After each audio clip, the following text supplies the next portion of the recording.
just a bloke in a bar. What is up, ladies and gentlemen? Welcome to the season review. To say I'm excited is an understatement. I cannot wait to rip in to every single side.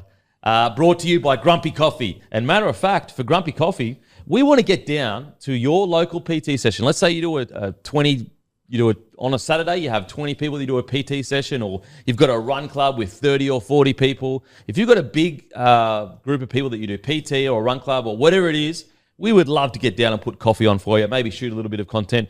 Give Matty at blokeinabar, so matt@blokeinabar.com an email if that is the case. And yeah, we'll hopefully try to get down there if we get time to put some coffee on for you. If not, head to grumpycoffee.com.au, grab yourself the best coffee in all the land. The feedback we've been getting is absolutely incredible, guys. It's a beautiful blend. My favorite is the everyday. Matty's favorite is the very grumpy. I like the everyday. It's like almost like a chocolate aftertaste. It's absolutely beautiful. Go to grumpycoffee.com.au, specialty coffee. None of this crap. It's high quality coffee, direct to source. We go direct to the farmers in PNG and Colombia, wherever we can. The Root, how you going, brother? Very excited, mate. I think one of our top 3 episodes every year, this one. Yep. I love this one. Absolutely. And the good thing about a season review is you can watch it really whenever. Oh, also, before I forget, in the show notes, there will be a link to all the presentation that we have. So basically, Matty's gotten together. Every time we do a review preview, what we have in front of us is all of the data from the seasons. Who's the losses, the gains, the wins, the losses, everything like that. We've got it in front of us. So what we thought, why not have a companion piece? Right now, go into the show notes, click the link, and just on your phone, you don't even need to print it out. Just on your phone, you'll be able to, as we're talking about a team, look at the same things that we're looking at, the same stats, attacking stats, defending stats, everything. So that's in the show notes for Apple, Spotify, and also in the caption for YouTube. Timmy, how you going, brother?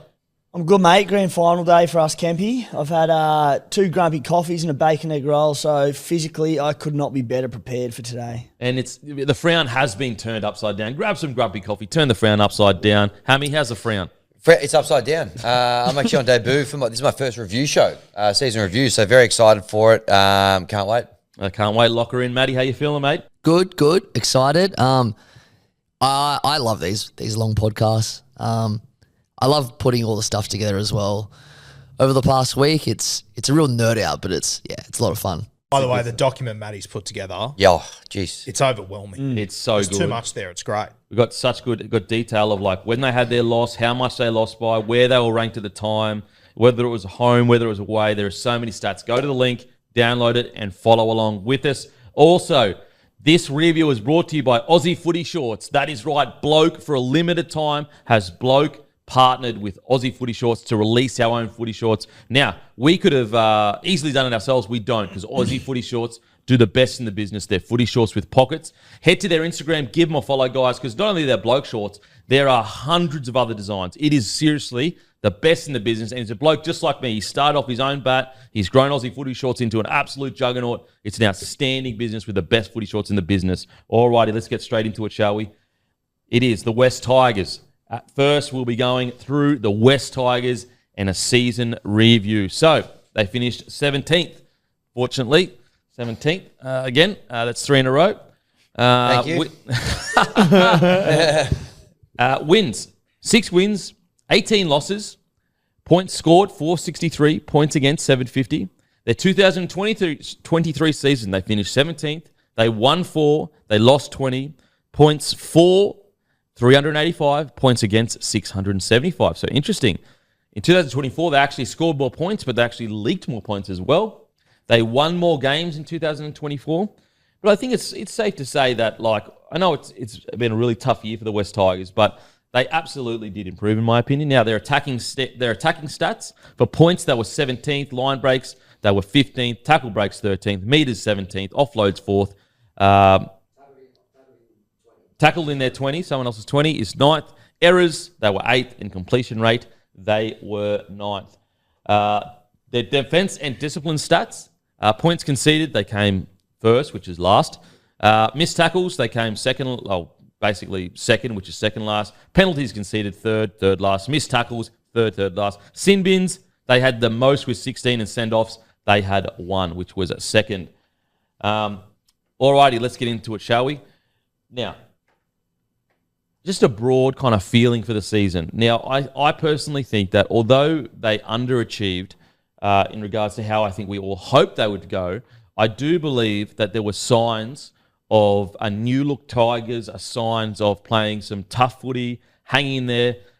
I know they finished 17th again, but I personally believe they've improved, as well as when you look at how many players they've lost this year, it shows a real sign of a rebuild. They actually debuted, I think, the most players of any club in the competition. So although it was a really disappointing year, there does seem to be some progress. Root, how'd you find the year, mate? Yeah, look, I think when you have a look at the ladder, obviously they're in the same spot they were last year, and I heard a lot of rhetoric throughout the year. They haven't improved at all. They've got worse. I think that's bullshit. Yeah. And I think it is very clear that this Tigers side has improved. I think it's just very clear that I think the floor of the competition from 2024 to 2025 was just raised, realistically. I think that some of the guys they unearthed this year, obviously Galvin's going to be front and centre of that. And, you look at those gains for next year. Like, I look at one key stat there that was, very poor was their metres gained, and they're losing, another front row forward this year, but just adding guys like Skelton, Taruva, like that's going to help them so much coming out of their own end. Yeah. I think that's going to be enormous. So as much as the ladder will say they haven't improved, I think this side has improved a lot. I won't be tipping them for a top 8 finish next season, but I can see them improving for sure. Timmy? Yeah, look, I'm probably not as bullish about their development, also their improvement as you boys. I think key stat for me is that they conceded 75 points more this year than last year, and it's hard to find a sort of a good word to say about the Tigers after the 2023 season, and the defence got, at least statistically, substantially worse, and they hung in games for a long time this season. There are a reasonable amount of tight losses, but I think when you're a club that is clearly in a rebuilding, like in a transition phase, like the Tigers were, like the Doggies are, and they're seeing the light to it, you try and find positives in it. Both, it's almost more off the field than on the field, and there was just still noise and conjecture around the off field, around coaching, around all sorts of things, and uncertainty around the future. And look, while I admit there was a lot of roster turnover, and said there were some decent signs, I find it very hard to be, bullish in any way about what they did this year. Yeah, I wouldn't say I'm bullish. I just think that they have improved since last year. I think that what I've realised this year is how bad of a shape the club was in. Like, I thought I knew last year of year after year and the administration and blah, blah, blah. But I don't think I actually realised how bad it was until I watched this year when they had all these recruits, they had a new coach, they had a reason to play, and they still obviously got the wooden spoon. It is a concern that there was still noise off the field. That is a massive concern. However, yeah, I just think the eye test, I know you could look at the stats where they obviously conceded more. They did score more, which is like they basically went up in both categories.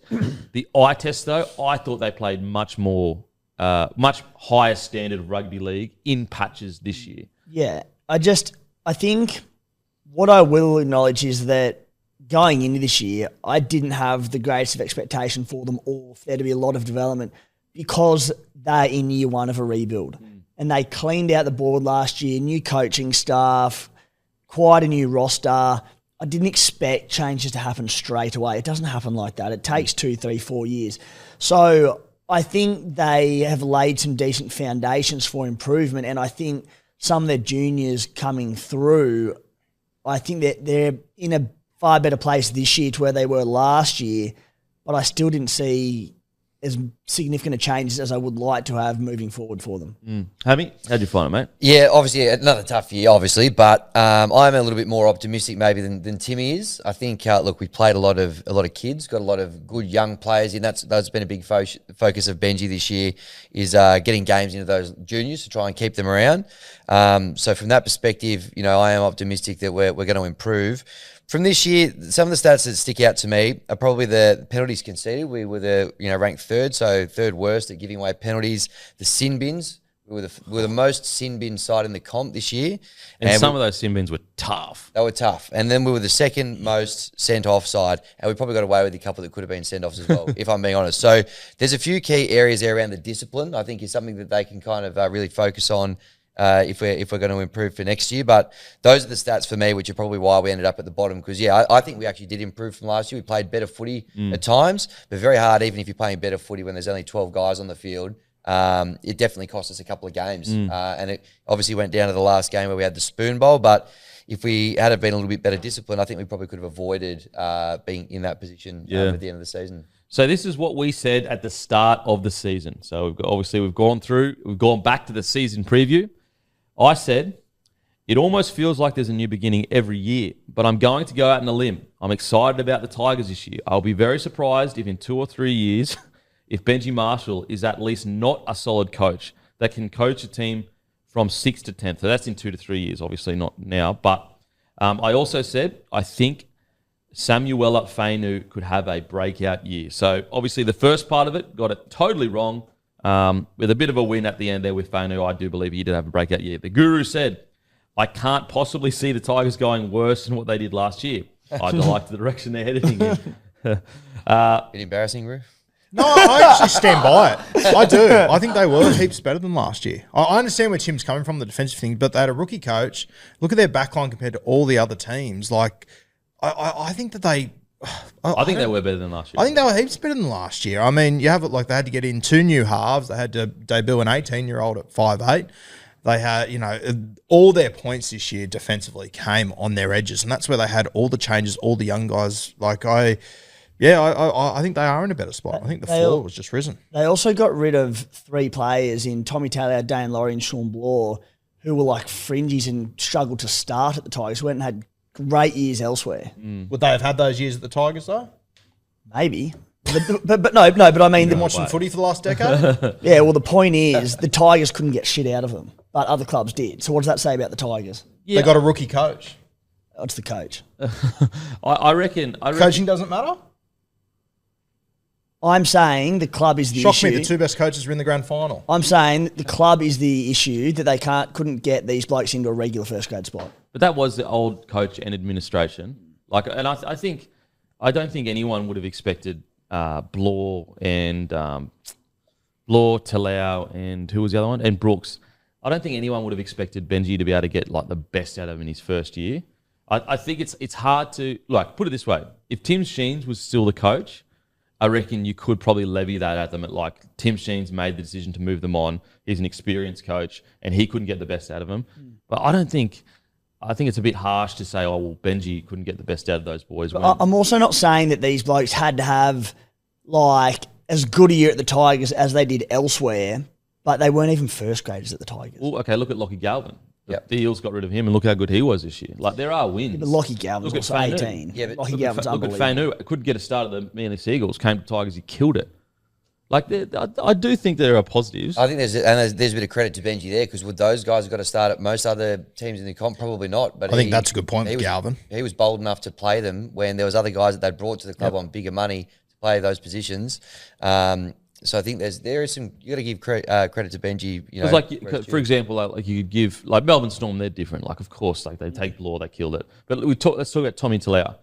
Like that's Manly are the same club that signed Schuster on a fucking massive wicket only recently and couldn't get the best out of him. So I see what you're saying in regards to like those guys couldn't make the side last year and they got told they were moved on.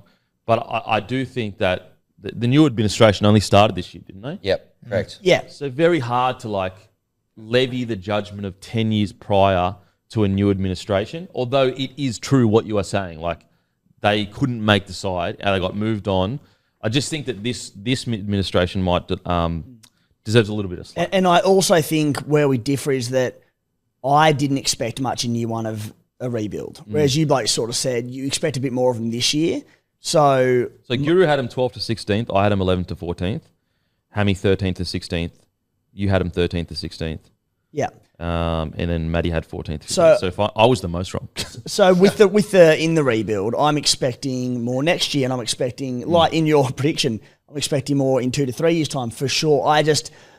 It is so rare that clubs in year one of a rebuild have any success. So I think my floor was quite low, whereas I think yeah, fair and on that, I've been very critical, but they did come last.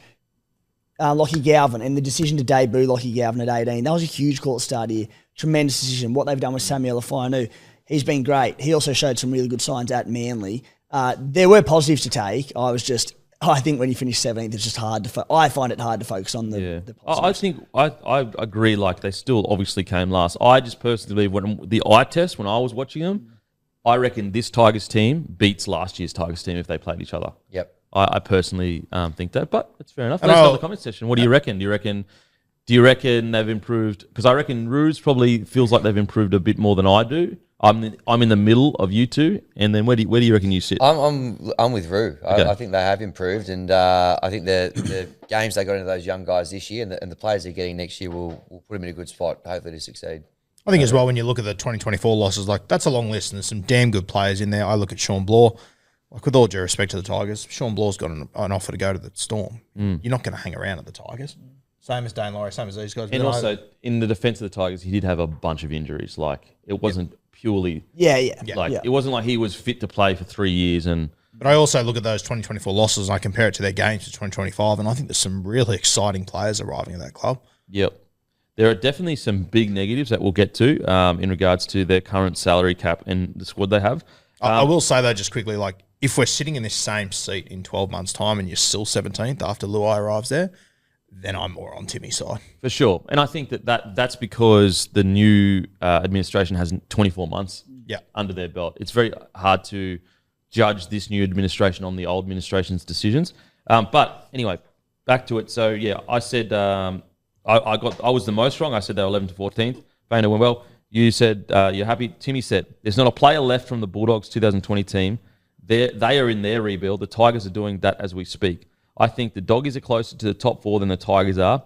I'm confident that the Bulldogs have the right people in place like Gould and Serraldo. The Tigers, I still have no idea. But you've got the same quote for the Bulldogs one, so I don't know what happened. So one of the major talking points in the preview was comparing the Tigers rebuild versus the Bulldogs rebuild, where Timmy thought the Bulldogs had progressed a bit more. It was like a really interesting talking point of the preview. So it was only fair to compare those two teams for Timmy's quote in both the Tigers and the Bulldogs. Hammy, I think they're in a great spot. Top 16, here we come. Still couldn't have been more wrong. Matty, I think they'll improve this year for sure, but still 14th or 15th. Okay, so in regards to let's talk about some positives. Lockie Galvin, I thought he was absolutely phenomenal. And also, some positives is, so there was a drama in the middle of the year, and I don't believe that the old administration would have been able to handle the drama and keep Lockie Galvin at the club. And this new administration were able to sit down with Lockie Galvin, converse with his family, and just convince him of the plan going forward. And I think the administration deserves raps of being able to keep a young gun like Lockie Galvin. Because let's be honest here, I guarantee you the big dogs were all sniffing after Lockie Galvin. And this administration managed to, help him play really good footy. He started the year extremely well, dipped a little bit, and then got back to really good form. I think the coaching staff and administration deserve some raps for that. Yeah, I agree. Yeah, and I sort of forgot all that happened. Wasn't that chaos when it was all happening with Galvin? And yeah, I think they handled that as well as they could have. As you said, mate, I think they handled it much better than what they would have a year ago. Yeah, for sure. Yeah, I think a year ago he's probably gone. What do you reckon about Lockie Galvin this year? He's phenomenal, that kid. Like seriously, I don't know if I've seen like an 18-year-old achieve what he has, or look as comfortable, I should say, as he has across the board. You see youngsters come in and thrive in attack. They might be good defensively, whatever it might be. Just across the board in an ordinary team, Lockie Galvin stood out. I think Lockie Galvin could be like extended blue squad for like experience next year. And I think by 2026, we could see him in an Origin jersey, probably off the bench, just because his versatility, because he can play halves, like he's big enough to play forwards, he can play centre. I don't think that is as far away as people think it is. And, you look at positives for the Tigers' future. It is Lockie Galvin. He's something special. Yeah, I think that Lockie Galvin is one of those situations where it genuinely could be club defining. Like he's so good that he could attract other players to it. Now, granted, it's still got a lot to go, still got a long way to go. However, obviously Jerome Luai arriving next year. That next year, without turning this into a preview and going for 12 hours, will be very fascinating because Lockie Galvin, yes, he played 5'8", but gets a lot of touches, especially in attack. Jerome Luai, who's going from a bloke who's played 5'8" his whole career, slotting in at halfback when required, and for Samoa, will become a dominant number 7. That is a truly exciting prospect as a halves combination, but it could take a bit of time to work out the dynamic of that, because I think at the moment they're both quite similar players. It'll be fascinating how it all plays out. Those two. I've got faith. I've got so much faith in Luai to be so selfless that I think he'll do whatever it takes to whatever's best for the team. I've got faith Luai would do that. I've got faith he'll do that. Agree. Hope so. I hope he has a real Stephen Crichton effect with this group. You know, coming in and bringing all the leadership and the stuff that he's learned from the Panthers. But just back on Galvin, who was the one person who had him as their CBA at the start of the year? Just a moment of my own fluff sniffing over here, but he's exceeded my expectations. I thought we might have got a couple of games into him, but amazing, far and above the best player on the team this year. Very exciting, and really good to hear as well that he's committed and going to see out those next 2 years as well, because it's going to be we're going to see some real improvement hopefully. Can I say one other thing that I thought was very tough on the West Tigers this year? They had the bye in round 1. They had a bye in round 26. Yeah. With the length of the season and how tough and brutal it is to have a bye, to play, 23 games from 24 rounds, very tough gig. Look, I think we can all agree when it comes to draw and reffing, they do get, let's just say they get the short end of the stick quite often. Even on top of that, they had the bye in round 13, that first Origin week where it's like, we don't have any Origin players. We want to play. Yeah. We want to get that win over a team. I'm just looking at some of these scores. So, round 2, which is round 1 for them, but 32-12, 32-6 against the Sharks. They lost 17-6 against the Eels, 26-16 against the Dolphins. Sorry, they won 17-6 against the Eels. They beat the Sharks 32-6. They lost 26-16 against the Dolphins, 24-12 against the Dragons, 22-6 against the Panthers, 34-10 against the Broncos, 22-14 against the Dogs, 20-14 against the Knights, 24-12 against the Dolphins, and then they lost 42-28 against the Cowboys. And the reason why I read them out is I know that we're grasping at straws here. It's still not great, but in a lot of these games they were in it. This isn't they just got absolutely pounded. They just completely dominated. So it must have been frustrating from Benji's perspective, going, geez, 1 or 2 decisions here or there, we could have won this game. Well, a lot of those games are by 12 points or less, or 10 points or less. Yeah. And a lot of those games have got a guy in the bin as well, or 2. So, if you get a couple of those where you've got a full complement of players on the team, you can either hopefully win a couple of those, and all of a sudden we are talking about a team that finished 13th, 14th, and they have improved. So, and they are just a team.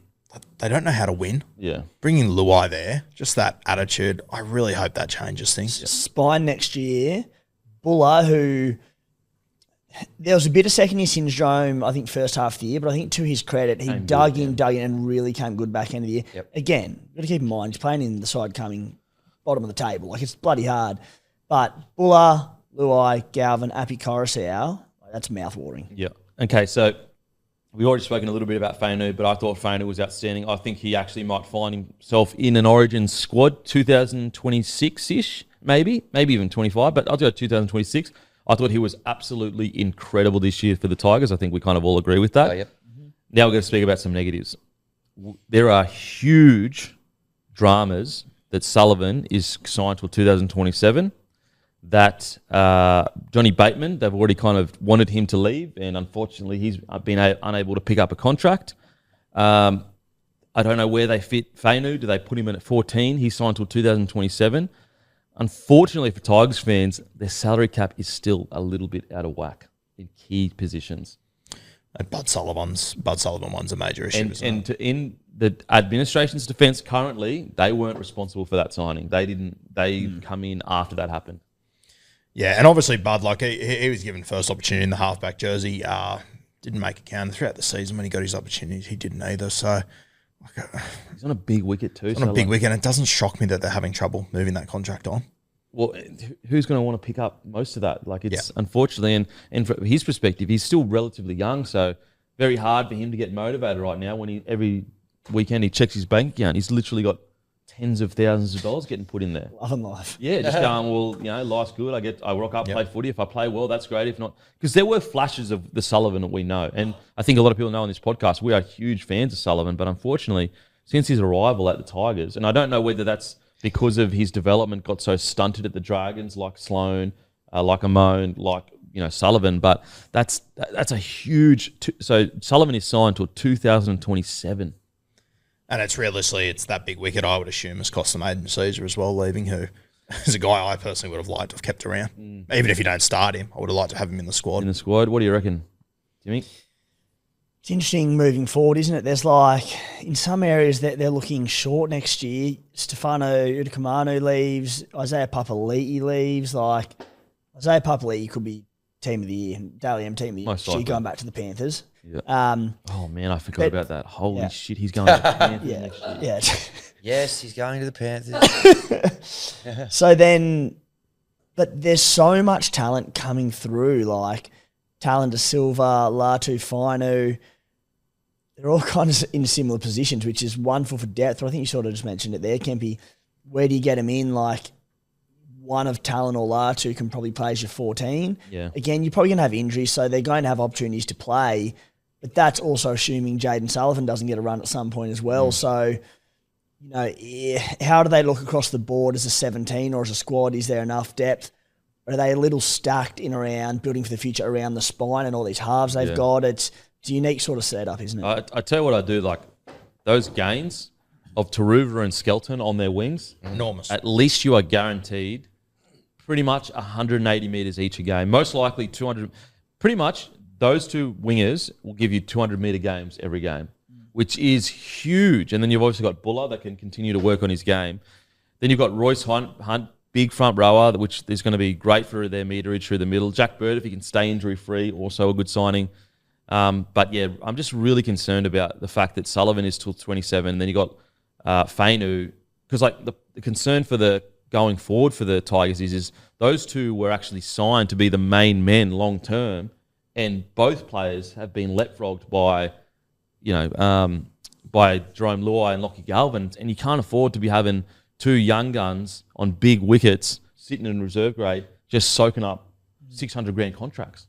It's like that smashes your salary cap. Yeah, without a doubt. Where do you reckon you'd play Jack Bird? You just chucking him out in the centres, or he's fully fit? So you got Fainu on one edge and Seyfarth was on the other. maybe Seyfarth, who Yeah. Who I thought had a So what, Bateman Seyfarth is can technically just still signed. stay on the straight and narrow. There's a good He can stay out footballer of the there. sin bin and on the field. Very good player, and he's in the PM's 13, so there's a And player then, there. then you have Adam Dewey and Jack Bird, who I think Jack Bird's a tremendous signing. As you said, if you can stay on the field, but if you have them two at centre, you have Taruva and Skelton on the wings.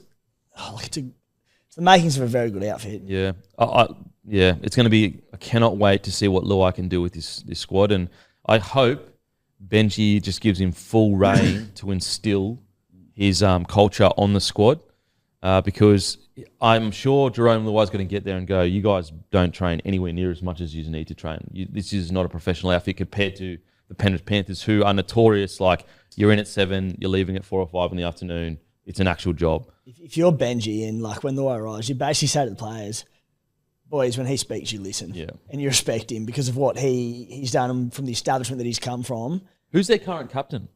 Surely Appy. Appy. Okay. Oh, yeah, sure. You give it to Luai? Appy's great, but I think like if you're getting a guy, like a bit like the Bulldogs did with Steve Yeah. Crichton. Do you just give it I to think him? you just got to give him the keys, haven't you? I don't mind that. And put a little leadership grip around him. Appy'd still be in that. And it's just a real message of like, he's our man. Like, whatever he says goes. So, yeah, let us know in the comments section. Are you more towards Timmy, where you just didn't see much improvement? Are you more towards middle of the road, me, where I felt like I actually did watch some better footy? Are you pretty, you think there's quite a bit of improvement like Hammy and Guru? Let us know in the comments section. Would love to hear Tigers fans or just rugby fans on your thoughts on the Tigers heading into next year. I'm personally super excited to see what Luai, Taruva, Skelton, Hunt and Bird bring. They're good signings in my opinion. And look, Johnny Bateman, I know that they tried to move him on, but they haven't managed to. He could come out and have a stellar year. You don't know. We just don't know whether he will or he won't. So we'll see how that goes. But, it's tough year regardless. Tough year. NRL season is done and dusted, and the Pacific Championship is here. And you know what I like about Pacific Championship this year is obviously I would love Samoa to be in it, but this year we have Tonga. And who remembers the iconic moment of Tonga defeating Australia in, I think it was 2018 or 19, that literally turned the international game on its head? Well, Suncorp Stadium will host a double header this Friday night where the Jillaroos take on PNG before the Kangaroos play Tonga. This is the first time the Kangaroos and Tonga play each other since Tonga upset them in 2019. Tickets are available now, starting at just $25 and for adults and $50 for a family pass. Visit nrl.com/tickets to secure your seats. And I'm telling you guys, if you want the NRL to expand into international games, this is how we do it. We get around the Pacific Championships. And who knows, because honestly, the Tongan forward pack on paper, I would argue, is better than the Australian forward pack. If it's not better, it's just as good. The Tongan forward pack is, arguably, it's the best forward pack of the entire Pacific Championship. That's how good it is. They've got young Isaiah Katoa to lead them around as well. Australia have a few injuries. Genuinely, anything could happen. So make sure to get down to the game. Tickets available now, starting at just $25 for adults, $50 for families. Visit nrl.com/tickets to secure your seats and watch what could be another historic night. I'll tell you what, Mal Meninga, he's all about culture, and he'll be showing them clips of the last time they lost to Tonga, because although we all sat back and said, yeah, it's really good for the international game that Tonga beat Australia, as an Australian, that's not good enough. We shouldn't have been beaten. We had a better side on paper. We didn't turn up. And I think Mal Meninga will be going to right some wrongs. So make sure to be there. $25 for adults, $50 for family. You're kidding. Can't wait to watch the Pacific Championships. Alrighty, on to the Rabbitohs. So the Rabbitohs finished. Wasn't the Eels? Didn't the Eels? No, it was a South 15. ended up. Okay. They leapfrogged them in Spoon Bowl. Holy heckers. Spoon Bowl. The impact. Okay, so South Sydney finished 16th. They had 7 wins, 17 losses. Points scored, only 494. Wow. Points against, 682. In 2023, they finished 9th. They had 12 wins, 12 losses. Points scored, 564. Points against, 505. Just shows you how far their defence fell off. Now, in regards to their attacking stats, they came 13th for points, 14th for line breaks. Tackle breaks, they came 9th. Meters gained, they came 16th. Offloads, they came 8th. Tackled in the opposition 20, they came 4th. Errors, they came 5th. Completion rate, they came 8th. I tell you what, I think just showed you how much they miss guys like Campbell Graham. But also, I think the game has almost, if you don't have a back three that can get you a lot of meters, it's a huge concern. And the Rabbitohs, unfortunately, they just didn't have a back three that are big meter eaters. Trell's more of a ball-playing fullback, which is, you can afford to have that, but then you've got to have 2 wingers that can get through 150, 200 metres. Campbell Graham used to be the guy that did that. To say this was a disappointing season is a massive understatement. Their defensive discipline stats, points conceded, they came 3rd, which is 3rd last. Missed tackles, 4th last. Penalties conceded, 5th last. Sin bins, they came 2nd last. 2nd, and send-offs, they had 0. The season in a snapshot. Look, get the obvious out of the way. Yes, they were decimated by injury. I would still love to know what happened with the Campbell Graham situation, because that was so strange at the start of the year where they knew he had an injury, they tried to push through it, then eventually he had to get surgery. I would love to know why they didn't just go in and get surgery before that. But for me, an overview of the season for the Rabbitohs is extremely disappointing. I think that Demetrio, unfortunately, it seemed outside looking in that he could bring them almost like a new age style of coaching that was very, very player driven rather than coaching staff driven. And I've always been, coaches get paid to lead teams, players get paid to play. I know that there's a lot of a movement for a lot of new age thinking to give all the players the responsibility to this, that, next thing. I personally think you need a strong leader like a Wayne Bennett to lead a big club like the Rabbitohs, and that's where I feel like their downfall began, unfortunately. This season was a disaster, as you said. Obviously, they had injuries and whatnot, but for this squad and the players that they still had to be sitting in their absolute peak 14th, That's ridiculous. It's crazy. And also, when their coach left, they started playing much better footy. Yeah. So it's just like clearly the Demetrio situation. It was just a disaster. And, actually, you know what? I'll get your thoughts first and then we'll get to what we said earlier in the year. Yeah, they were. I had such high hopes for the Bunnies this season. I generally thought they could make potentially a run for the title, which looks ridiculous now, but I just thought they had the roster to do it. For a few years now, there's been a question around their depth, and I think that was put on show this year, certainly. But I even look at it, and they won one of their first 10 games, which was in round 4 against the Doggies, 20-16. I think that was the Easter game, potentially. And I even look at the first 5-6 rounds when they were 1 from 6. And they had their superstar spine on deck there. They had, like, Latrell was fit, Cook was fit, Cody Walker, Cam Murray. They were all playing. So whilst you have to sit back and say they had a relentless amount of injuries throughout the year, that was probably going to cost them any shot at the finals. To finish 16th and have as disappointing a year as they did, it's just, that's certainly the biggest disappointment of the season for me. Yeah, I mean, they did have a few injuries and a few things through the year, but I think we were all pretty hot on them to do really well at the start of the season.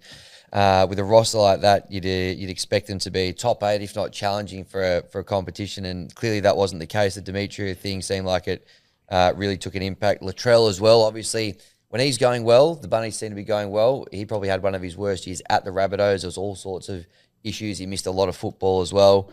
So look, this was a huge shock, and I'd probably say this was a more disappointing season than the Tigers, just because of what was expected of the team. But look, you'd have to imagine with Wayne coming back next year, they will improve. But really disappointing year for them. Alrighty, this is what we said at the start of the year. I said top 4. This is what I said. All the off-field is apparently sorted. They've fully backed Demetrio. I'm extremely excited for the Rabbitohs. But as long as the off-field stuff is sorted, they can win the comp. We're never going to know until we get halfway through the year.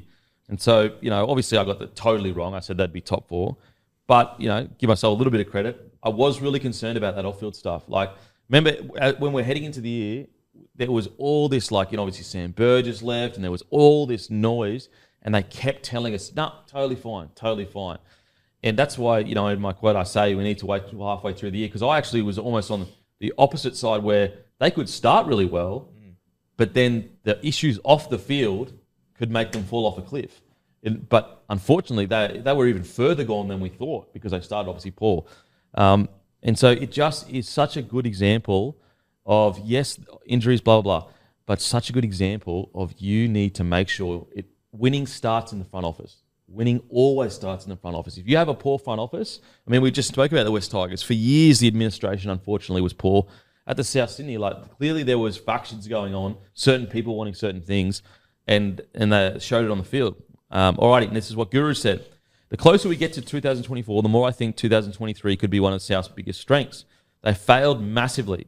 I think it could be a huge wake-up call. There's a guy called Jai Gray, who I think is the best of their young halves. So you said 3rd to 6th, obviously got the first part wrong, but Jai Gray came in, played outstanding. Yeah, Jai Gray, he was brilliant this year, obviously. And to be honest, I read that first sentence and I'm just about going to copy and paste that for next year. Yeah. Yep. I just think like this year, and I know it's 2 years in a row and I could be wrong for a 3rd year on the trot, but I just think it's such a huge wake-up call. And with Wayne coming in, I think he will solve a lot. Yep. I'm not convinced yet to say premiership threat, though. I think there are other teams that have heading into this year, I had them as a premiership threat. I just need to see them play a bit of footy before I say that. But Timmy, you said it's an incredible roster. I think they'll make the top 4. Latrell Mitchell, Dally M is a huge chance, top 4. Yeah, Latrell got all of 11 games in, so so completely wrong. I just had the highest of expectation for them and couldn't have been anything further from it, mate. Like Guru, I'll be similar next year. I've got high hopes for them. Obviously, a bit going on off field and stability there, a bit of a question mark. But as he said, Wayne Bennett coming in. Who else would you want? Yep. Hammy? So my quote from the start of the year. They're the second best team to win the minor. They're the second best backed team to win the minor premiership. I think they get back into the 8, but I don't think they'll win the comp. Yeah, well, If the 8. Yeah. I think, obviously the wheels fell off a little bit there. And again, I'm probably with Guru in that I could just about copy and paste that for next year, knowing that Wayne's coming, knowing the players that missed a lot of this year that will be back next year. I can see him getting back into the 8. Again, I'm with you. I don't think they are a premiership threat yet, but there's just no way they can go as bad as they did this year. Surely not. Yeah. Not under Wayne. There's no way a Wayne coach side will do that. Yeah. Alrighty, in regards to some specifics, I guess, you have to talk about him because Latrell Mitchell, he's larger than life. He's a superstar. It's a really, really tough one because it all depends on how well he reacts to Wayne coming. Now, we're all expecting him to just react really well, blah, blah, blah. But I think also it's one thing for him to react really well, which I think we all can assume he will, but it's another thing that making sure that his body's in the right nick to not have injuries, soft tissue and all that, because I don't think the Rabbitohs can afford another season. Obviously, it's not his fault if he gets does his shoulder or knee or whatever, but I don't think they can afford for him to have another season where there's a lot of soft tissue injuries. And I think that this year, he is almost the direction of the club. Where he's the beacon. If he is happy, fit, good to go, they're good to go. But unfortunately this year it just did not work out for the big fella. It's so funny reading Tim's comment there that he said Latrell Mitchell, Dally M is a huge shout. I remember on the plane back from Vegas after just seeing Latrell around Vegas, I remember thinking this bloke's going to explode this season. Yeah. Like just his personality and the way he was carrying himself, and at the time just how confident South Sydney looked. I was starting to lean towards that as well. It's crazy how it played out. Not it's only a small thing, but I was having a look at that content the other day from Scopes Golf Day. He looks to be pretty good nick at the moment, I thought, Latrell Mitchell. Yep. Just, eyeballing him quickly. I'll back him in to have another very, very big season again, and I think he'll be right up there in my Dally M calculations as well. Well, I think with the Bunnies and the Latrell, whether he likes it or not, it's just so much of their success is going to hinge on him, isn't it? And the reality is that if this time next year he's in the top 3 or top 5 for the Dally M, it means he's strung a season together. It means he's played unbelievable football, and the Bunnies will be premiership contenders. He means so much to this club, both on and off field, that if he doesn't sort of pull it together, both on off field, maybe we see a similar year and they don't make the top 8 or potentially worse. But it's hard. He's blessed with so much ability. It does put a lot of pressure on both himself and the club, but he's the key to it. He plays well and he stays fit. They can have a huge season. Matty, as a Rabbitohs fan, and you love Trell, you love the Rabbitohs, but I do feel there is a growing frustration and hope that Latrell can get back to his best. Yeah, absolutely. There's frustrations. The facts are the most amount of games he's played in a year at South is 17, whereas at the Roosters, I think the smallest amount of games he played was in the 20s. So in the 4 years he played at the Roosters, he's already played far more games than the 5 years at the Rabbitohs. Now, injuries are one thing. It's the, getting suspended at the start of the year for the elbow on, I think it was Sean Johnson. I think he's suspended for a week next year. Those things, you kind of that as a fan, that's hard to take because it was very, very avoidable. But, at the same time, I think some South fans are a bit harsh on Latrell. Whenever he was on the field this year, he only played 11 games, but, 12 of you include Origin. In those 12 games, he was incredible. He killed it this year.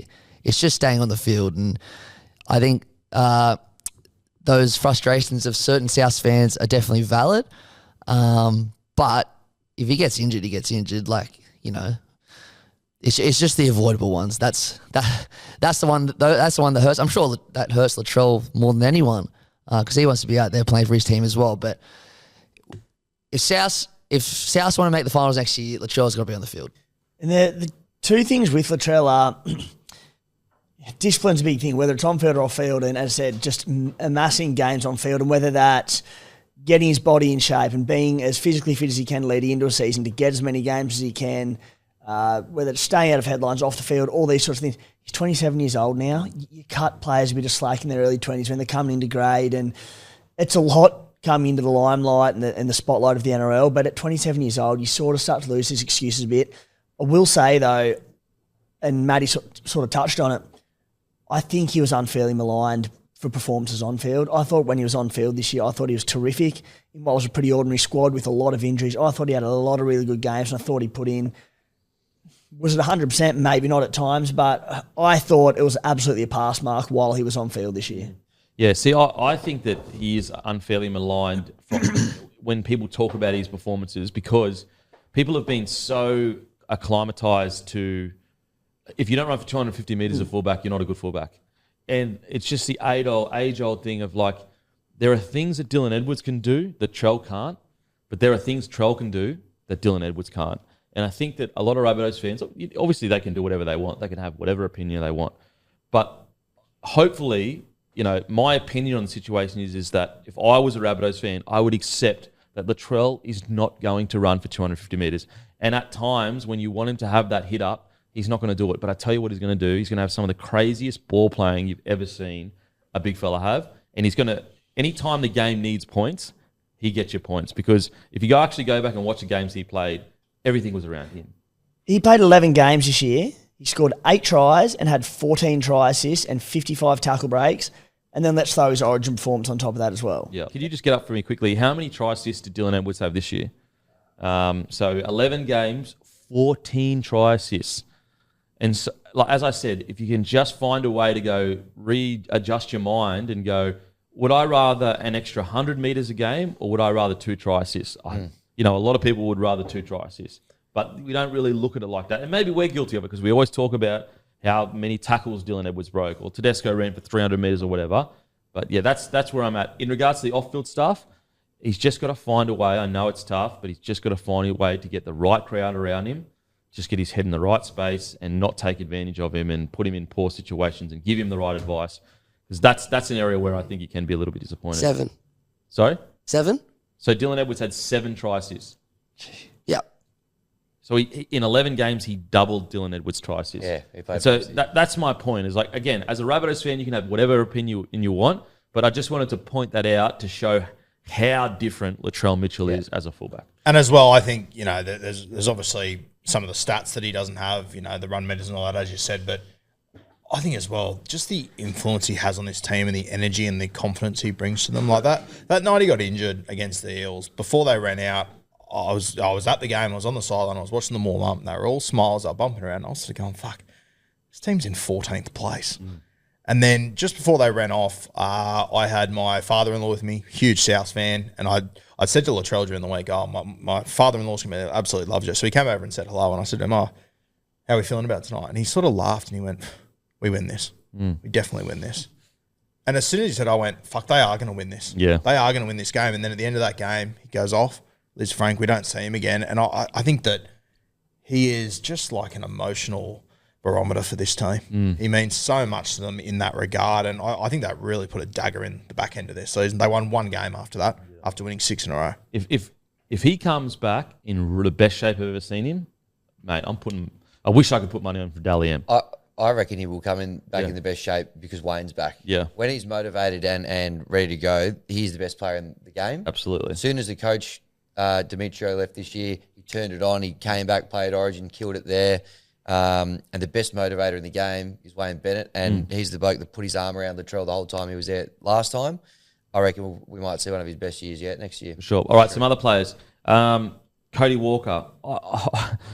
I actually thought, although it wasn't his best year ever in regards to magic in his hands or whatever, I thought Cody Walker, for most of the year, ripped and teared for the Rabbitohs. I really did. Again, I don't think you're not going to look at a highlight reel and see his best performances, but I think for most of the year on the field, aside from a game here or there, he was always trying his absolute heart out, even when they were losing, in my opinion. Yeah, I agree, and I don't have the numbers in front of me how many games he played at halfback, but I feel like it took them way too long to make the decision to move to halfback. He had to be put in control of this side.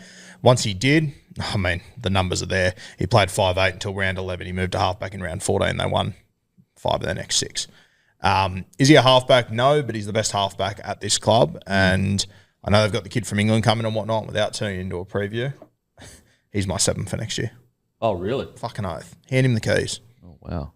As in Cody Walker or the Cody guy? Walker. Oh. Cody Walker. I know they've got the kid from England coming and whatnot, but I think Cody Walker I has to thought be he the was halfback. the English bloke. I was like, No. I've heard the opposite. I'd be going with Cody Walker as my 7. Yeah. I wouldn't be out thinking the room. Yep. he's the guy to lead this club. He's, the experienced ball player in this side has to be him. And the other thing that I thought was big for him was Jack White when he played 5'8", the way he just straightened him up. I thought that was so important for them. Yep. Now, some kind of, I guess, negatives. Obviously, everyone in this Rabbitohs side had games where they didn't play great, but I just felt their forward pack. I thought Kepi started the year really well. Unfortunately, he didn't manage to keep that standard. He struggled for a period there. I thought their forward pack just really struggled this year. I know that it was a very, patched up forward pack with injuries or whatever, but there were just times where I'll never forget that try, I think, that Penrith scored with a tap from Dylan Edwards to Taylor May, I think. And you're just going far out. Like, I just felt their forward pack this year let their standards drop a little bit too far, in my opinion. Yeah, I agree. They'll obviously get Jairo, back fully fit next year. Talis Duncan with another season under his belt. But there was just a couple of guys this year that, like Sean Kepi was one, and I think he'll be very interesting under Wayne. David Wiley, I feel like the last 3 years, every preseason, I feel like this is the year. Yep. This is the year. He's off contract at the end of this season. It has to be. Surely it has to be this year. Has to be this year. And these moments, he just wasn't getting any friggin' minutes at the start. And I think Souths have been very patient with it. I don't think it's entirely David Wiley's fault, but with Burgess leaving, they really need him to stand up this year and have the season they've been waiting for, which I personally think he's more than capable of. Ewan Aiken's a huge add for the forward pack, in my opinion. Oh, huge get. Outside of that, it's hard to be too critical on anyone specific because, like, they had so many friggin' injuries. And, like, when I look at this, the depth they've got, I don't really expect them to come in and kill it. But, yeah, as a playing group, I felt like even if they had all those injuries under Wayne, they still they wouldn't have just given up in some of the games like they did. They wouldn't just rolled over the way they did. What about for you? Who struggled for you this year for the Rabbitohs? I'm a bit similar, Kempy, in that because of all the injuries, I don't like going in on individuals too much because, a few blokes you've touched on, including Cody Walker, I think put in a pretty depleted outfit. Forward pack, a bit underwhelming. I do think there are a few question marks going into next year around the spine in that Cody Walker did a good job at 7, and you're right. I think going into next year, him and Jack White in halves is probably the pairing, but finding an out-and-out 7 that can do a job week in, week out, and putting Cody Walker at 6 and Jack White at centre, I think is the best way going forward. But it's one thing to say, you've got to find that number 7. And Humphries, could maybe Humphries. I think Humphries could be a real game changer. I love what I've seen from Humphries in a pretty small amount of time. I haven't seen a lot of Lewis Dodd, but I believe he's struggling to play over in the Super League, which says a bit. They lose Damien Cook. I think that one will hit them hard. I'm still a bit surprised at that. You even look like, I was surprised when their season was dead and buried this year, and I know they're trying to avoid a wooden spoon and whatnot, but just not getting a few more minutes into Peter Mamazelos, who's signed until 2027. I understand, with all the injuries and you wanted big minutes out of Cook, I just thought they nearly had to sort of look towards 2025 a little bit more and get some more minutes into him. I think Mamazelos, he looks okay, but he's come in and replacing one of the best number 9s in the competition in big minutes. How's that going to go? I don't know. Ewan Aitken, if he stays fit, he could be signing of the year. Yeah. And just his ability to go between centre and edge back row, that'll allow Koloamatangi to play through the middle a lot more, depending how they want to approach it and what they want to do with Jairo, but it just gives them so many more options. My concern with Mamazelos is as a rookie, you're supposed to be full of beans, full of energy. There are a few moments just in defence where he would kind of switch off at times. And if you're going to replace Cookie, like that's one thing he doesn't do. Like if there's one thing Cookie has, it's probably not as good ball playing as Mamazelos, but ticker and fitness for days. So that's probably an area where Mamazelos needs to come into this year just fit as anything. Just on that, and I agree with Timmy. I would have given him much more minutes. I thought Cook was one of their best players this year. I thought Cook played his best footy when he was playing that roaming 13 role this year, which shocked me even more that they didn't give Mamazelos minutes. And Pete's been a very good player from when he was young coming through the South Sydney Rabbitohs. Like, if you would have asked me 4 years ago about him, I would have talked the house down. But he's just been there for so long now. I wonder if he's had to wait too long, potentially, to sort of come in. Okay, some positives. We already spoke about Chol and Cody and what we need to do there, but I think some real shining light was Keon Koloamatangi. I think he was a real shining light. Now, I know he doesn't want to play in the middle, But when you've got Ewan Aiken coming, you've got edge back rowers like Tallis Duncan that may be able to fill that gap. Mate, a front row rotation of Totola, Keon, Arrow, and Murray at 13. That's unbelievable. Like, I'd take that any day of the week. And I just wonder whether Wayne can maybe convince... No, don't get me wrong. Keon on the edge is still so damaging. Like, we saw it towards the end of the year. But we've talked about their depth in the middle. It's been their biggest question probably for 4 or 5 years now, don't you reckon, Matty? Their depth in the middle. You pull Keon in there. Shit. For me, with Aitken arriving, if Keon isn't playing as a middle, that'll be a bit of a red flag to me. Because there's no doubt whatsoever South Sydney are a better side when he's playing as a middle. What do you reckon, Timmy? Yeah, can you imagine next year, like you and Aitken obviously will be one edge. They got Schuster as well. I was going to say, if Wayne Bennett can get the best out, or anything near the best out of Josh Schuster, and they're your two edges, and then you have Arrow, Murray, Kalamatangi, Totola coming back, who played bugger all games this year. Was their player of the year before. Yeah, I thought there was some, we speak about him all the time, but there's some good signs from Tallis Duncan through the middle. You never know what Kepi was going to do under Wayne. Kepi's always had potential. He really has. If those edge, Aitken will come in and say, as long as he's fit, he'll do a job. If Schuster can slot into that other edge and, fight back to what we know he can do, holy moly, that's a good pack. I will say that, it's very easy for us as pundits to point the finger at the administration. And I do think this year the administration do deserve blame for how everything has unfolded.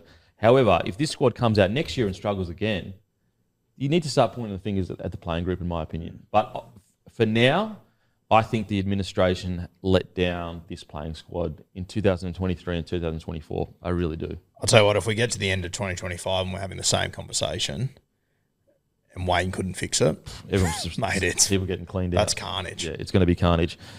So, look, extremely disappointing year. What I do respect about the Rabbitohs is that when they did make the choice, it was relatively quick. They didn't allow it to drag out too long. Because, Demetrio had made a prelim, so he did deserve a little bit of an opportunity to see how he would go. But it was relatively quick, relatively painless. They got it done. They've moved into it. They've got Wayne back. So you've got to give the administration credit for that, being able to get Wayne Bennett back to the club. Interesting to see how they go next year. Alrighty, this week's hungriest player. It is not a player. It's a runner. It is the great Ned Brockman. Use code NED, so NE, 2 Ds. He's so dominant they gave him 2 Ds. NEDD for free delivery. Minimum order, $30. The hungriest player. Of course he's the hungriest player.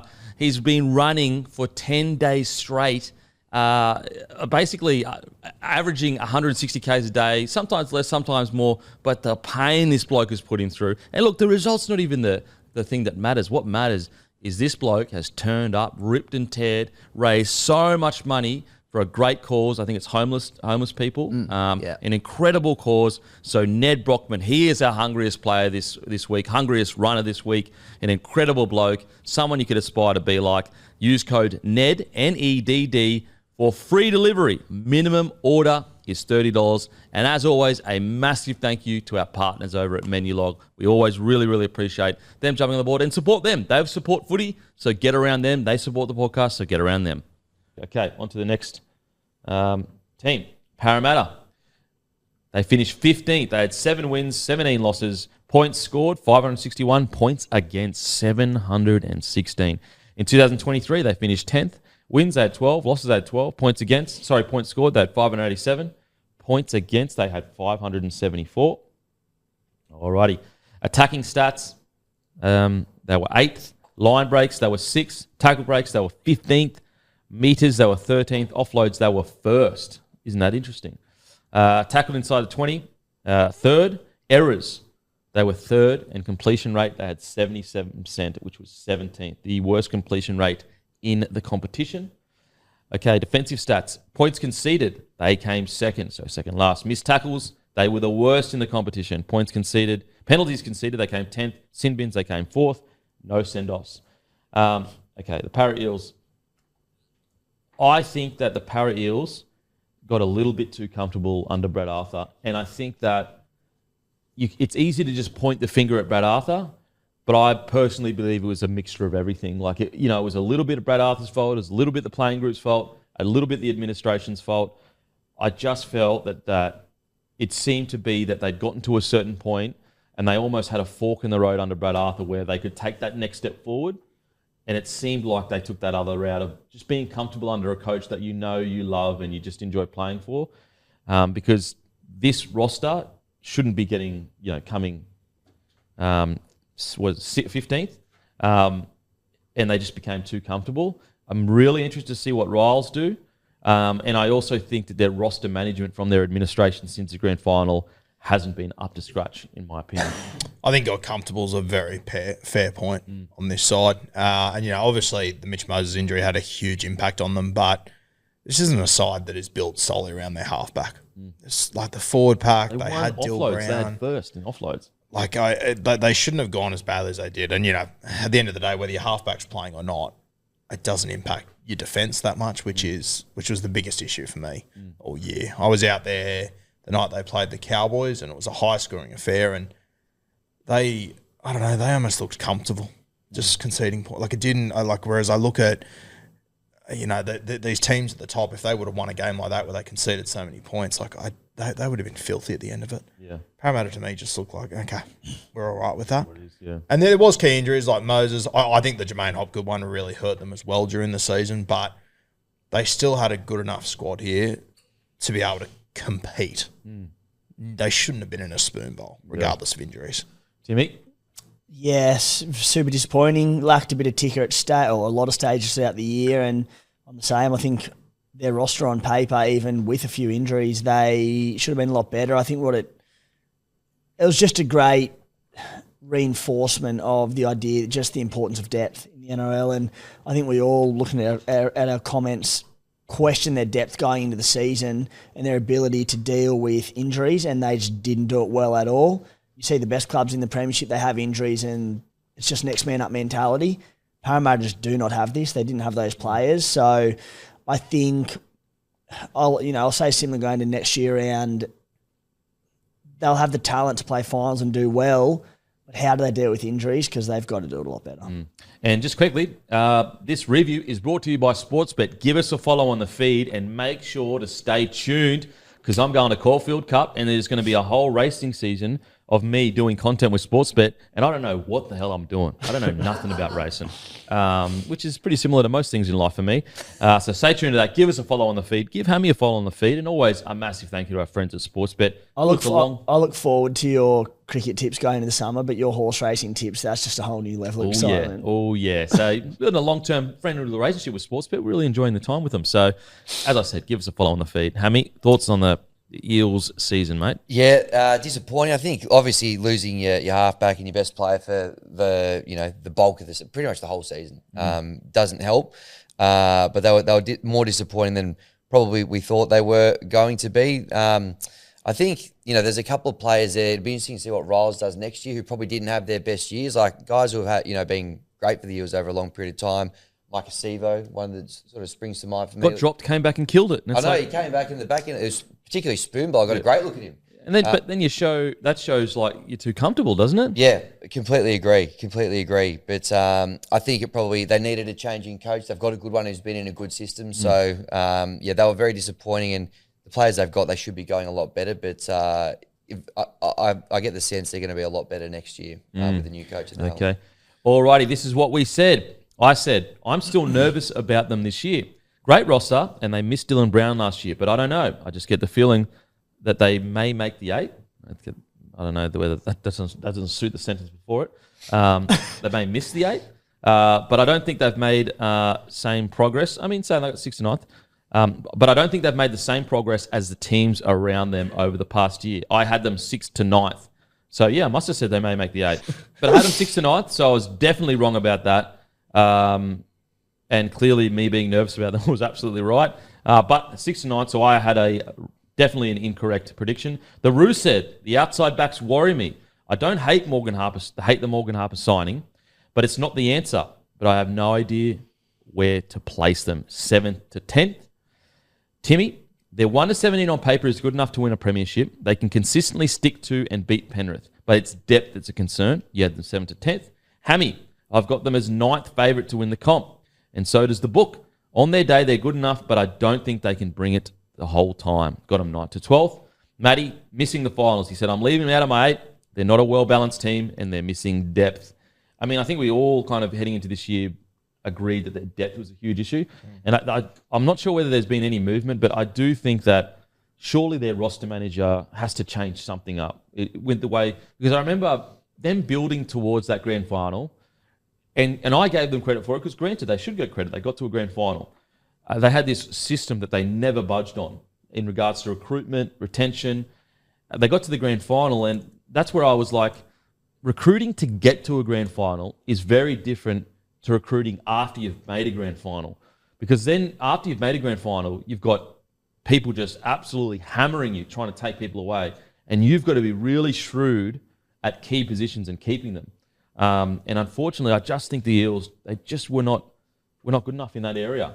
In regards to their specific players this year, look, I thought Dylan Brown tried his absolute heart out, but I think it's extremely clear that he's not a 7. He may be able to grow into one. He's still relatively young. I think he's 24 or so. Still got plenty of time. But I think it was a really good... Look, I just don't know why, in this day and age of rugby league, everyone just expects if you're a good 6, you must be a good 7. Like, they are so different in position. I understand you look at the Melbourne Storm and you go, well, look, Hughes used to be a fullback, Mutz used to be a fullback. That's the Melbourne Storm. They do things differently. And I thought I was a bit surprised that they kept picking Brown at 7 rather than giving the young fella coming through, Saunders. Yep, Colonel. And I granted the Colonel. Look, I get it. Like, he's signed with somewhere else. But, mate, you don't have the luxury of going, you know what, you signed with somewhere else. Because you were replacing him with Talangi and Asi. And it's like, Asi ended up signing with someone else as well. Talangi also was clearly too young for that pressure because you've got Dylan Brown, who was also still young. And also, it's not his main position at 6, in my opinion, in that current roster. Like, maybe you can put him into Penrith, where they're going really well. He's got a really good foundation to work at the 6. But a rookie in that environment to go in at 6 with another rookie 7 in Dylan Brown, I just didn't think it worked. I was very surprised that they took so long to get Sanders in there. They got him in there. He went okay, and then they dropped him again. Don't understand. Yeah, it was a bit hard to work it all out with the halves. I was just having a look at them, like, throughout the season, they won 7 games of football. 3 of them came in the last 6 weeks. You have a look across the whole season, they averaged, conceding 29 points per game. In the last 6 games, they won 50% of them, which when you look at their season is incredible. They conceded 34 points per game in those wins. Holy shit. Like, even when they improved on the scoreboard, their defense got worse. And, we spoke about it on last week's episode, the grand final. 2 best defensive teams. Again, when they were going to a grand final, it was their defense. They're incredible. And I look at them for next year, like, I think losing Regan's going to be massive because they've always at least that advantage of having that 1-2 punch of having Junior on the bench. Junior has to start every single game now. That's going to have a huge impact on them. Yeah. And it was at the start of this year or last year where they were playing them long minutes, and we were like, what the hell are they playing these long minutes for? What do you reckon about the Eels specifically? Yeah, I'm not as concerned about the loss of Regan Campbell-Gillard, and that is nothing to do with him as an individual footballer, because I think he'll be a great signing for the Titans. I sort of compare the Eels pack to like a Bulldogs type pack, who the Parramatta Eels underwhelmed this year. The Dogs defied sort of their expectations comfortably.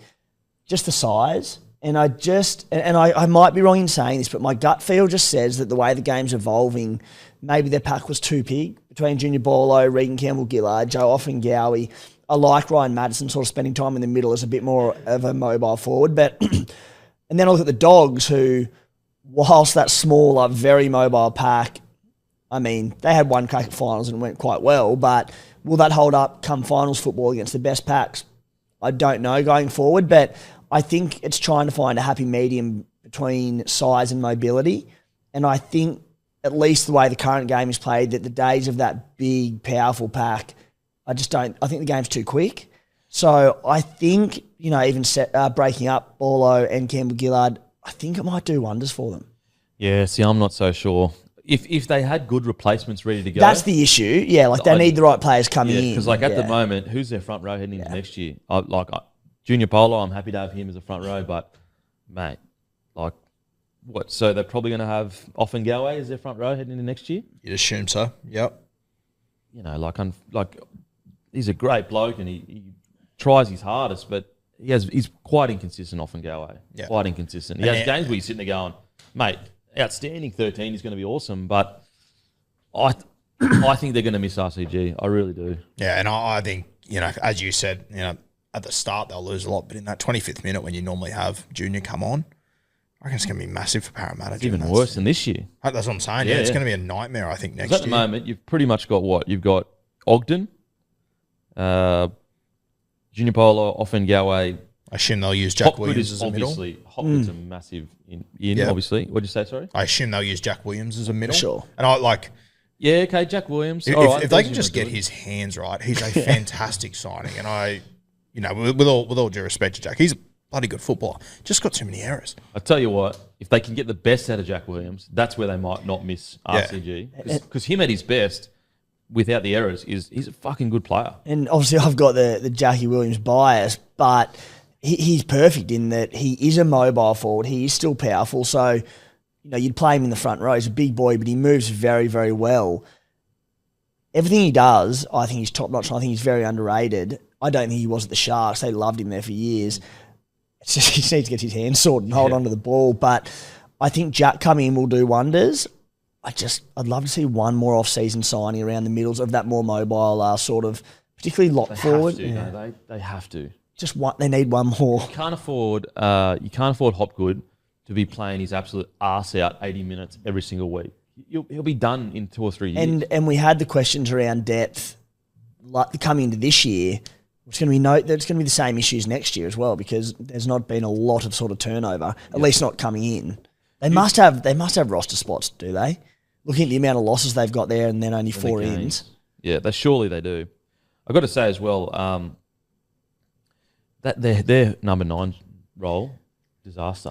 And, mate, we were talking about it last year being a disaster, and I kept saying it's all right. Like, Matt Arthur's the long-term plan. Probably isn't now. He's gone. Most likely to the Knights. I have serious concerns over that 9 jersey, 100%. I mean, just reading between the lines and some of the comments and whatnot, I don't know what position Gutho's going to play next year. Yeah, that whole situation is strange. Like, surely they're not expecting him to play 13. We'll get to a preview. We'll get to preview later in the year. We'll keep the review. Gutho to 9. Gutho to 9. It's a tall 9. In regards to review, look, it's the consistency of some of these players as well. You've got obviously Cartwright, who's quite up and down. Like, he has his bloody good games, and then he can be quite quiet. Lane, I did find he did well when they moved into the middle and just got him very simple, just like, mate, we just need you to hit him up and just keep it real simple. But like a lot of their attack when they made the grand final was based around get the ball to Lane with Dylan Brown around him, get a quick play of the ball, and then go again. And they just, unfortunately, Lane has just been unable to find that form again. Well, if you look over Brad Arthur's time there, I would say his biggest strength was getting the absolute best out of back rowers. Now they've been left with all these guys that he could get the best out of. I don't know if other people are going to be able to. I'll say, I reckon the one positive take out of this year, I thought there was a couple of moments there where Kelma Tuolangi finally showed what we've been waiting to see. I think he's a big watch in 2025. Yeah.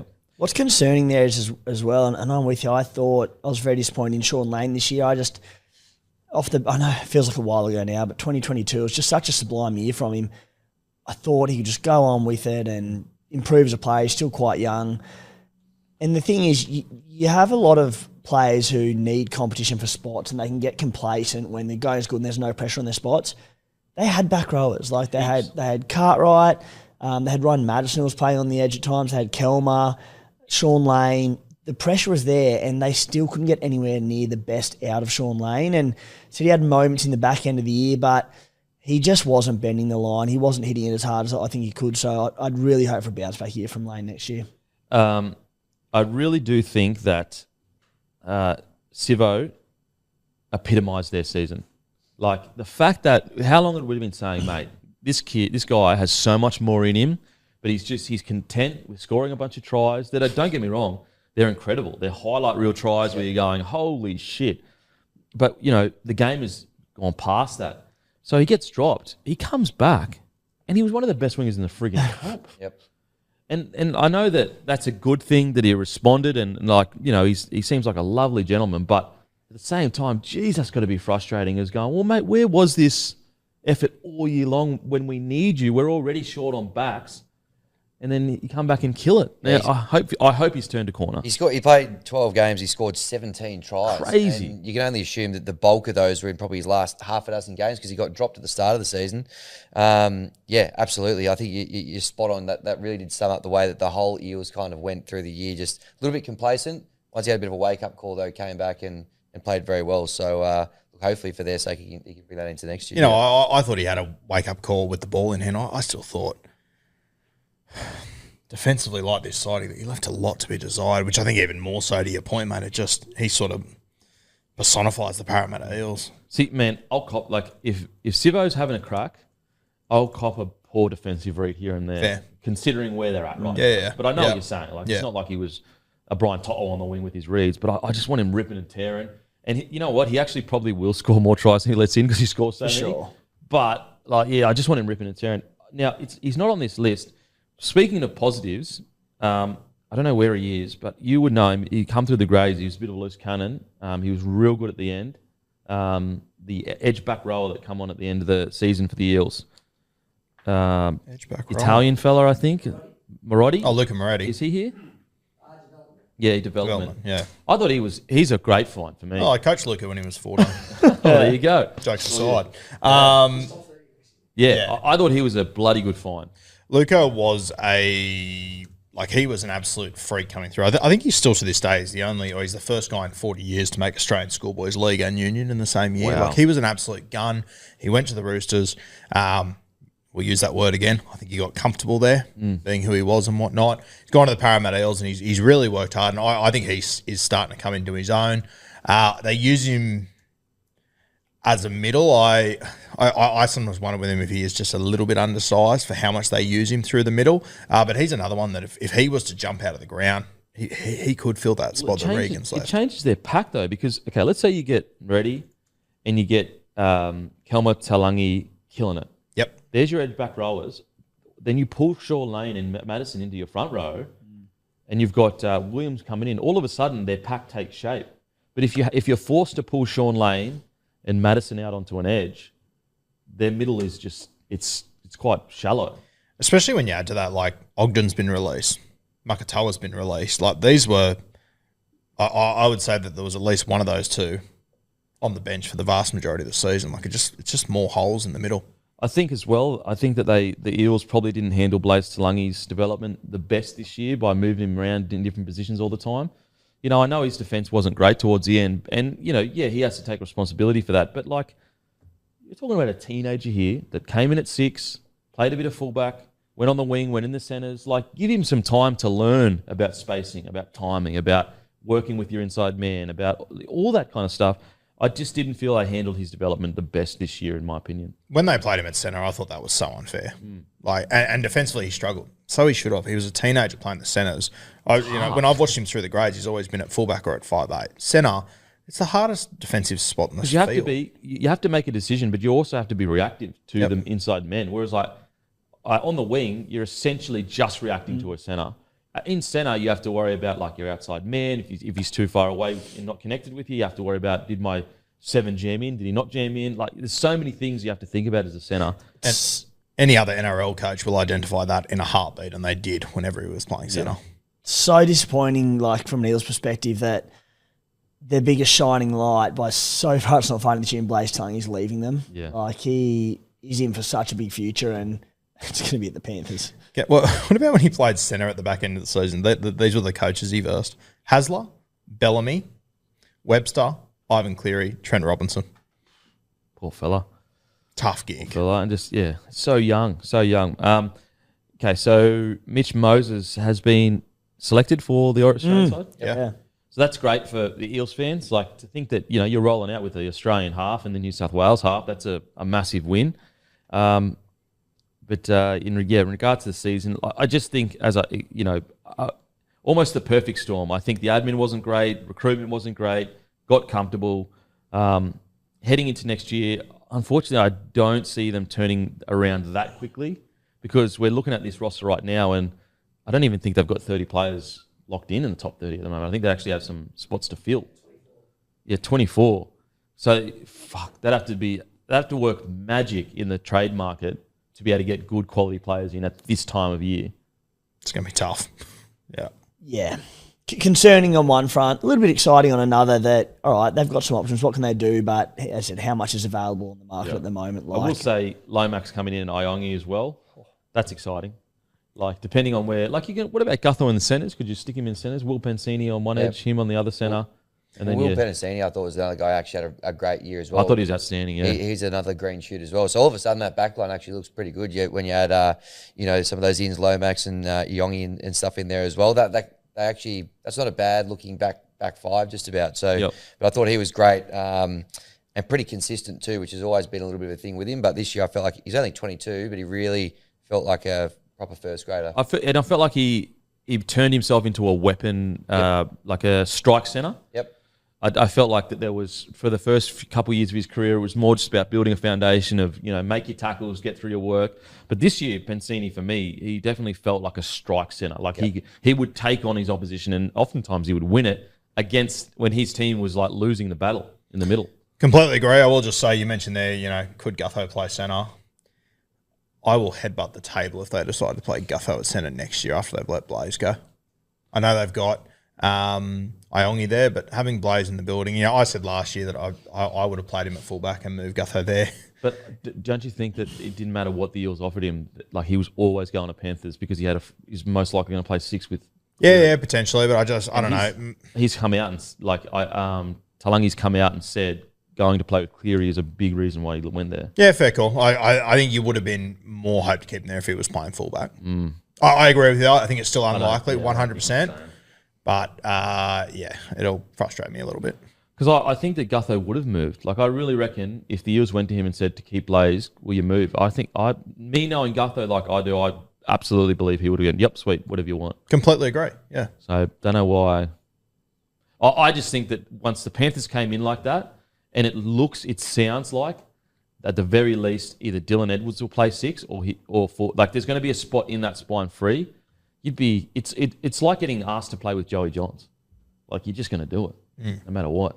Yeah, you'd almost 100%. Be crazy not to. So I feel sorry for Eels fans because they're sitting there going, how do you compete with that? Okay. Now, there's been Dean Hawkins has obviously been brought in as well. I've been quite critical of the Eels with their depth and not having almost a journeyman half ready to replace Moses.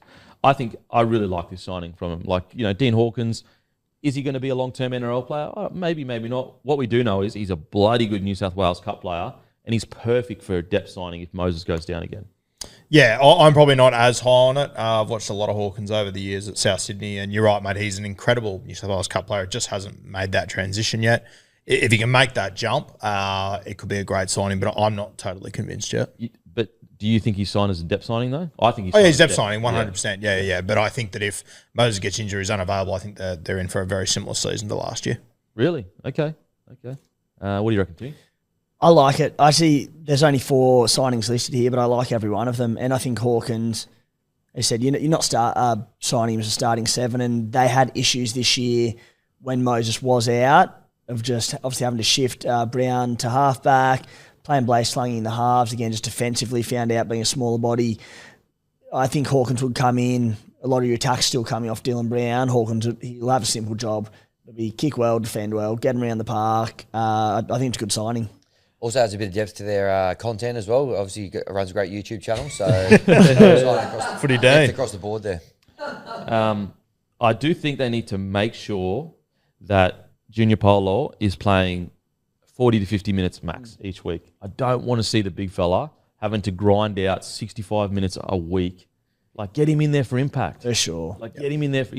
He's one of the best impact player forwards in the competition. He's so hard to handle. When you got him out there grinding his ass off for 65 minutes, 120 kilo forward, what do you think's going to happen? Of course he's going to get tired. Just use him a similar way that Penrith use Fish and Leota with a few more minutes. Like, you start him and playing that first, probably get 25 out of him, give him a spell, bring him back on for 20 to 25 back into the game. I'd be almost mirroring Leota's minutes, maybe a little bit more, because he does have a good tank on him for a big fella.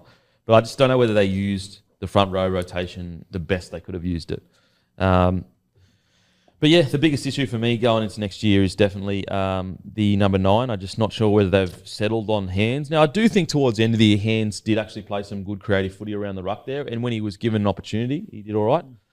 But yeah, we'll see. We will see how they go. Alrighty, the Titans. They finished 14th, wins 8, losses 16, points scored 488 points against 656. Ladder position last year, 14th. 9 wins, 15 losses. Holy, they went better last year. Points scored, 527. Points against, 653. Wow. Their attack went back. That's crazy. Okay, some more stats here. Attacking, they came 14th. Isn't that interesting for such a good attacking, like known as this attacking side, they still only came 14th. Line breaks, 10th. Tackle breaks, 8th. Meters, 9th. Offloads, 11th. Tackled inside opposition, 20 is 13th. Errors, they came 17th. 9 per game, and completion rate, they came second, which is obviously second last at 82%. Oh, second best, sorry, apologies. So best for errors. Okay, my bad. Which is also like almost opposite what you'd expect from the Titans. Defensive and discipline stats. Points conceded, 27.3 per game, 4th, which is 4th worst. Missed tackles, 34.7, ninth. Penalties conceded, 17th. Wow. So they were the most disciplined team in the competition. That's interesting. Sin bins 3, they came 16th. No send-offs. This year, look, I think it's well documented my heartbreak around the Titans. I was really high on the Titans. I just thought that Desi Hasler arriving, they got a really good young fullback, and it's just been released only yesterday. Ken Palacia is now signed with Leeds, which is like mind-blowing. I know that they were missing Tino. I understand it. So you definitely cut them a bit of slack. But just towards the end of the year, they completely fell off. And I really, really hope we're witnessing something similar that happened to the Bulldogs, where Desi Hasler is just so firm on his vision that he just needs an extra 12 months to get the boys on board, because this is a really, really disappointing year for the Titans. And also, he's gone to other teams that have finished lower and improved them more. So I hope that's the case, but for me, I think it's a disaster season for the Titans, in my opinion. Those attacking stats are shocking. Crazy. Like, for everything you know about the Titans, like I just went through their season. You know, they had 25 games, 10 of them, they scored under 18 points, which is, 3 scores, like at least at the Titans last year, you went, okay, I know they'll score points. Yeah. They might not be able to defend them for shit, but they'll be able to score points. And I feel like they had a good year attacking-wise. I thought throughout the season. I didn't watch them and go, oh, geez, there's attack's falling off the cliff. Yeah, really interesting. And, as you said, Kemi, they did have injuries. There was things that went against them. Obviously, Hasler's first year as coach. But, I think it'll be reflected in our comments. I think we all had higher expectations for them this year. Not top 4 or anything like that, but friggin', they were my biggest dark horses for top 4. I'm an idiot, Timmy. Those stats are mesmerising to read. Just someone you just read out. So the least errors per game, they had the second best completion rate in the competition. We thought, at least, that their attack was unreal. Like, if you said at the start of the season they'd have the least errors per game and an 82% completion rate. Oh, top friggin' 6. Yeah. And to have scored so poorly and finished so poorly, that's very surprising. Yeah. And you know what I'm hoping, and I'm trying to glass half full here, but is that a sign that Desi is real? Like, the fact that they've got the best completion rate, the least errors, the most disciplined, is that evidence of him really trying to change the DNA of this side? I hope so. yeah, is it a good sign or a bad sign that they finish so poorly with those good stats, or do you just focus on the stats themselves? Well, or is it like signs of they're not used to this style of play, however they're listening to Desi and everything will click into gear over time? Like, again, I'm trying to be glass half full here. I've had my heart broken by the Titans. They're so frustrating. Like, it's a black hole in the Gold how was Coast. that 6 week or so period on this show that we're like, as we said, week in, week out, turned a corner, they've done it. The second you say it, it's just like inevitable that they're going to shit the bed. It's bizarre. It is so bizarre. And we had been so much so that people give a shit, especially me, like, oh, I need to wait till round 10 to see how they're going. Because we want to be patient. We don't want to get ahead of ourselves, because we know how like 4 weeks in rugby league at the start of the year compared to the end of the year can literally be a totally different side.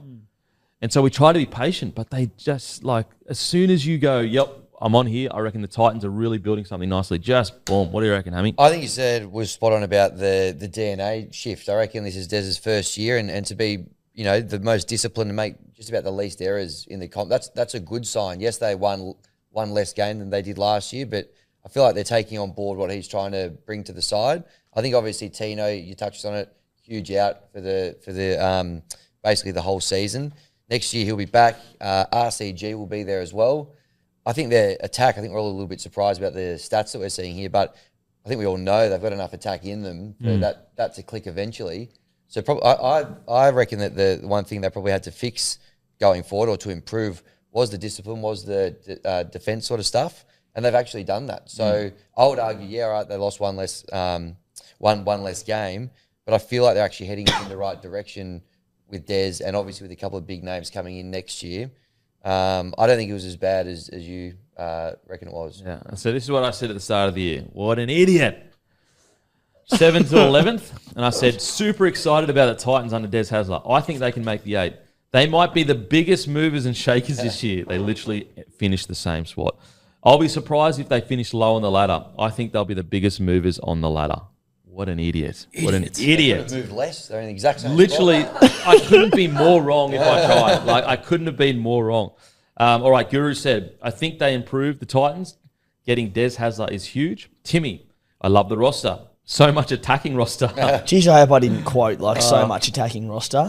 Not great English. A lot of potential. I could have them in both 5th and 13th. I'm really not sure where to put them. So you put them 7th to 10th. Also, next year for the preview, we're going to go 2 spots. You can only pick 2 spots. So 5th or 6th or 4th or 5th to make it a bit more interesting. All right, Hammy, they're the best backside to make the top 8 at $4. I just worry about a couple of guys who are fullbacks playing in different positions, but they'll be fun to watch. 5th to 8, holy. They were fun to watch at times. Whether they were getting hammered or winning. This is Matty. This is the most excited I've been for the Titans. If they improve dramatically, they could still come 10th. Jesus, Matty, holy shit, that's harsh. All righty, let's talk about their year. An absolutely disaster start to the year. What were they, 0-6, and they won their 7th game? Or 0-7, they won their 8th? And so you start in the year, and look, although I don't think it's time to say, Desi wasn't the right answer, whatever. If you're Holbrook, you are sitting there going, hang on a sec, we were sitting 9th when I got sacked. We were sitting 9th. But I do think Desi needs longer than 12 months to instill what he needs to instill. But a disaster start to the year. Obviously, losing Tino has added on to that. We've spoken about it through the year. Some positives that came out of it where it looks like they've settled. However, just as we said that, Campbell's defence, fell off a cliff, unfortunately, at 6. And so we did say, even at our most positive with the Titans, we did say you need to see a whole season of someone defending in the front line before you can get a really good idea of whether they can defend in the front line. Like, a lot of players can pull together 3 to 4 good games because they're just so high on adrenaline. But it's about the 24 rounds or 26 rounds or whatever that, putting it together. Unfortunately, although it looked like they had that fullback situation sorted, now with Campbell looking as though he struggled at 6, and Brimo, did it really work with him at centre? I'm not sure. They are, I think, a little bit closer to working out this fullback problem, but I don't think they're actually fully solved it yet, which sucks. I think until one of them leaves, I don't think they'll ever be fully solved, Yeah. to be honest with you, which is, and in saying that, when we were talking about the fullbacks at the start of the season, Keanu Kenny was almost like a background character. Yeah. He's talented, but they've got so many other guys, so he doesn't come into calculations. Now he does. It just gets harder. I'll say for the Titans, as we said, injuries, were on reflection, always going to be a problem, but I think when you've got AJ Brimson, you've got Tino, and they combine for 15 games this season, it's always going to be bloody tough. Your 2 best players, in saying that, they're playing AJ Brimson out of position anyway, not getting the best out of him. Keeney's probably the big takeaway from this season for me. Incredible. Yeah. And he's so genuinely, as Hammy put in his quote, they'll be fun to watch. For the last 10 weeks, he might have been my most exciting player to watch. He was incredible. Yep. And he might have, a string to his bow that, the other 2 don't, is he doesn't get injured as much. Now, granted, he's early in his career, so still a long way to go in that. But that has been a big problem for the Titans, is Campbell and Brimson have had a tendency the last couple of years to get injured. So it almost might be the reason why. Like I still, funnily enough, I still think Bremo is the best fullback in that squad. But the fact that Kiddo is playing week in, week out might be the reason he keeps that spot. Yeah. But he was electric. I think the other key injury that really hurt them, and it was obviously compounded because of Tino, but when Jermaine Jolliffe went down, it was in about round 14 or something like that. He missed like 8 or 9 weeks. Round 11, he went down, returned in round 22. I think that really tested their depth even more then. Yeah. And what stood out to you, Timmy? Yeah, I'm a little reluctant to say that injuries hurt them too much, only because they had a few, but there were clubs that had far worse injury tolls. Tino is what it is. Of course, it's a massive loss and happened at the start of the season or before the season began. It was enormous, but it's also one player, it's one forward. You should be able to overcome it, at least not like to regress to the point that they did.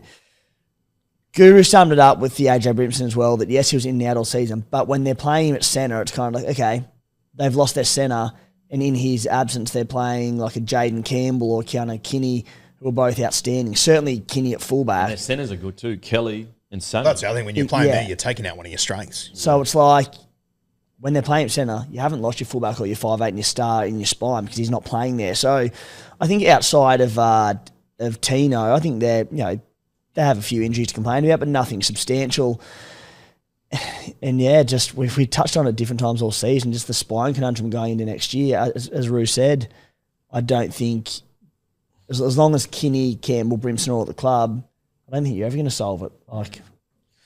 Okay, I think one area that they need to solve is definitely as quickly as possible is just their 13 role. I just don't know who. I see Tino as more of a front rower. I don't want him getting through all the shit work at 13. Like I want him on there doing all the fun, the good stuff. What he's made for, which is bending the line. And at 13, you do have a tendency, even if you try not to. You walk off the field, you run for 150 metres and you've made 45 tackles. Like, I don't want my bag. I've spoken about this with Cam Murray for so long. The guy I built a club around, I want him doing as little of the shit work as possible. We can get someone else on a way smaller wicket to do that shit work. And I just think with Tino, I would love to find a way where, I don't know why Aaron Clark, they just refused to put him there when I really felt like he suits that role the best. And so I'm going to be interested heading into next year because Aaron Clark has signed for Warriors next year. Verrills is in and out of that 9 role. And so sometimes Randall has to jump in there. And it's the hard question of do you find someone else to play that 9 role and make sure Randall stays there? Because Randall has almost, I find of the season's a bit of an exaggeration. But when we look to Kurt Mann for the Bulldogs and his role, that's what Randall's been like for the Titans, in my opinion. Yep. Yeah, I completely agree. Yeah. And so I would rather him, because they bring him on a front row sometimes. Yep. They play him an edge. They play him fucking everywhere. Everywhere. So, But I would rather say, mate, you're starting 13. Work on your connections with the 6 and the 7 and the fullback. I'll tell you who's one guy that, and he's been over in England for, I think, 2 years now or whatever. Which I think a lot of teams could do with a John Asiata. Oh, I was going to say Magoulias. Magoulias, watched him on the weekend. Good times. Magoulias. I thought we were going to get our first Tom Opachich mention of the show. His time will come. He is actually looking for a club. I saw an article. Sign him up. Sign him up. But I do reckon John Asiata's a guy that's sitting over there that I reckon is a 13. He's still got a lot to offer. Yeah, okay. Now, I actually met Carter Gordon at the Levels Golf Day, Grumpy Coffee. First of all, great bloke. But second of all, really good physique. Now they were actually thinking of putting him in first grade a couple games at the end of the year just to give him a taste. And they said, you know what, let's not rush it. So he played centre in Queensland Cup. Then he moved into 6 in Queensland Cup. But the problem is that the half that he paired with was a 6 as well. So it was 2 running 6s. But physically, super impressive young man. Perfect ball running 6. Almost a bit probably a bit bigger than Jackie Whiten, but built a bit like Jackie Whiten. Bigger than Jackie Whiten? Yeah, I think so. I'm just trying to think of Jackie. He might actually be a little bit bigger than Jackie Whiten. Maybe, now, I'm not sure how strong he is on contact. Jackie Whiten's one of the best in the fucking business in contact. But physical-wise, big boy. Now, does that solve issues there? It gives you more issues. What like? It's more I don't headache. understand Yeah, it. We've literally they're already playing AJ Brimson at centre. Like, where does Carter Gordon fit in? Well, Like, do you go Foran at 7, Gordon at 6, Tanner Boyd at 14, Randall at 13, Verrills at 9, and that Tanner Boyd goes back into that hooking role with Verrills. so then you have Campbell. Yeah, Campbell. Could Carter Gordon be your 13? He's big enough. He's definitely fucking big enough. You remember him, Matty? He's fucking big, eh? Without seeing any evidence of it, just going off what you're saying, maybe that could be the fit. There's already no spot like for Brimson in the 167, according to what they ran with. And they add another one in. But yeah, if you could make him a 13, I haven't watched him play, but Oh, that's so true. Is that the biggest issue at the Titans, that their squad roster is just completely unbalanced? Yeah, well, they had too many fullbacks. Now it feels like they got too many sixes. So they already had too many, and then they signed the Wallabies fly half. Are they? They obviously got a plan for him. I just don't know. Well, what it is. when I was speaking to him, he sounded like 6. He did not sound like a guy that wanted to be 7. Like, granted, Kieran Foran probably only play for one more year, but you've still got too many. we did say through the back towards the back end of the year, Campbell could at 7. Campbell go to 7? That is maybe an option there. Maybe that's what they're thinking. Just the defence in the line. Anyway, so Tell you what, there's a hectic trade deal looming here somewhere. They could get someone. They could get their gun 13 and give away one of these. Like, all them spine players are unreal, especially if they've got high hopes for Carter Gordon to slot in there at some point. yeah. Anyway, boys, thoughts on David Fafita's year? Up and down. I think the Origin snubbing really hurt him. I think that's pretty evident. I think that rattled the cage a little bit. I got to give him a lot of respect. I felt he took it well publicly. Yep. Like, Agree. he very easily could have, in interviews, you had slide digs and passive aggressive, but I felt like he really handled himself in a classy way publicly. I agree with that. I think on field, though, I think it was pretty evident it took a pretty big impact on him. Yeah, I think that's more a case of him being like hurt rather than him doing it intentionally to spite. Oh, someone. obviously. Yeah. I completely agree, but I think it obviously did get into his head a little bit. I really wish I knew this guy so I could talk. David Fafita. He just seems like such an interesting guy to me. That I think a lot of the pressure that's been put on him has been very unfair. He hasn't brought it on himself. But I feel like he can't win. Like, when he goes and plays like he used to, they would bag the shit out of him because he didn't get through all the hard work and he didn't run the lines on the edges. He didn't have 15 runs a game. And then all of a sudden, guess what the yarn started to be towards the end of the year on David Fafita? Oh, be careful what you wish for. You don't want to turn him to a typical back row that has 16 runs a game. And it's like, the poor fella can't win. Like, when he was scoring 17 tries a year and taking scoots out of dummy half and just being an absolute menace to defences, it was, he's lazy. He only cares about the fun stuff. So he completely changed his game up. And then it's like, don't be careful what you wish for. My big pet peeve with him this year, which I don't actually think was his fault, I can't believe they took Kieran Foran away from him. That was That very fucking strange. shocked me. Very strange, because you need a leader next to him just to keep him in the game a little bit. Like, from what I know from David Fafita, like, he's a lovely young guy, just super energetic, just, a happy-go-lucky guy. And sometimes when you're a happy-go-lucky guy, you can zone out a little bit. But when you've got Foran next to you, you don't zone out because he's a leader. And that, like, we have to remember, Dave Fafita is still only 23, 24. Like, he's not 28, 29.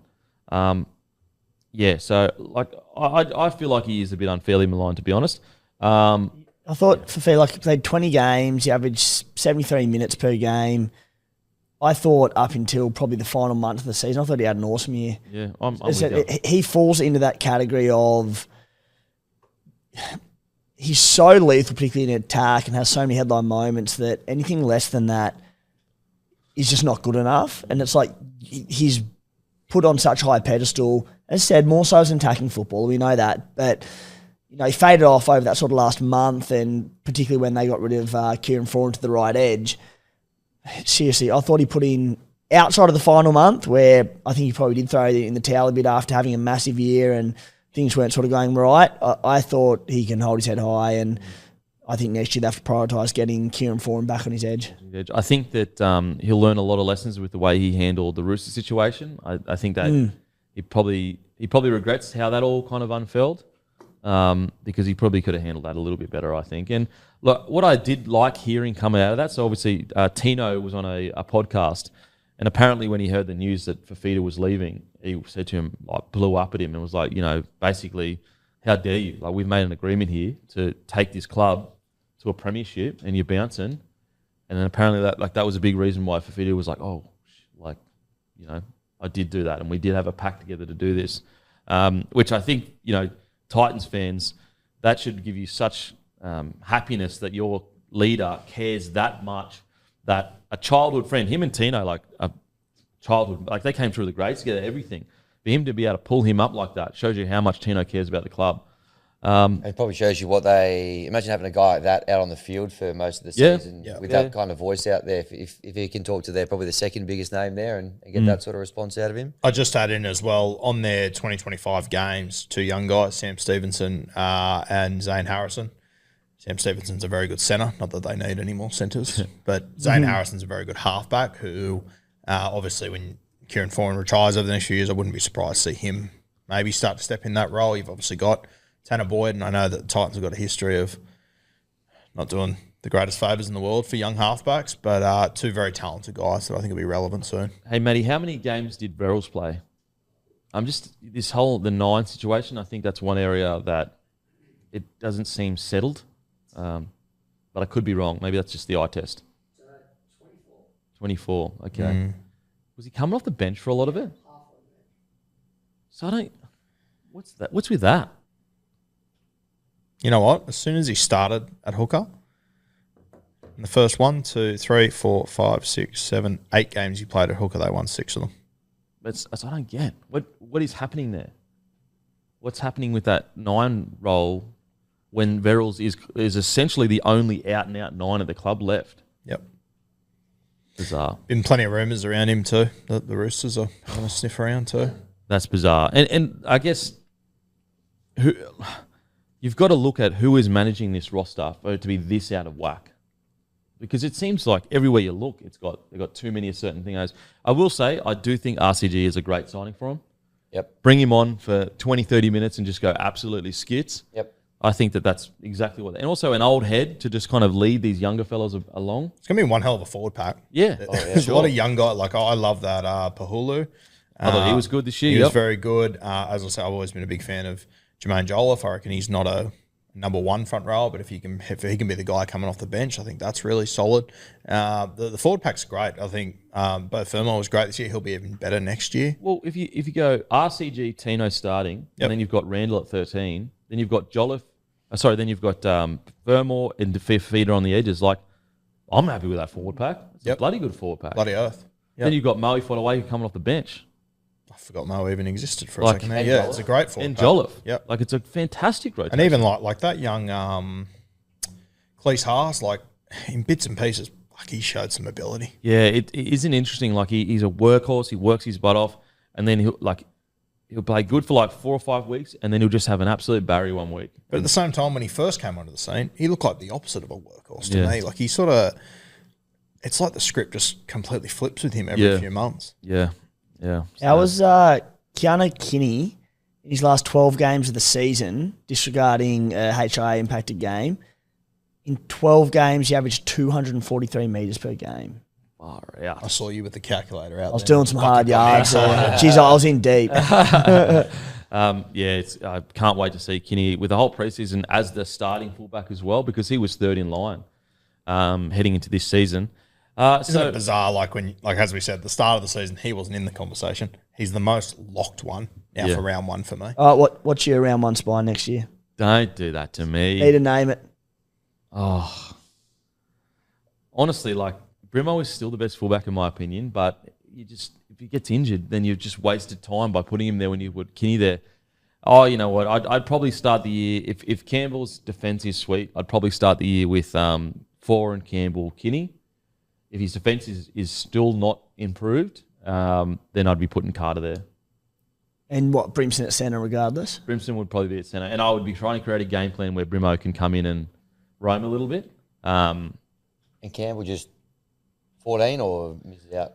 Yeah, I'm of the mind if you don't have Campbell starting, I just don't think it's a good bench spot position. I just think he can only play I mean, you know what? If you have him on the bench these days, he can fill in at 6, and fullback, obviously. So maybe you do consider the fact that he can cover halves. What about you? Yeah, I think I would go with Verrills, Foz, Jaden Campbell, Keeney. Brimo at centre, even though I hate him there, you got to fit him in somewhere. And without watching this Carter Gordon at all and having any idea what I'm talking about, just going off what you've said with size and from blokes I've spoken to that have seen him up there, they've been impressed with him. I don't mind the idea of him being a 13. See, I love Randall at 13. So do I. I'm a huge Randall guy, but I mean, fuck. You know what? Imagine being their Queensland Cup coach knowing you're going to get one of these guys in your side. You could put Carter on the bench because he is such a big body. Yeah. You could put him on the bench. Yeah. Kinney 1, Brimson 6, 4 and 7, Verrills 9, Campbell 14. If Carter Gordon can be your bench utility and go between middle forward and be he could be, again, I haven't seen him play. What I've heard, could be the ultimate utility if he's up to the level. Because if he can play, slot in the forwards at a pinch and spend some time in the middle, basically play anywhere in the back line, if that's the case, you've just got two too many in your spine, essentially. Sounds ridiculous, but I'd be looking at a player swap and I'd be looking to strengthen other areas because you've got too many guns. You know what? The more I think about Carter, he's actually the perfect bench player as your outside back because he can play centre, wing, fullback, 6, and he's big. And you know what? In a side where you're trying to pick all these guys and fit them all in that are incredibly injury prone, all of them. Yeah, it's going to be much worse. You know what? He probably will definitely find his way on the bench. I reckon as the outside back selection, but he's big enough to play. Sounds very. Based on the positions we spoke about inside, sounds very Lockie Galvinish, obviously a bit older, but 5'8", who can play centre, can play in the pack, might be able to play in the pack. That's speculative at this stage, but yeah, anyway. Mate, seeing Lockie Galvin in person and the fact that he doesn't miss any tackles even when he played edge back rower is actually insane because there's not much of him. He's tall, obviously. And he's a proper kid. When he fills out... Yeah. Well, he came through playing a bit of 13 as well, didn't he? So there's He was an edge back rower when they won the Harold Marts. Yeah. Which seems like ages ago. It was about 3 weeks ago. Okay, just a broad overview of the Titan season, boys. For me, I thought it was a disaster, but I want to make sure I have the caveat of I'm hoping it was that because Desi is willing to sacrifice results now for building a culture next year, just like Serraldo did with the Bulldogs, where we were sitting here going, for the half of the year with the Bulldogs, we're going, no, it's his first year. He's allowed to have these losses. By the end of it, we're going, fuck, I don't know if this is working. And then obviously look what happened. I'm hoping that's what happens at Desi, but I do think that even Desi this year would be like, mate, I did not expect to be coming 14th at all. Yeah, I thought your comments during the year, I didn't agree with them. Looking at it now at the end of the season, I do understand a bit more where you're coming from, but I'm not as far on your end. I think I just want to give Desi, see how he goes with an entire 12 months to prepare this side. Yeah, somewhat like the Tigers. Year one, new coach, bit of personnel change. It was a disappointing year, but I do think they're building okay towards the future. I will say, though, that the Titans, they weren't in a complete rebuild phase, whereas the Tigers are, so I almost cut them more slack. But the Titans produced more. But yeah, there wasn't massive player changes and whatnot, so it was a disappointing year, but I still have enough exciting prospects for them next year. Yeah, I think there's a few of those data points that we looked at. They didn't give away that many penalties. They were pretty well disciplined, so Des has put a bit of a stamp on them. They'll definitely want to go better next year. The one watch out for them is, and we had the same thing at the start of this year, who is the best lineup in the spine? We still don't really know that now. We've all given pretty different answers there. I wonder whether the best way to balance them and get the best out of them might be eventually just to get Campbell at 7, Brimson at 6. I know Foran's great, but he's getting on a little bit. If you want to fit them all in, I don't think playing one of them in the centres at all times is the best way to do that. But look, I think when they get those the players back from injury and Regan Campbell-Gillard back in, I think they're actually heading in the right direction, even though they're held firm on the ladder. Alrighty, and don't forget, guys, this season review is brought to you by Grumpy Coffee. Free shipping. We have free shipping. As we launch anywhere in Australia, it is free shipping. So head to grumpycoffee.com.au. Basically, you're going to get the high-quality coffee, and you don't even need to go into a store to get it. It's coming to you for free. So head to grumpycoffee.com.au, and it's a beautiful blend, guys. We've got PNG beans, we've got Colombian, we've got Guatemala, we've got Brazil, you name it. Beautiful. We've got pods as well. They're the original Nespresso shape. So, yeah, I think we may have sold out of those right now. Actually, no, they'll be good to go as I speak. So, the launch has been incredible, and the feedback, the amount of people that have got some and reordered has been incredible. So, give it a try. Trust me, guys, you will not be disappointed, Grumpy Coffee. And also, this season review is brought to you by Sportsbet. Give us a follow on the feed. The best in the business, guys. And you'll be able to enjoy my racing tips over the off-season, which, of course, will kill it, just like my cricket tips do. So give us a follow on the feed. And as always, a massive thank you to Sportsbet. Okay, the Warriors, 2024 season, they finished 13th, wins 9, draws 1, losses 14. Points scored, 512. Points against, 574. Their 2023 season, 4th, 16 wins, 8 losses. Points scored, 572. Points against, 448. Isn't it crazy when you put it in that perspective of like points scored, 578. So this year they scored 512. And then points against, 574 compared to 448. It isn't that much of a difference between coming 4th and coming 13th. You know what I'm saying? Like, if let's say you add that up over, a whole season, and each game there is 6 points scored less. All of a sudden, you go from friggin' 13th all the way into 4th, pretty much. Yeah, well, it's seven wins difference, which is enormous. But You're right, when you look at those points scored and against, it doesn't look like it's miles apart. Yeah, so you go, 6 times 26? It's 156 points. So if you just let in less one, you'd actually be even further up the board. Yeah. That's crazy. Yeah, well, and we're going to obviously unpack it in a minute, but they lost 5 games by 4 points or less this season. Oh. So just think about the difference that could have Yeah, made. They win wow. 2 or 3 of them. Well, especially at the start of the season, they had a couple of very tight losses that they played. I think they played outstanding. well. I think they played better in losses than I some tell you wins. what, if I'm a defensive coach, I'm putting that in front of the boys going, guys, 6 points less a game can get you into the top 4. So just that one effort, that one try, and that can get you into the top 4 every single game. Okay, anyway, attacking stats. The attacking stats are points, 21.3 points per game. That's 11th. Line breaks, 4.6, 13th. Tackle breaks, 6 with 35.2. Meters, they came 3rd. Offloads, they came 14th. Tackle inside opposition 20, they came 1st. So that's tackled inside opposition 20. They had the most tackles. Wow. That is it just shows you that, the whole year we've been looking at this Warriors side going, I don't feel like they're playing that bad. They're just not winning. And that stat just says it all, doesn't it? They were dominating a lot of the... Just so we're clear, that means that they are getting tackled in opposition 20 in the red zone, attacking their line, yeah? Yeah. First.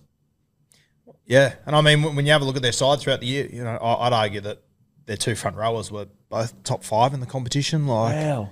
And so, sometimes when you make these statements, I for a lot of the year, I remember us sitting here saying, it'll turn and this is a bloody good side and they're playing good footy, and you get a lot of pushback from people, and sometimes you begin to doubt and you go, am I blinded by my want for the Warriors to go well? Yeah. Then when you see that stat, it all makes sense. Like, they were playing good footy. They just weren't icing games. That's actually amazing. Wow. Okay, errors, 9.1 per game, which is 16th. Completion rate, 1st. It's the completion rate. I feel like with the top teams, it matters so much in their results, but the other sides, I'm like, fuck, is it mattering as much anymore? Yeah. So they had the most tackles inside the opposition 20, and they had the best completion rate. Wow. Jeez. Because Webster would have access to these numbers. He must be pulling his bloody hair out looking at that going, all my systems are good. We're just not icing our friggin' opportunities. Okay. Defense and discipline. Points conceded, they came 9th. Missed tackles, 14th. Penalties conceded, they came 11th. Sins bins, they came 13th. And send-offs, they had 0. Okay, so an overview of the season. Look, at the start of the year, I think we were all... I'll just speak for myself. At the start of the year, I was like, this team is just as good as last year. I'm very excited for them. I think they'll push probably into the top 6. They look like they're playing high-quality footy. And there was even a period where I was like, I think they might be premiership threats. And then towards the end of the year, the argument was, is this the same old Warriors that we've seen all the time, where they have one really good year, one really poor year? And I was of the mind that, no, I don't think this is the same old Warriors. I do believe they've made improvements. Now, granted, they ended up finishing 13th. But I'm still, and it's just an opinion, but I still believe that this club has made progress, and I still believe it's not the same old Warriors that we have been seeing for the last 20 years. Disappointing year, but I do think improvements have been made. Yeah, I think improvements have been made from 2 or 3 years ago. Obviously, off the back of the season they had in 2023, I think we all had higher expectations than where they were. But we spoke about it in the preseason. It doesn't overly shock me that they missed the top 8. They did worse than what I anticipated that they would. But I know Warriors fans didn't like to hear it. We spoke about it in the preseason. I'll talk about it this preseason as well. Getting up there is hard. Staying up there, it is just a whole nother challenge. It's climbing Everest all over again. And, you look consistently over the last 3 or 4 years, there's always 2 teams that jump out of nowhere and then they drop back the year after. And it's like clockwork at the moment. And the Warriors, I don't think they've dropped back to those standards that we saw for the last 15 years, with all due respect to them. But, there's no doubt it was a disappointing season. I'm way more confident that this current administration and roster can continue to improve than I have been in past years. Yeah, and there's been in past years, Warriors you look at them on paper, you go good, and I always think to myself, but there's still a chance they could finish bottom 3. I don't feel that with this side. No, I don't either. What do you reckon, Timmy? Yeah, I mean, certainly disappointing looking at where they finished on the ladder, but, it wasn't – I don't think their season was as bad, and those results that Hammy mentioned before, I think they reflected that, those tight losses. I think that a couple of years ago, if I saw them go from a top 4 team to missing the 8, I would have been like, oh, that's a train wreck. You can't be making losses like that off the back of such a big season. But we've just learned in the last 3-4 years how difficult it is to sort of come from the clouds with a big one-off season. Like we've seen teams do recently, quite namely the Cowboys in 2022, a terrific season, made the top 4 and then missed the 8 the following year. And there's been numerous teams do it. It just suggested that the Warriors almost had to buck the trend from their one-off sort of anomaly of a season of their top 4 to then back it up and make the 8, because it is a long season, and the emotion that went into the Warriors campaign last year, it gets you, and it is hard to back that up, and they did find it tough. So, yeah, a disappointing year, but I do think like the foundations that they've laid over the last 24 months, I still think they're in good stead moving forward. Yeah, that emotion is definitely a key as well. Like they had a unique experience last year. Like, yeah, there were other teams that went really well and finished in the top 6, and everyone was happy, but these guys had a whole country behind them, people getting tattoos, and they sold out every game this year, so the fans were behind them again. Hammy, what do you think about them? Yeah, I think that would have taken a lot out of them that previous year where they were riding the wave so much. And obviously they dropped off a little bit this year. I said before they lost 5 games by 4 or less. They actually lost 7 games by 6 or less. Oof. So, like, it just goes to show if a handful of those kind of go their way, or they're able to get a couple of wins there, they could easily have scraped into the top 8. But, yeah, they definitely dropped off a little bit. We've obviously seen a couple of players retire or move on at the end of the year as well. But, yeah, interesting stat there before. They were the most tackles in opposition 20. I think, as we'll get to in a minute, like, they just probably struggled to capitalise on all that position, and their creativity in the halves was probably a bit of a part of that this year. Well, I mean, you look at Sean Johnson, so he played 16 games compared to 25 last year. Yep. The interesting thing with SJ is, and with all due respect to him, is obviously legend of our game. Like they won 4 from 16 with SJ. They won 5 from 9 without him. Which is a really interesting talking point, because I straight away go, SJ missed a lot of footy this year, that hurt them, but the win record, it's pretty impressive without him. Yeah. As fucked up as that is, like he's not going to be there next year. I think this current Warriors squad, when you think about losing a guy like SJ, you would sort of think, oh my God, this is going to be hard to replace. There is a bit of evidence there that says their halves that are already in the building can do a job. Yeah, I know we spoke about. I'm still not convinced. I think that like this year, I know that I had a better record without SJ, but like SJ is clearly playing with an injury. He's at the end of his career. He's not playing as well as he did last year. I'm just not convinced this current halves pairing. I'm happy to be wrong, but we'll get to that in the preview. But it is an interesting stat for sure that they actually had a better win record without SJ. And I'm not saying they'll be better without SJ by any means, but I mean, at least there are stats to back up there that maybe it isn't as bad as it seems. Yeah, for sure. Okay, so this is what we said at the start of the year, guys. I said It's been amazing, but I'm not convinced yet that this is the standard they'll set for the next 2 or 3 years. There is a chance they'll miss the 8 this year. I don't think they'll finish top 4. That doesn't mean they haven't made progress. So I had them finishing between 6th and 10th, so I was still incorrect. And maybe I was a bit too high on them, but I do think the general sentiment kind of holds true that I do think they have made progress as a club. However, I didn't think they would fall as far as they did. Guru, 7th to 10th. History tells us that this is going to be tough to back up what they did last year. Timmy, 7th to 10th. 2010 and 2011 was the last time they played finals footy in consecutive seasons. It's a stronger squad than last season. The signs are great, but last year could have taken it out of them emotionally, which is pretty bang on. Hammy, 5th to 8th. They're the second best backside to make the top 4. They had a great year last year. I don't know if they can replicate that. I don't think they'll be a million miles away. I still think they've got finals footy in this year. And Matty said, everything that could have gone right for the Warriors last year did. I don't think they'll make the top 4, but it would be disappointing if they missed the 8. I have them 7th to 9th. So I do think pretty much all of us had that same-ish kind of sentiment of there was going to be a bit of a fall-off. But I don't think we felt that it was going to be this far off. And maybe that is a mixture of the fact that last year they had SJ playing 25 years and also playing 25 games, and playing the best footy he's probably ever played. And, they had other injuries as well. I do think there was a period there where they were absolutely decimated by injuries. I mean, that team that beat the Penrith Panthers was like bloody New South Wales Cup side or something, which is so weird because they won. So it's just very, very, it's very hard to get a really good gauge as to what went wrong, because you could say, the injuries is what went wrong, but when they were injured is when they got some of their wins. Yep. So it's what was the issue?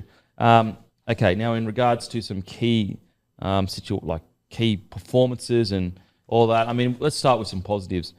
Adam Fanua-Blake and Mitch Barnett, Jesus, their consistency was absolutely second to none. And, it might be one of the best front row pairings. I know Barnett ended up putting himself out on an edge there, or getting put out on the edge there, but it might be one of the best front row performances the club's seen since the early 2000s.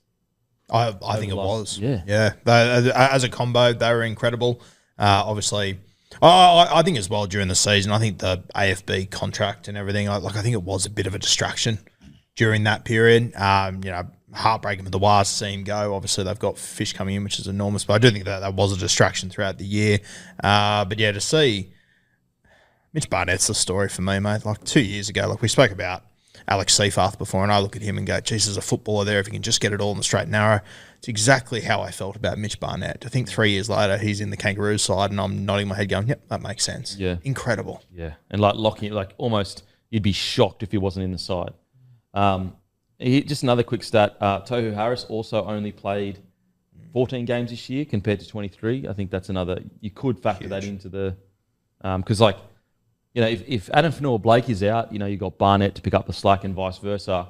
There really is no one that can do what Tohu Harris does. Well, I would argue Dylan Walker does a relatively similar job in terms of the ball playing lock, can play big minutes, and he was fit for the large majority of the year. So I think when you look at it in that sense of you had Dill Walker, he missed about 5 or so games at the start of the year, was good for the rest of the year. Mitch Barnett and Adam Fanua-Blake, who were probably the best front row, or second best front row combination this year, let's say after the Panthers boys. When they had those 3 middles together for the large majority of the year, it makes it a little bit more disappointing. That being said, it also does suggest that, geez, how big a loss Tohu Harris is to this team. Yeah. I personally thought Dylan Walker had a pretty poor year towards the end of the year. So I don't think that he's a good replacement for what Tohu Harris brings. I don't, at his best, yeah. I don't recall. Maybe at the start of the year he was pretty good, but I do distinctly remember at the end of the year I thought he was a bit poor for the Warriors. I think as well, what you lose bringing Dill Walker on for 30 minutes, that's where he's at his best, I think. Yeah, I think he's, if you take him out of that role of impact and put him into that 13 role, you're almost like, the whole point of him being in the squad is to impact. Because I remember when he got signed, and a lot of people were like, what position is he going to play? And Webster literally said, no, he is a utility. That is his position. And I agree, and especially as, Tohu's a bigger body through the middle, but I will say that I think Tohu's biggest value to this team is his ball playing and his link plays at 13. I don't think there is a better replacement at a club in the competition than Dylan Walker to come on and play that ball-playing role. Like, I think Dylan Walker is one of the best ball-playing 13s in the competition. I think the Warriors have two of them in Tohu and Dylan Walker. That being said, you're right in saying that he's so effective off the bench in that impact role, and when he has to start and play bigger minutes, it's a bit of a different story. I think he's his defence, though. Like, Tohu Harris' defence is for sure. Giant. In regards to Pacific, we'll go to some positives. I did think we saw real good moments of some of these young fellas coming through, like Jacob Laban. Where is he? Ali Lataua, I think it is. And anyway, Zion. I know they didn't get that much game time, but geez, there's some bloody good signs with those boys when they came in. And just some of the moments they had, was it the young fella against the Doggies where he just like out of nowhere made that line break and I think they scored off the try assist. I think Zion in his first game, did he get sent for 10 in the bin or sent off? Trial, wasn't it? Oh, it was in a trial, sorry. But he ended up coming in and debuting in the year at some stage, I'm pretty sure. The really good thing for the Warriors is these young fellas, especially that centre, he's just going to get better and better.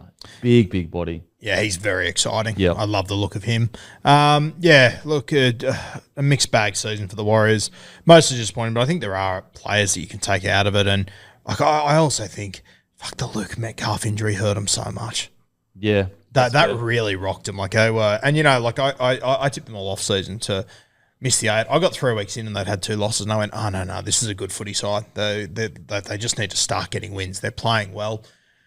They hoodwinked the shit out of me. But I think that once Metcalf went down, I think it had a bigger impact than what any of us anticipated. Yeah. I think one of the biggest takeaways and definitely the most shocking for me is I don't think they ever fully worked out how to use RTS. Yeah. I don't think they ever fully understood as a team, like, this is how he works in our system. And it just, we saw moments of brilliance, but it just never fully clicked for me. I thought they just missed a beat. Like, there's probably not a player in the NRL better designed to roam at centre. And you go, he's got so much strike, you do not want to waste him just sitting there in the left centre spot and not moving around.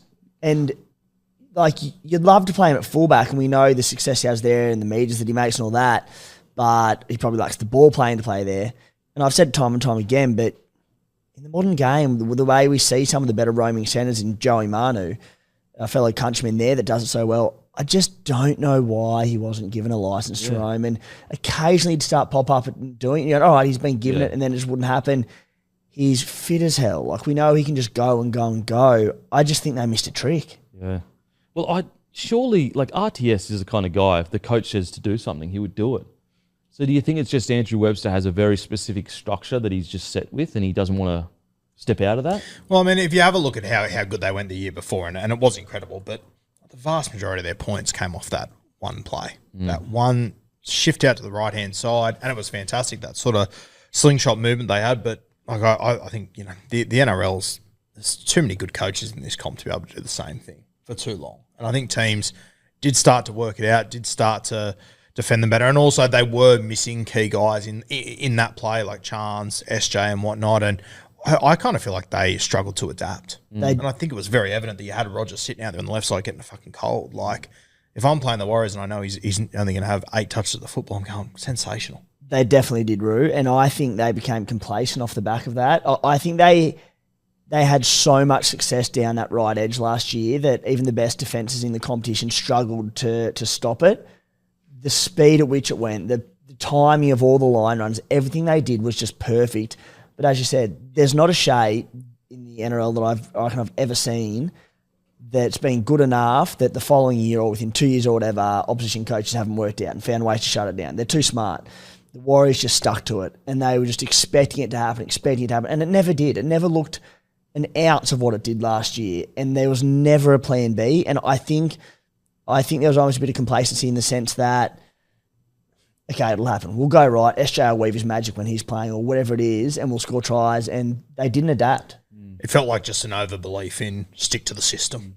It reminded me a little bit of early Penrith when they were just very robotic and they had an inability to kind of react to the game. And if their game plan didn't work, it was tough for them to. So maybe that's just Webster in his coaching journey, learning that and tweaking certain things. Another one, I hate to be too negative, but geez, Jackson Ford, his year went from bloody good to not so good. Yeah, he's one of those guys, we spoke about Jack Williams earlier. Like, he's one of these guys, he just needs to get these errors out of his game. He just had too many of them, and a lot of his effort areas you have to question. I think that's one spot that really hurt them this year. I don't think Kurt Capewell hit the heights that they'd hoped he would. I think Jackson Ford, he dropped back a little bit. Eventually, they ended up moving to the middle. Yeah. And Barnett on the edge. Yeah, and I mean, Barnett was incredible through the middle, and they moved in the edge because of it. Like, I even think the other back row that came over from Parramatta, Maratinek, like, he didn't quite hit the heights that we hoped for. I know he was injured throughout the season. He's a big wicket, like decent wicket as well. Decent wicket, yeah. And you know what? I would have paid a decent wicket for him. He's a good player, but they just haven't got the best out of any of those three back rowers, in my opinion. Yep. Okay, so what about some positives? Let's talk about some positives. Tua Picky, I thought he did really well. I think that, as I said earlier, I do get excited when I hear about this younger crop coming through saying, no, we're not going to Australia. We're not going to split up. We want to build something, brilliant over here. I think another positive is the fans selling out every home game. Like, geez, if you needed motivation, like, it's right there. The fans are turning up, so you need to turn up for the fans. And that's what's excites me, the fact that the fans are around them, but also this young crop is realising and identifying what is happening there, and they can be a part of that. It's just a matter of, can their halves pairing next year of Metcalf? Now, Metcalf has actually come out and said he would love to play 7 eventually, which is like, a couple of years ago I would have said no chance. But Jerome Hughes has changed all of that. Ball running halves can be 7s. So I wouldn't, I'm open to that. I'm open to it. I like it the closer and closer we get to the start of the season. I think it's a punt that I'd be willing to take. And as you guys know, I've been huge on Metcalf for years. I think he's now just been given an opportunity to show what he can do. And like, I'm not sitting here telling you he's a halfback. It wouldn't surprise me if he turns out to be the best option there. We saw how good Metcalf was with Sean Johnson last year, and we saw how good Tamari Martin was as a halfback without Sean Johnson this year. Wouldn't you just go, and I haven't seen Metcalf at 7, so I don't know, but doesn't it just seem logical to at least start with Tamari at 7, Metcalf at 6, nothing changes? I would start that. Again, Tomato Martin, and we've already spoken about this so many times, I just don't know. He needs to work on his kicking game. He needs to work on his last tackle decisions.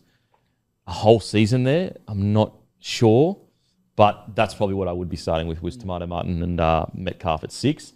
And it would be a situation of like, seeing how they went, like if Metcalf becomes the main kicker, and I assume Metcalf has a bigger boot than Tomato Martin, because Tomato Martin's boot is like, it's quite small. So if he begins to be the guy that just almost naturally becomes the main man, then maybe you swap it. I'm not sure. But I agree. I think it is the halves pairing you'd start with, but it wouldn't shock me at all if Metcalf does get there at some point, and we're very impressed with him there. Want to keep an eye out for as well. Obviously, going over there, you'd imagine wouldn't start there next year, but Jet Cleary heading over there as well, 19. Obviously, his brother debuted, similar age. Haven't seen that much of him, but from what you hear, like pretty good kicking game, all those kind of things that you're mentioning there. What did he achieve this year, Roo? Jet? I don't think he's ready for first grade just yet. It's my personal take. Do you see him being NRL quality or what? Yeah, I think he can be NRL quality. I don't think it'll be this year, though. I think that people will be very unfair to him and compare him to his brother, obviously. Did he play, ball this year? Yeah, played ball, and then I believe he played a bit of cup too. But yeah, I still think he's a year or two off being a first grade halfback. Tavanga obviously leaving, but we have to speak about him. Fisher Harris arriving. What a bloody signing. And, obviously it'll be for what he brings on the field, but it's going to be off the field. Those young forwards that under Fisher Harris, like, they couldn't get a better mentor. They literally couldn't get a better mentor. He's the current New Zealand captain. I'm excited to see how they respond to that. Not to mention providing us with one of the great rugby league memes of all time when you found out he was leaving. Fucking all time. Could not believe it. Even just the nature of why he's going back there and saying, like, when he's popped past, he just wanted to get in touch with his Maori ties and all that sort of stuff. He's going to be going back there, looking to get in touch with all those sort of things. Yeah. At the New Zealand Warriors, it's just set up to be special, isn't it? Yeah, it really is. Like, it's set up for him to try to create a long-lasting legacy. Yeah. So, Yeah, excited for that. Alrighty, on to our next team. And I tell you what, who needs a good day. It's the Brisbane Broncos. They need a good day. Head to begoodhealth.com.au, grab some good day. As you can see, Roo, he's currently drinking his. The boys, they had theirs early this morning. I had mine on the way to work. My protein shaker is just in my bag over there. Guys, little satchels, takes you 2 seconds, boom, put it in your drink, switch it around, drink it. It's nice for one, but B, it has all the multivitamins that you need. Really, really good, especially during this season when there's flus and that going around. So head to begoodhealth.com.au. Use code BLOKE for 20% off your order and subscription, I'm pretty sure, as well. I subscribe, so it just arrives to my door automatically. Never have to think about multivitamins again. Passion fruit flavour, and it's bloody good. Good day. begoodhealth.com.au. Use code BLOKE for 20% off your order. Do they sell them by the keg? Because that's what the Broncos need, mate. Oh, wow. Holy, that is perfect down there in the nation's capital, isn't it? Low. That is low. I wasn't having a crack at you. Oh, mate. Alrighty, the Brisbane Broncos, ladder position 12th, wins 10, losses 14, points scored 537, points against 607. 2023 season, second, wins 18, losses 6, points scored 639, points against 425. Some other stats, attacking stats. They were 9th for points per game. They were 10th for line breaks, 11th for tackle breaks, 15th for meters, 17th for offloads. Tackled inside opposition 20, they were 17th last. Wow. That is great. With the forwards that they've got, that is crazy. It just shows you how many bloody errors they had. Errors per game, first. So every time they get to their third, boom, error. That's why they didn't. Completion rate, 16th. Defense and discipline stats. That is so damning for a team that made the bloody grand final last year to be 17th. 17th. And offloads as well, which is crazy. Defense and stats. Points conceded, 25.3 per game, which is 6, which is obviously 6 worse. Missed tackles, 32.3 per game at 13th. Penalty conceded, 4.9 per game, 15th, which is quite disciplined. And sin bins, 4 with 14th. Just a little bit of a silver lining. Paddy Carrigan looks good in this photo, in the deck that Matty's provided here. Yep, look at those legs. They look smooth. Yep. They look smooth. Okay. Settle down, boys.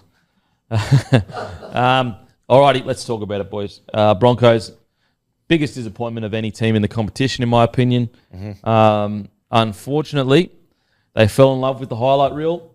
They thought that, outside looking in, it did feel like a young side was going to walk into 2024 and they were just going to highlight reel their way to another grand final.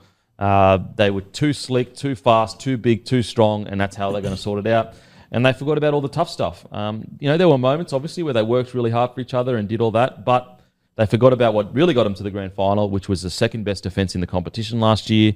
And that's where the fall-off was. Their defensive systems looked completely different to last year. They looked, no one will ever forget the game against the Bulldogs where they just almost looked lost out there with the Bulldogs spreading the ball. Extremely disappointing season. And unfortunately, there really isn't a single player that you could point to and say they had the best year of their career this year at the Brisbane Broncos. Yeah, well summed up. And, we got to the end of that grand final last year and I looked at this Broncos side and sort of thought, geez, is this the next Panthers? They've lost their first grand final. They've got the squad to be able to do it. They've got the key positions. And honestly, could it have gone worse? Like those attacking stats for the side they've got and the players they've got, that is unbelievable. Even things, as you said, offloads. Last. That's fucking insane. Mental. It's hard to fathom. Yeah. Yep. Absolutely. Timmy? Yeah, I mentioned complacency with the Warriors in a little bits and pieces, but it was complacency from the Broncos. And I just love to go back, Kempy, and listen to your chat from the start of the season and the concerns that you had around exactly everything you just said then. They can't fall in love with themselves. They have to remember what got them to a grand final last year. That was your concern. None of us thought it would happen, but every one of those fears came to fruition. Yeah. And it was a reliance on someone else to do the job for them rather than roll the sleeves up and do it themselves. Yeah, that's such a well put. Like, it really was waiting for someone else to take care of a situation. Hammy? Yeah, I think very disappointing. Obviously, last year, you sort of mentioned, they probably completed about 10% less than your sides like the Panthers or whatever, but that's because their attack was so good. They could probably forgive themselves a little bit, but there's just too many errors here, and that completion rate's now too low. It's almost 20% behind where teams like the Panthers can kind of get to, and that stat around the tackles in opposition 20, like they just weren't getting down to that end of the field to give themselves a chance to rely on the big highlight moments. So yeah, unfortunately, probably drank a bit of their own bathwater and paid for it this year. Yeah, and what it does as well, it shows that they were coming out of their own end and just going, you know what, we're just going to throw a cutout ball to our winger. Yep. Instead of going, okay, let's be conservative, get up to their end, and then we try that stuff. Like clearly that's what was happening. They just didn't want to do the boring stuff, unfortunately. And look, I get it. They're a young team, and everyone loves you, and the headlines are you're like the old Broncos, the early 2000s, where they throw it around. You're the most entertaining footy you can watch. But anyway, this is what we said. I said top 4. I said this is the line in the sand for them. 2023 was the standard. That's what the Broncos are. I do think they'll miss the experience of Capewell. They've got the talent to replace him, but the experience in the locker room. There's no more up and down, no more yo-yoing. With his current roster, they should be top 4 for the next few years every year. Guru said, Herbie will be their biggest loss, the work coming out of his end, which is absolutely true. Timmy said, every chance to go one better than last year. I don't think they'll be complacent coming out of it, but they could finish 6th to 8th and make a run finals time with the roster they've got. There's no reason they should be outside the top 4. Hammy said, best back team to win the comp. Some great analysis there. Matty, my pick is to win the comp. So yeah, there's a couple of teams that, especially the ones we kind of did at the end where you three kind of did all the talking, so I had to pull that prediction out of where we kind of said they'd land. So the analysis probably won't be as deep for Hammy and I for some of the teams. There is in some teams, but yeah, we mostly left it for you three. Gotcha. Very minimal. And I do recall saying my biggest concern was them falling in love with the highlights, them getting complacent, because they're a young roster. And so, yeah, unfortunately, we did see that. Now, in regards to specifics, yep, for sure. They had injuries. I get it. And we've spoken about it. Like, if they finished 6 to 8, that's where you could say they had injuries. So they finished 6 to 8. That's why they finished that. But to finish 12th, like, with the roster they had at times, it just, unfortunate. Like, some of the losses they had, you were just going, this doesn't even look like the same team as last year. Like, they're not working as hard for each other. They're nowhere near as dominant. Like, remember watching them last year where sometimes you would watch them and say, they are just too big and strong. Like, they are too big, too powerful, too strong. I remember watching them play the Eels last year, and it was almost, easy's not the right word, but they just would just go bang, just switch it on, and no team could go with them. Like, even, you go back to the grand final, when they finally completed their sets, even the Panthers didn't go with them. I understand that, Fisher, Harris, and Leota were off the field, but we saw what Fisher and Harris, Leota off the field this year. They still were winning against the Storm. Whereas this year, they just refuse to, if they're going to make errors like that, if you're going to chance your arm, you've got to pay the price. And guess what the price is? It's defence. And they weren't willing to pay the price. Yeah, incredibly disappointing. I think you summed that up well, mate. There were injuries here and there, but the squad's just too good. The forward pack is too good. There's just too many stars in this side to accept where they were. You have a look at the 25 games. Obviously says nil there, but Madge could be signing of the year here. Yep. I'm so excited to see how this plays out. I wouldn't be surprised if maybe they do start a little bit slow, but like, if we get to the end of next year and this team has put it all together, like, they can win a comp again. Yeah, because they've got a bloody good roster. Okay. It's so funny. They could easily win the comp next year. If they don't respond to Madge and they have a hissy fit about his factory, they could get the wooden spoon. And it could be a clean out. Yeah. I don't think it'll be a middle ground. I'll be very don't get me wrong, win the comp. But what I mean is like they'll either go really good or it'll be a disaster. I'll be very surprised if they're like, 10th again or something along those lines. Okay, in regards to specific performances, I thought the roster management was quite poor from the Broncos, unfortunately. I thought they left themselves really short of an edge back rower, and we saw that when Ricky and Piakura went down. We had Hunt have to play out there at some stage. Kobe Hetherington was out there. Paddy Carrigan had to move out at some stages. Fletcher Baker, although seems like a great kid, coming from the Roosters, he just didn't seem to kick on, unfortunately. Then obviously bought Jazeski again, didn't really kick on. Jaden Hunt, these are all depth signings, but they unfortunately when they did play first grade, it just didn't seem like it was working for them. It's not really no one played to their potential. Like Selwyn Cobbo by the end of the year was a shell of himself compared to what he was at the start of the year. You talk about fall-offs like Jesse Arthurs. Last year, he was unbelievable. This year, he was nowhere near the standard that he was. And so I do think that when you look at that squad and you look at the timing of Ben Ikin leaving, it does seem to line up that the loss of Ben Ikin has hurt the roster management of the Broncos. Yeah, without a doubt. And just those gains. Like going into this season, I wasn't overly confident that any of those four would move the needle that much, but you didn't need to gain anyone. Just need to do a job. Just do a job. Yeah. That's all you had to do. And I mean, when you look at it at hindsight, as much as it sucks, like they moved off Tom Flegler at the absolute perfect moment. Like imagine if you still would have kept him and he, had the injuries and whatnot, would have made life very hard.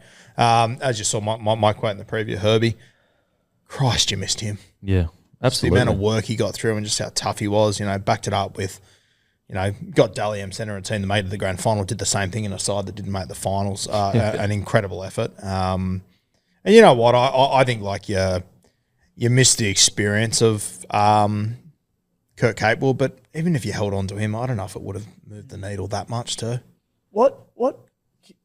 And you're better versed to talk about this, Kempy, but I feel like the Broncos have been such a powerhouse for so long, despite no premierships. They've been thereabouts at times, and of course 2023. But I feel like you've never been a club who's had to go into the market and have mass great signings ever because of your catchment and your junior development. There's always been players coming through, and like even in 2023, there were blokes not getting a start going, geez, he'll do a job or he'll do a job. It just felt like no one came through for you last year. And I also appreciate that you've only got 30 in the squad. You might have people outside that who are coming through, but it felt like none of those players who you thought would come up and fill a void for Herbie Farmworth or Tom Flegler or these sort of blokes, it just didn't happen. I mean, it does seem like the training that a lot of these guys were getting just wasn't the same as last year. I spoke about it during the year, but like, did it look like the players this year were as well prepared and as well adapted and ready to go as they were last year? I don't think they were. Like I genuinely think that maybe as a whole they came into the season a little bit complacent. And it's almost worse that because if they won the grand final, you're kind of like, all right, we've done it, whatever, no pressure. But traditionally, you just feel like a grand final loss, especially one that tight. Yeah, it should just fuel the fire. And I'm very aware that the prior three grand finals hadn't made the top 8 the following year. So, but to me, you'd be going, boys, we're going to go one better, and you'd work harder and you'd go, let's get this done. Yeah, I think it's interesting too to Tim's point that usually the Broncos have the best young guy to come through and all that's that they've got all these incredible guys to pick from. Like if you go back and have a look at the last premiership they won, 2006, 1-17, every single one of them Queenslanders. Not a single New South Welshman. Whereas last few years they've had to go into the market, and you have a look at the side this year, like your best front row is New South Welshman, your halfback, your coach. There's a lot in there. Whereas in previous years, and I think it's just the landscape of the NRL now with so many Queensland teams and the salary cap. Yeah, it's just interesting to have a look at that. Yeah. Well, like I think it's I think early 2000s before the salary cap really was starting to work. Yeah, having a big catchment helped. But you actually look at the two biggest, most dominant side over the last 20 years. It's the Melbourne Storm and the Roosters have had no catchment, essentially.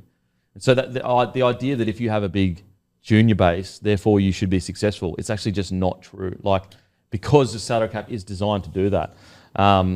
You could even argue, like, look at Penrith Panthers. Like, granted, you look at it and you go, wow, like, look at this incredible side and, all the juniors they've brought through. But in reality, if they don't have Nathan Cleary, that's all for naught. Like so it's almost a bit of luck. Like if you get someone coming through that's a gun in a key position, like that can actually be the reason. I'd take your point. I will say that like with the Storm, the most dominant team of the last couple of decades, they don't have the local catchment, but they have like nearly all their stars have come through their Sunshine Coast catchment.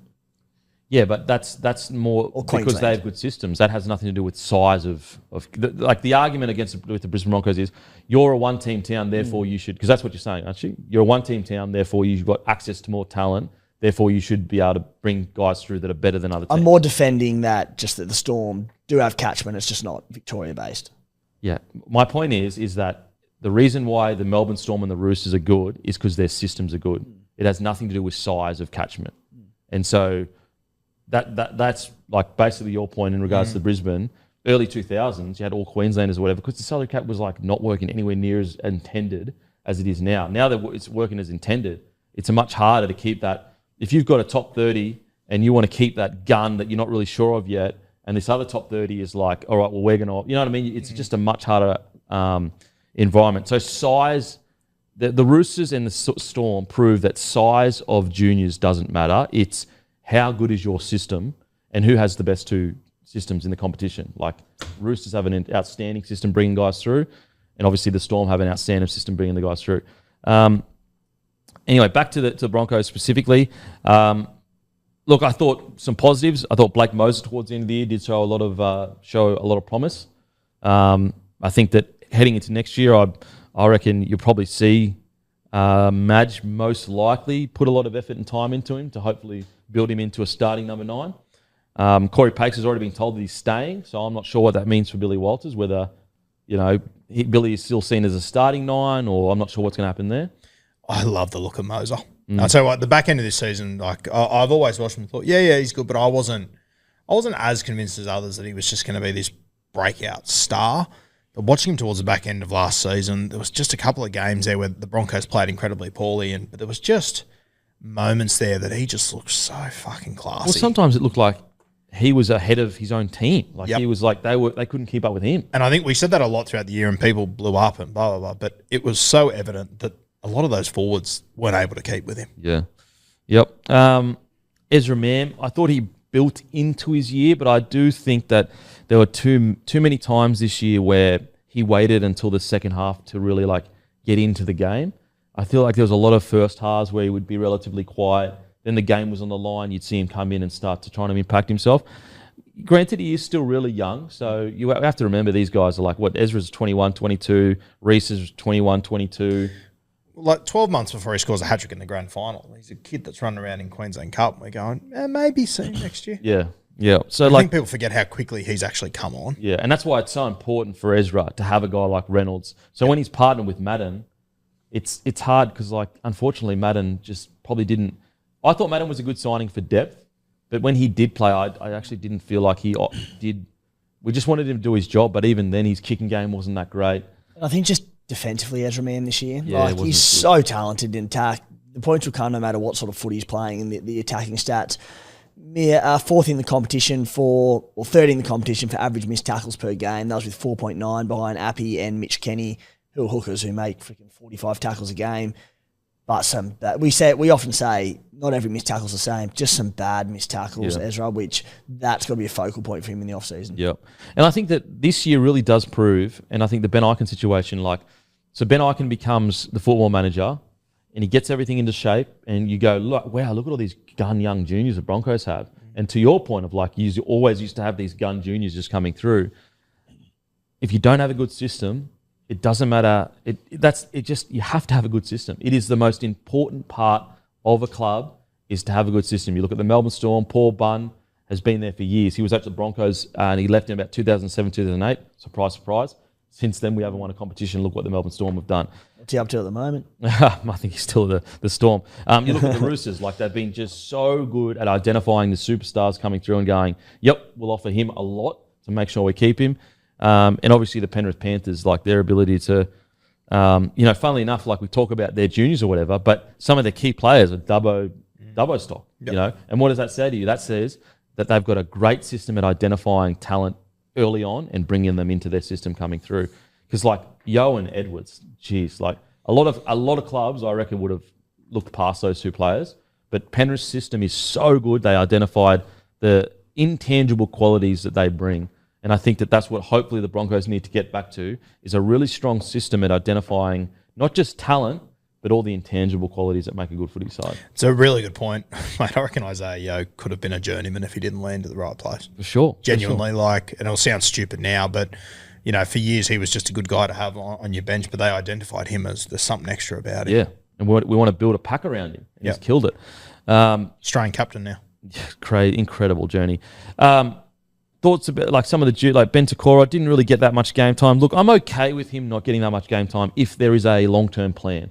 If they're just like not playing him and not communicating with him, that's not a good thing. A little bit concerned that there's been whispers that Willison is, is he going to stay? Is he not going to stay? Because obviously last year is his last year. I thought Willison, I thought he had a solid year for a rookie. Yeah, there was a couple of, effort areas and whatnot throughout the season that I questioned, but I feel like a lot of the time when he come on, they were on the back foot. He's a big bit of gear. He's new to first grade as well. He's had a lot of injuries over the last few years. I still think he's got more to offer. I hope he does stay there. I think Tristan Saylor is a really good reflection of where the footy department was. Last year, he came in for Reece Walsh. He was outstanding. This year, he came in for Reece Walsh, and he just did not work for him. Just a really poor showing, unfortunately. And again, we always talk about it. We talk about the Rabbitohs. You need a good environment to be the best version of yourself. Yeah. I feel like he tried to do a bit too much. When he had his opportunities, that just tried to be a little bit too flashy with some of the stuff that he was going after. So, great player in there. I'm sure he'll go over and do really well, by the way. He'll kill it in the Super League. But, he's a good example of what direction was he getting? Like in his last game. So he'd been brought into the side for a few games, and he had a bunch of errors. And so any reasonable person would have pulled him aside before his last game when he came back into the side and said, mate, just play conservative until you get into their end. Or even when you do get into their end, just be a bit smart.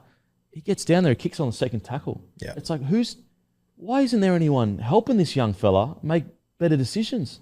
It doesn't make any, surely Tristan isn't going, the coach told me not to kick, fuck it, I'm kicking on the second. Surely he's not doing that. I thought Dean Mariner was pretty similar as well. He finishes one of the top try scorers of the competition, but week to week, just the amount of errors and everything. And his defense. Defense, yeah. And everyone's defense. Look how far it fell off. Again, I go back to, were they in the best environment? Was the footy department bringing the best out of these boys? What do you think Mariner's best spot is long term? It's too hard to say. He needs to fix his defence before I can make a judgment on that, because his defence, unfortunately, sometimes in contact, maybe he had a bad shoulder or whatever, but his defence needs to get sorted. But I tell you what, he can find the try line. Oh, yeah. Far out. And while it's probably in some regards an unfair comparison, but Panthers and Broncos nearly beat him in the grand final last year. Discipline. Yeah. It's the reason, among others, that Penrith have gone for on the trot. Because no matter how good they get, there's just no complacency in them. You never see a player, particularly an outside back or a fullback, just rubber through on second tackle for themselves or chip chase for themselves. They are just so well drilled and disciplined. The Broncos are the complete opposite. You see it all the time, and you're just like, what? Another good example, Dean Mariner, Alamotti. Heading into this year, you would have way more confidence that Dean Mariner is going to come out and be good. And he still had some really good attack. But look how far Alamotti came in a good system that was working and making him the best version of himself and keeping high standards. So, yeah. Alrighty. On to the next. Dragons. They finished 11th. Wins 11, losses 13. Points scored 508. Points against 634. Points scored last year 474. Points against 673. They finished 16th last year. They had 5 wins, 19 losses. Some stats, attacking stats. They had more points per game than the Titans. Who would have predicted that? That's crazy. Line breaks per game, 12th. Tackle breaks, they came 7th. Meters, 14th. Offloads, 3rd. Tackled inside 20 was 11th. Errors, they came 2nd. And completion rate, they finished 14th with 78%. Defensive and disciplined. Points conceded, they came 5th. So the 5th worst. Missed tackles, 15th. Penalties conceded, 15th. Sin bins, 16th. No send-offs. Look, I know that the last couple games were super disappointing. I loved what the Dragons did this year. I really did. Yep, for sure. They were inconsistent. They really were. They came 16th last year. They, what I sometimes try to focus on when things are a bit vague, I go, how did specific players play? Can I find at least 3 players or 2 players that had the best year of their careers. If that is the case, then I think that there is good coaching happening at that club. Zach Lomax, Sua, these guys had some of the best of their career. Kyle Flanagan, before he got injured, was going bloody outstanding at 6 with Benny Hunt. Little had easily the best year of his career. And so I look at that and I go, yep, disappointing end towards the year for sure, but a massive pass mark for me for the Dragons this year. Yeah, one thing that stood out for me there that I think people take note of is their errors. And just to put a bit of context around it, I think they came, was it last for errors or around that mark it was, maybe second last. Zach Lomax there, he topped the comp errors with 50. I reckon 30 of those came from him competing in the air. Trying to catch a ball, which is not really the same as a drop ball, coming out of your own. And if you have a look at errors for the entire season, individual players, number 1 was Zach Lomax, number 2 was Ben Hunt. Yeah, wow. Not very often you'd see that, but I think there's a lot of context around Zach Lomax that, half those errors, it was either an error or a try. And my God, he came up with a lot of tries this year. I thought Ben Hunt this year, I don't know how you boys felt. I got to the end of the season, I looked at his stats. I think he ended up with 25 tries or something. I thought he was up and down throughout the season, though. I thought he was up and down, and then to the back end, down. Yep. Big time. So, what do you think, Timmy? Yeah, it's an interesting one, isn't it? Because Dragons had an exceptional year, and I was the same. I thought Ben Hunt probably for the most part was underwhelming. Last year when they finished, or were they second last or third last, and Hunt was unbelievable all year. Yeah. But it's the sign of a well-coached team in that there were people, everything came off Ben Hunt last year. But this year, there was strike across the squad, and I had him winning the wooden spoon. I just thought with the roster they had, Flano come in his first year, I just thought they had a mountain to climb with in my opinion at the time, a lack of talent on the roster, and they just defied odds. I think it was a tremendous year, one of the biggest overachievers in the competition, and Flano's come in and weaved his magic. It was an exceptional year. Yeah, and what I loved is they had some spite and some venom and a DNA in them, and also if you actually look at the year, although they got to 5th at one point, outside of that, they really did build into the year. It was the back end of the year where they were hovering around 8th or 9th. And their whole year was great week, off week, great week, off week. They couldn't back them up because I don't want to dig the boot in after doing it at the start of the year because I was very wrong with them, but I do think there was a lack of talent on the roster, and I think they overachieved. And I think Flano's ability just to get them up as often as he could and for them to come out and play for Flano. But gee whiz, when you come out and put on some of the performances they did against more highly fancied opposition, it takes a lot out of you. Yeah. And they couldn't back it up. But the foundations for next year off the back of it, a few new roster changes, they're well placed. I think if you have a look to it, their 2024 gains, there's 9 names there. Corey Allen, he did an ACL, so we didn't see much of him. Mate, outside of that, New Brown, he didn't make much difference, but I thought Harm Sele was good in the games he plays. I thought Flano was unreal throughout the season. He was Tom so Eisenhuth was good. Yeah. Marshke, he didn't get many opportunities. When he did, he looked good. I thought Tui Pelotu, I reckon he's going to age to be a very, very good signing. Leilua was pretty good for him. You got to remember, they're a team with a new coach. We know Flano, he's shown a lot of ability as a coach previously. Similar to, what we talk about with Des Hasler, you want to see where they are in a year's time. I think all things considered with, there's 8 dudes there that were new signings that were all in their 17 week to week. I know they didn't make the 8, but from where we all had them at the start of the season, I think it's been a pretty good season for them. Yeah, absolutely. I mean, you go, round 25, they're in the 8. Round 25, they're in the 8, then they just go loss. And I just think they ran out of gas. I really just think they just... Even those 2 losses, granted it was 44-40, but 4 points in round 26, 2 points on the buzzer in round 27, they're a whisker from making 8. And I mean, when you have a look at their losses in 2024, sorry, but none of those guys have gone on anywhere else to really have an impact. And we have to remember as well, Flano was he didn't get all those signings early on last year. He had to ragtag, pull them together, transfer markets. Okay, this player will get you to pay Cowboys, you'll pay a bit of Leilua. Mate, I thought it was a great year. What do you reckon? Sorry, Hammy, just one quick one. On your point of players they lost, Sullivan, Musgrove, Burns, Fuimaono, Hunt, not one of them went on to basically be a starter for the team that they went to. So just cleaned it out. I don't know how Paul Turner went at the Featherston Rovers, but the rest of them, no one did a thing. So, and then as you said, the ones that came in, they arguably just about all improved. So, geez. We'll get to our quotes in a minute on how we thought they'd go at the start of the year, but fair to say probably a fair bit of egg on the face of all of us from where we thought they were going to be.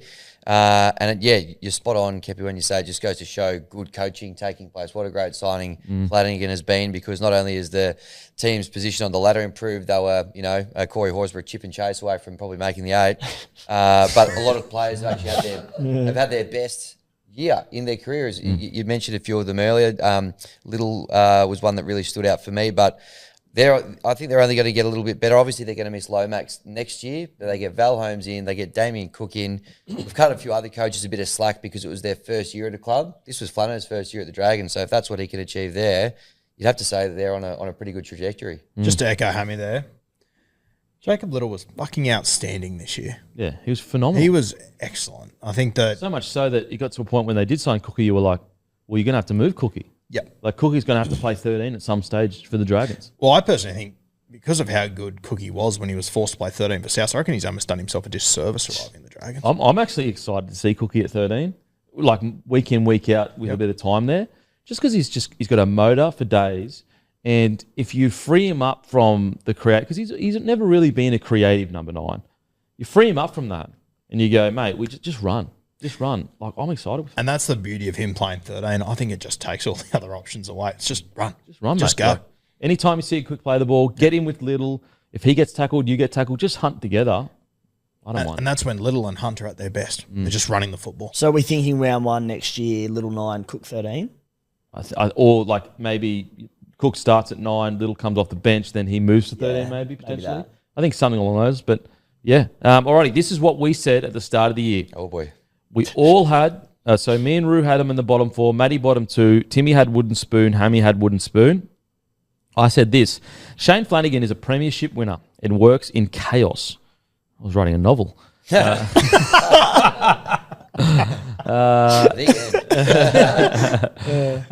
He's the guy you want in a change room when your back is against the wall. If there is a fairy tale to be written this year, the starting point is Flano. I think it's smoke and mirrors, the rumours of Lomax being wing, put him at fullback. So I got the last one totally wrong. And obviously I got the position on the ladder totally wrong. But I guess I did get right in regards to Flano's impact on the roster. Now, Guru, he said, it's a fun canvas to work with if you're Flanagan. I want to see Lomax at fullback. That's my biggest wish for this side. I think that was Lomax's biggest wish as well. But you look, to Flanagan's credit, he got Sloan at fullback, and I know he got dropped and he was up and down, but he still got him to just do a job. Yep.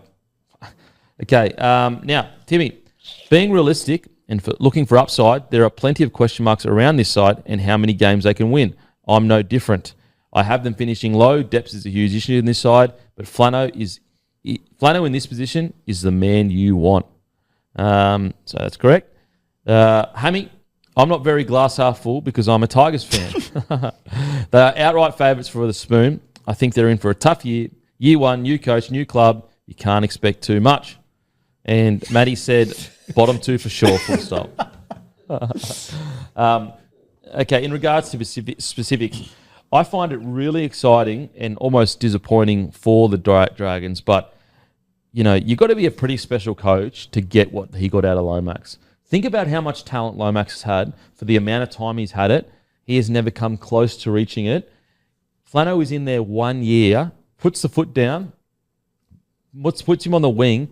Not only that, the fact, look, Flano moved Lomax on. I know that there's reports that, Lomax was going to the club and saying, I don't want to play on the wing. But I think if Flano really wanted to keep him, he probably could have kept him. I think that when Lomax was like, maybe I need a fresh start, I think the Dragons went, mad. You're on a big wicket. Put it this way, do you reckon the Dragons would still be okay with him leaving after this, if he was still on contract, played the way he did this year? I don't think so. Yeah. And the reason why I bring that up is I want to praise both Lomax and Flanagan because there could have been a lot of tension there because they both decided to part ways, and yet they had the year that they had. Lomax played for his state, going to play for his country. That's under Flano's leadership. You know, as you said, like full credit to Flano. Like you said, he'd only been there for a year. Like he had him playing Origin in 6 months. That's It's unbelievable. Sewer got back into the Origin side. Yeah. 2 players back into the Origin squad under Flano. Mate, they did incredibly well. I like however you want to look at it, where they finished on the ladder and whatnot. For the squad they had and what they achieved, I'm very impressed with the Dragons. Who stood out for you, Timmy? Well, just on Lomax and that relationship with Flano for this year, Flano basically achieved the unachievable, and that was instilled discipline in Zach Lomax. Yeah. And again, Lomax, 25 years old. Not a 20-year-old, not a 21-year-old. He's been around the game for long enough.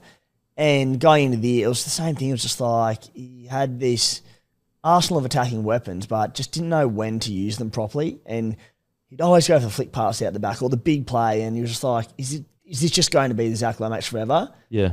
Flano gets him straight off the bat. He just teaches him how to be a disciplined footballer, which led to that Origin jumper. Yeah.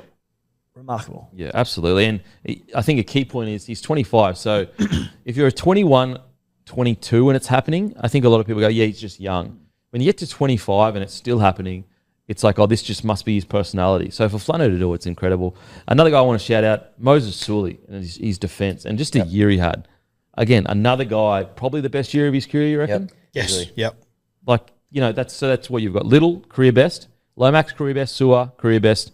And also Sully, career best. That's bloody good coaching. I've said it a few times this year, but I thought Sully was the most underappreciated centre of the year because people want highlight reel moments from backline players. Yep. But defence is every bit, if not even more important. And I think Moses Sully, you would argue, potentially the best defensive centre this year, give or take maybe Stephen Crichton. He was incredible. Yeah, and also you look at the start of the year for him, Corey Allen goes down with ACL, and also Volkman is, you know, whether you agree or disagree with how it's handled, obviously I disagree with how it was handled, but, you know, that's a key half that was brought to the club that went down immediately and was so they're basically rolling into the season with 28 players. He missed 17 tackles in 19 games, and whilst his attacking stats weren't anywhere near as good as the best in the competition, the Dragons sent all their attack right through Ben Hunt and hitting Zach Lomax out wide, and it was laying on the left through like Sully running and unders or Flano hitting the back row or whatever, and then they'd go back to the right. He didn't have the attacking opportunities. Oh, so good. Yeah, bloody good season. Interesting to see what they do with Blake Laurie, because before Flano arrives, he wins player of the season for him. When Flano is there, he basically gets demoted to bench and almost, you know, I'd love to know how many games he played off the bench, but almost at times close to not even making the starting side. I think he missed the team on a number of occasions, didn't he, altogether? Yeah. Which is like a huge call for a bloke that wins player of the year before. I don't want to generalise and put like all these big boppers into the same boat, but back to my argument of the modern fullback, how it's evolving. Again, Blake Laurie was really good last year, so it's probably harsh, but the Dragons also came second last or whatever it was. Oh, no, you lost you. And Flano's gone in there, and look, if they had a terrible year, you'd go, what are you doing? Why wouldn't Blake Laurie be playing? Yep. But they had a terrific year, and Blake Laurie really wasn't a big part of those plans. Does this tie into my argument a little bit, or? Yeah, I mean, for sure. No, I'm with you in regards to mobile forward packs. I still do believe there is room for big boppers. You just got to use them properly. You can't afford to be having 2 big boppers out there at the same time. Like, if I've got 2 big boppers in my forward pack and then the other 2 are really mobile front rows, I think that's a good balance, because I mean, when we got to the pointy end of the season, which forward pack won between the Melbourne Storm and the Penrith Panthers? It was the big, explosive 2 big boppers that play lesser minutes, and then they brought on their battlers that get through a lot of tackles in Henry and Smith. So I think it's a balance of both for sure. 20 games, started 7 of them. Yeah, okay. So, and the reason why I brought that up is, again, it just shows you a coach that has a very clear plan and doesn't sit on the fence with his decisions. He goes, mate, I'm willing to take player of the year and put him on the bench because he doesn't actually suit he suits what I want, but it's from the bench, not a starting side. Year before, 22 games, started 21 of them. Yeah, wow, okay. I'll tell you what I take as one of the big positives out of this season, the emergence of these Couchman boys. I'm so excited about them. Yeah, big boys. Something about them, hey? There is Just something like about them, absolute goers, few screws loose. Reminds what you me want, of though. Jacob Preston a little bit, Yeah, yep. where they play. Yeah, it's super exciting. And you got 2 of them, and you look at that forward pack and go, what, Sewer on one edge, and then who will they get that starting spot next year, you reckon? One of them. Yeah, potentially. unless we're missing someone. Leilua? Leilua, yeah, apologies. Yep, true.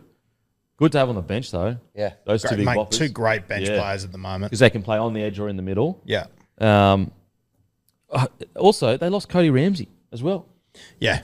Yeah. Is he on the roster for this year still? He is? Oh, they gave him another year. Yeah, which is good on him for that. That's good. He's a bloody good kid, Cody Ramsey. Good player too.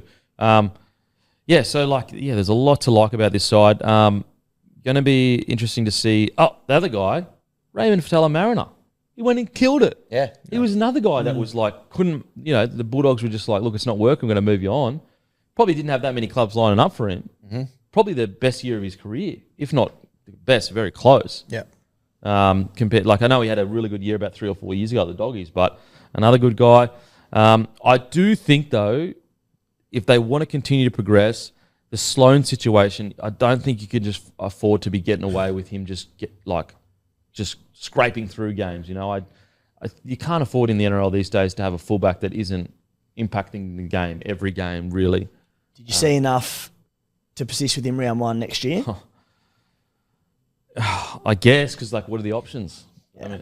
I did see a pretty good when I watched their reserve grade side. There was a fullback in it that did play quite well. Was it Fainu maybe? I'm probably getting that wrong, but it is a bit touch and go. I didn't see enough of him to say, oh, he's the long term future. Yeah, I don't think I've seen enough to say he's long term, but I think he's probably the best option for round 1. Yeah, Sorry, you go. I would say just did just enough for me. I saw enough improvement that, if we saw very little improvement, I almost would have put a line through and just been there's just nothing here. Had a few barriers, but his input was, his output, I should say. His output was a lot better this season.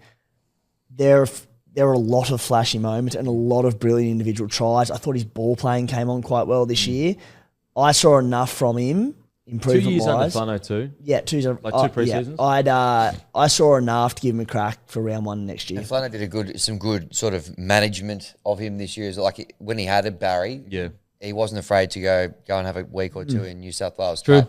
He made that call. The only reason why I wouldn't start him is if you're going to give Val Holmes the jersey. It's just your star arriving, which I wouldn't do personally. I wouldn't too. But it's the only reason why I could see wouldn't start round 1. I just think the game, in today's game, even 5 years ago, you could probably get away with just a purely ball-running fullback. I just think you need unless your team's built around, Dylan Edwards isn't necessarily a ball-playing fullback, but he's still decent. He's not terrible. I'm trying to think back. I thought when he spent time at fullback for the Sharks, his ball-playing was okay. It was good in that. Yeah, in that run. Then he went to the Right. Cowboys. It was okay. Yeah. They obviously moved him to centre, you know. Yeah. So He's got it in him, Yeah. but he would need... It'd need to be a commit, start of pre-season, full pre-season. bloody good year for the Dragons. And, there's going to be competition for spots next year. They've obviously got Cook, Holmes. It's a bloody good season. And it's a lot. And, this roster with Flano another pre-season, I think he's going to get a lot out of them. I really do.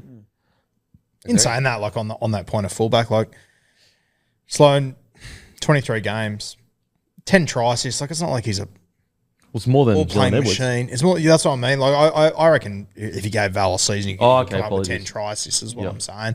I don't think he's the greatest ball player in the world, but I don't look at Sloan and go, fuck, his ball playing is just off the charts, you know? So, I don't know. Once again, I would start with Sloan, but if they started there with Val, I'd be interested to see it at the He least. went. Yeah.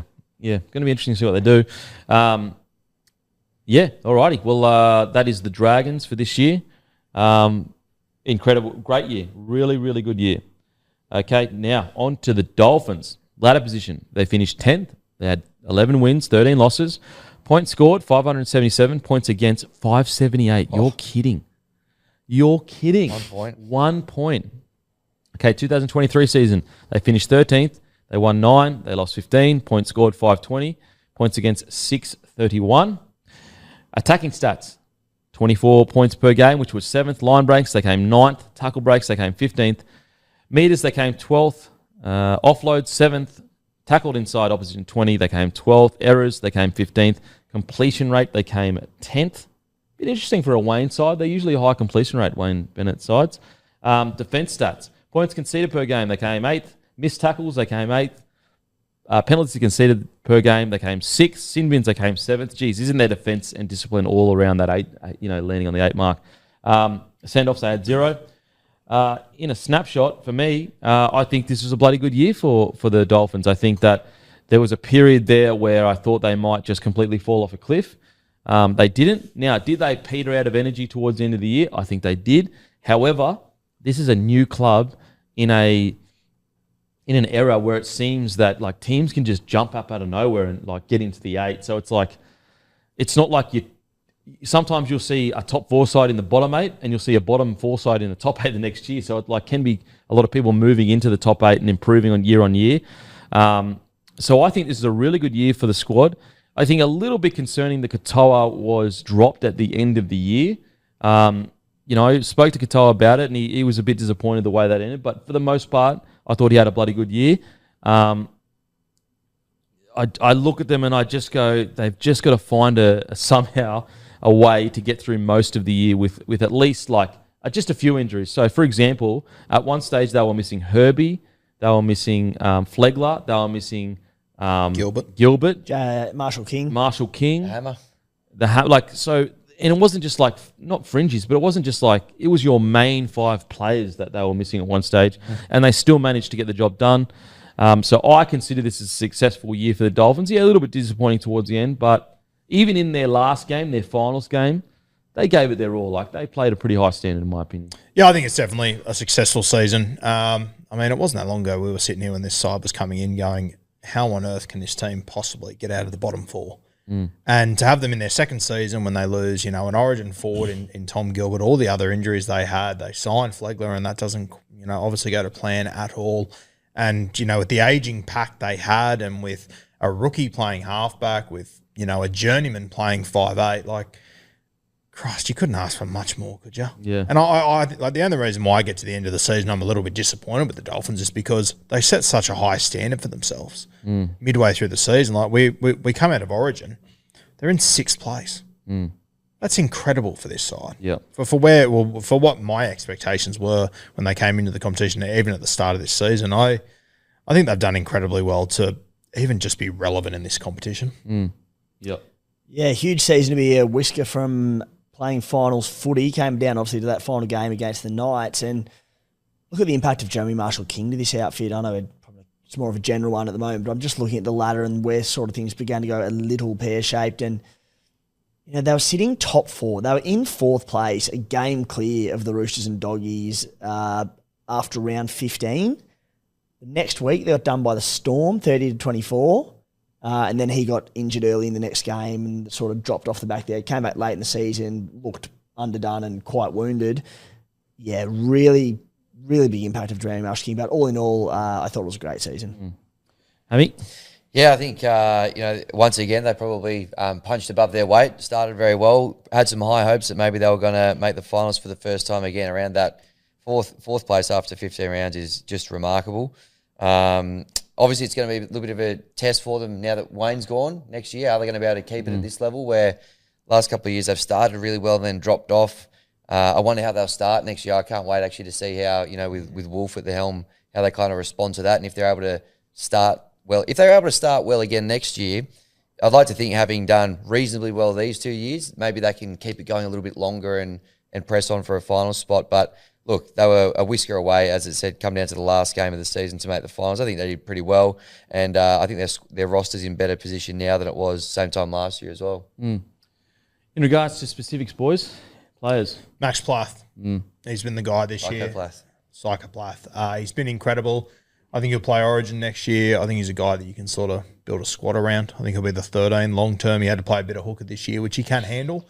But JMK is obviously first choice hooker, and I think if they can get into next year and if they can get Tom Gilbert back and they can shift him into the front row, they'll have Dan Saifidi in the side as well. I think they can build so much around Max Plath, and I think that's the biggest positive to take out of this season for the Dolphins. Yep. Timmy? Yeah, sort of weaving through the roster. I thought what we saw from Hamiso Tabuai-Fidow throughout a big part of the year, I thought he went probably a little bit quiet in the back end, but I thought he had a tremendous year, and not only for the highlight reel moments, but I'm loving his evolution of a fullback. Obviously, there's an argument where he could play and whether he's a long-term fullback centre, whatever it might be. I think this year for me cemented that the bloke is just fullback and he's too valuable not to have him there moving forward. Yeah, I think Hammer at fullback initially was really good. I think he obviously started a bit slow and then just ramped it up. Towards the end, it's going to be interesting to see what they do with Trey Fuller, because he gets through a lot of work that is really valuable coming out of his own end. So I just wonder, do you boys go centre or He's fullback? done his ACL. Oh, fuck. Yeah, so he's not going to be there. So that's one less headache, but it really fucks him up in my opinion because, Oh, my God, they totally look forgot good about that. with He him did it on in the the grand final, semi-final. semi-final. Oh, my was. God. Yeah, so that's I thought they looked a bit more dangerous with both him and Hammer On the field. yeah. So- in answer to your question, I would have gone Fuller at fullback Yeah. and Issa on the centre. Just and let him roam roam. a bit. Yeah. I think the biggest challenge the Dolphins face going into next season is, one, they've lost the most experienced coach of all time. Two, they've lost the most experienced player in our game, Jesse Bromwich. Yeah. Big voids to fill. Yeah, A side that's absolutely. already got a lot of young guys in it. Yeah, far out. Okay, now what did we say at the start of the year? What we said. I said, hopefully the honeymoon phase isn't over and it's still going. I'd say they've made the best signings in the competition. I've got them between 10th and 13th, but they could make the 8. Guru said, there is every chance Farnworth can be signing of the year. Every chance Flegler could be the best future signing. Timmy said, trying to put the starting 17 together is tough. Their depth is tremendous, especially in the forwards. There's no reason they won't improve from 13th. Matty said, they'll be 13th 5 times in 15... What? Oh, okay, Matty said they'll be 13th 5 times in 15 seconds. Hammy agreed with them being 13th. Because he said it so many times. Just brainwashed him. Yeah. Look, I think that they've set a really good standard. As you guys have already mentioned, the huge question is like post-Wayne. It has just been a disaster after disaster after disaster. Like, Wolf has been around for a while, though. He's a tough, honest coach. The boys get along with him really well. He's coached Tonga. I think he was coach of Tonga when they had that miraculous win over Australia, I think, back then. So he's done some pretty special things, and he's been at the Broncos. He's been around the block a bit, so he's got his resume sorted, and I'd assume there's not much more he can do before becoming a head coach. But it really is just that age-old question of, like, life after Wayne. How do you go? How do you go? And, yeah, I was up there in the year doing some content with some young guys from the Dolphins. I remember we had one question, like, what's the biggest spray you've got from Wayne? It was interesting. All of them sort of said, it's not him that does the sprays around here. It's Wolfie. Yeah. Just like that's the sort of guy that he is. And I think that, I mean, in saying that, I've got no idea how you handle life after Wayne, but I know up there they seem confident that Wolfie's going to be the right guy for the job. Yeah, okay. That's good. I mean, they've got such a great setup. Administration and that. And they're ticking so many boxes that people don't realise up there. Yeah, because they're the new club, and if you're from New South Wales, you're probably not aware of that catchment area and just the depth and how ready they are to be in the NRL. Yeah. And how they've got all the finances.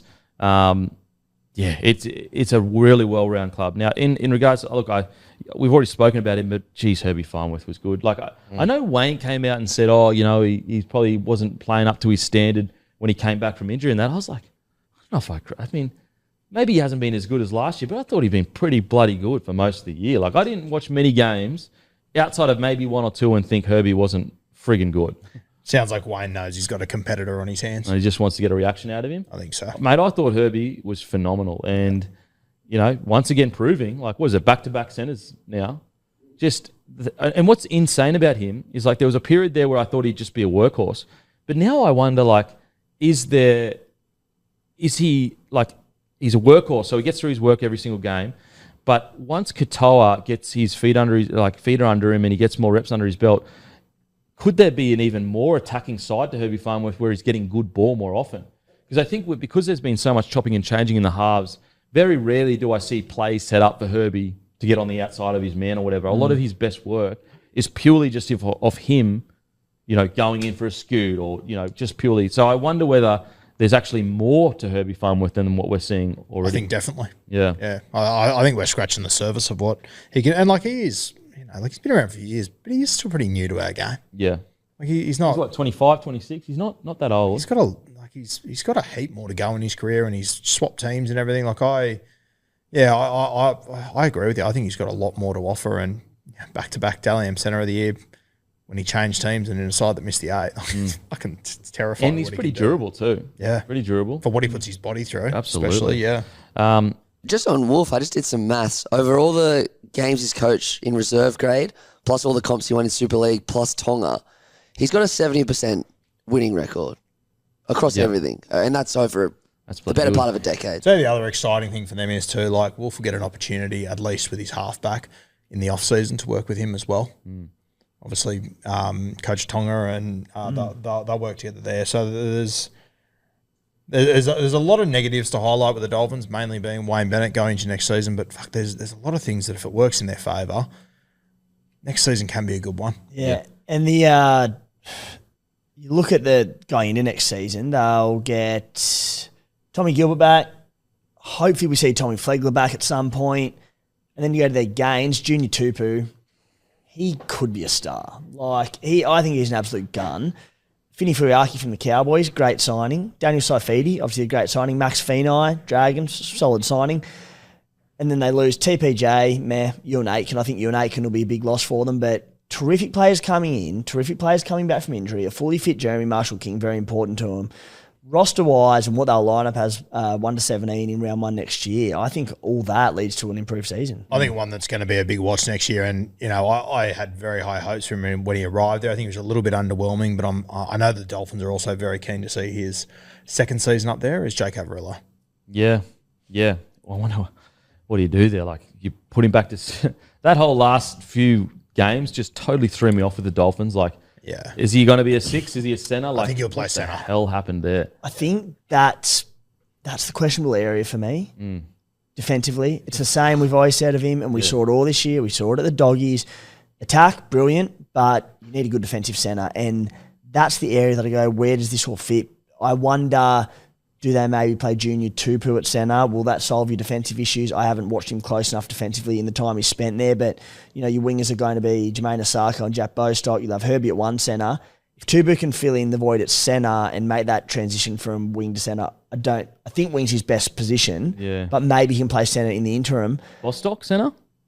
Maybe Bostock centre. I'd probably trust Bostock. I mean, he's got the Campbell Graham build, doesn't he? Yeah. And he does it. Play a bit of centre juniors? He did play a bit of centre coming through, yeah. Maybe that's the play then. Yeah. I'd be more willing to put him at centre than Tupou. From what I've seen with Tupou, can be very erratic with his defensive decisions. I don't have any names to throw off the top, but I know that they are very, very confident in their junior outside backs coming through. Okay. Like hyper confident. Really? So the signing of Tupou is a super interesting one. But and that happened actually ages ago. That was ages ago, yeah. I think Tupu is one of those guys, as Tim said, he could, like if he has a good season, he could be by the year out of nowhere. Absolutely. He's got that sort of ability. So When he I first reckon come that with was the Tigers. just opportunistic. Yeah. There's too much talent sitting on the free 8. We'll just sort of Remember when he bring first him started playing for there. the Tigers? He was phenomenal. I do remember. Yeah, okay. So You have a look in the Q Cup grand final or whatever it was the other day. Oren Keeley, man of the match, had a huge game there. Yep. A real funny bastard too. He's a little cult hero waiting to happen in the NRL. Yep. And he'll be able to fill the shoes of Ewan Aitken on an edge there, I guess. Yep. And he can play edge or middle, either or. What I'm going to find really interesting with Redcliffe is that, I know it sounds hyperbolic and they're not where the Penrith Panthers are yet at all. But when you talk about like junior systems that like from woe to go that are really well set up, that have like 1,000 teams and like they are relatively similar. Like they really are a gigantic system set up. Matter of fact, like there's an argument to be made like the Brisbane Broncos, like they don't necessarily have a team from being a young fella all the way up to the Brisbane where you're essentially wearing the same colours, the same jersey. They are pulling players from all over the different teams. Now, I know that I think the Eels have all the way from woe to go, do they? Yep. Panthers? Yeah. Doggies. And so, my point is there actually aren't that many, like not every single side in the competition, you can be in under sixes in that jersey all the way into a first grade squad. And that's something that the Dolphins have. And on top of all that, like they dominate most grades. Like not every single grade, but they usually, like they're always in the finals or thereabouts, whether it's like under 16s, whether it's under 12s, whether it's New South Wales, Queensland Cup. So that is something to, I guess, watch going through is like how well do they utilise some of the best young guns coming through. And you've already obviously mentioned they're quite happy with the young outside backs coming through. Okay. Anything else on the Dolphins, boys? No, all good. Pretty much does All it. good. Alrighty, don't forget, guys, this is brought to you by Aussie Footy Shorts. That's right, Bloke and Aussie Footy Shorts have teamed up. Footy Shorts with pockets. Head to their Instagram, Aussie Footy Shorts, and go to the link. You can grab either Bloke Footy Shorts with a limited edition. Once they're gone, they are gone. Or there are hundreds of other designs that you can grab on Aussie Footy Shorts. The best in the business, the best in the country. Aussie Footy Shorts with pockets. Alrighty, let's get into it. Raiders. They finished 9th, wins 12, losses 12, points scored 474, points against 601. Last season they finished 8th. They won 13, they lost 11, points scored 486, points against 623. Attacking stats, 19.8 per game, 15th. Line breaks, 3.9 per game, 17th. Tackle breaks, they were 10th. Meters, they were 10th. Offloads, they were 10th. Tackle inside opposition 20, they were 10th. Errors, they were 10th. Completion rate, they were 5th. And then in defense and discipline stats, points conceded, they were 7th. Missed tackles, they were 6th. Penalties conceded, they were 13th. Sin bins, they were 4th. Listen, I'm going to sound maybe I'm a bit too excited. I think this was an incredible year by the Canberra Raiders. They had absolutely no right to be fighting for finals footy. And when you look at that spine, with all due respect, you've got an 18-year-old that a lot of people are still unsure as to whether they'll play 6. You've got who ended up being the fullback? Ko Weeks, who was a 7 at one stage. Fogarty missed something like 8 to 12 weeks. I thought this year was incredible from the Raiders. Like, I seriously think they should be really, really proud with how they went. I know that Ricky Stewart has high stands and would expect to make the 8, but they even finished the year beating some of the best sides in the competition. I think with the roster they have, with the spine that they have, and they're number 9, like we don't even know who that is anymore. Like, is it Starling? I thought they had a great year. Timmy, I'll throw to you first, mate. Yeah, I thought it was an excellent year as well. They're another one, common theme, but behind sort of these, particularly the back bottom 8 clubs, is just they're in a transitional phase, and they still are, as we see the likes of Elliot Whitehead, Jordan Rapana leave the club. But he sort of got on the front foot with Ricky Stewart, and he blooded a few of these younger blokes who should be our future for hopefully many years to come. And to come within a bee's dick of making the top 8, I think we're really well placed going into next season. We saw enough from Chevy Stewart in limited opportunities. Ko Weeks, who came down with a few question marks. I had my doubts over him as a regular week-to-week NRL player. Ethan Strange had his opportunity this year, and I think took it with both hands. I think we're in a really, really good position. And despite not playing finals footy, we actually had a better win-loss record than last season when we did play finals. So, in a good spot. It's the most Raiders thing of all time, isn't it? What? Like the better wins. Yeah. Not playing, yeah. Oh, like 2 years on in the trot with said finals last year, just missed this year with a horrific percentage for the season. I just the one guy the Raiders couldn't afford to lose this year was Jamal Fogarty. They did lose him for a big whack of the season, and they still kept their head above water. So with young halves, and I sort of expected Chevy Stewart to really kick on this year. He obviously wasn't ready for it. They didn't utilise him. I still have question marks over the hooker spot. There's so many reasons why this year should have and could have been a disaster for the Raiders. But Ricky Stewart, he just galvanises this mob constantly. Incredible. Like, you look at this roster and you compare it to some of the other rosters, and Ricky would kill for some of the stars these other rosters have. Yep. And, granted, yeah, for sure, they've got a great forward pack, but you got Papali'i, who's at the end of his career, but he's still getting around doing his job. You got Tarpiner, who's one of the best front rowers in the competition, best forwards in the competition. Then you've got guys like Elliot Whitehead, who's, he's a good, solid forward, but he's not in the top tier of back rowers at the moment. Got Hudson Young, who I believe is in the top tier. When you say they've got a good forward pack, it's good, but we say Roosters have a good forward pack, and you look at that, you know what I'm saying? It's almost a bit unfair to say that it's on the same level. However, They just continue to turn up. They continue to deliver. I really like what the squad did this year, and I think it's going to be interesting to see what happens at fullback next year because KO Weeks was bloody outstanding at the back there. What do you reckon, Hammy? Yeah, they punched well above their weight, and I had them finishing way down towards the bottom of the ladder, but they really surprised me. I think the thing that really stood out for me is Ricky Stewart. Like, they were Ricky Stewart's side. You know, they hung in a lot of games. If they lost, they didn't often get blown away, and they pulled a lot of teams back down to kind of their style of footy. They were often quite gritty games. Fogarty, you mentioned, Guru, was a big loss for the season, but I just loved the adaptability and, you know, just the intent that KO Week showed when he got a crack there. Again, probably not his favoured position, but got in there and did a good job for them, had a real rip and a tear. So they surprised a lot of people. They were very, very close, of course, to making the 8, but I thought they were a lot better than I thought they were going to be. Yeah, they were outstanding. And like they lost Hudawira Naida for pretty much the whole year. Yeah. Hosking was killing it before he got injured. Yep, killing it.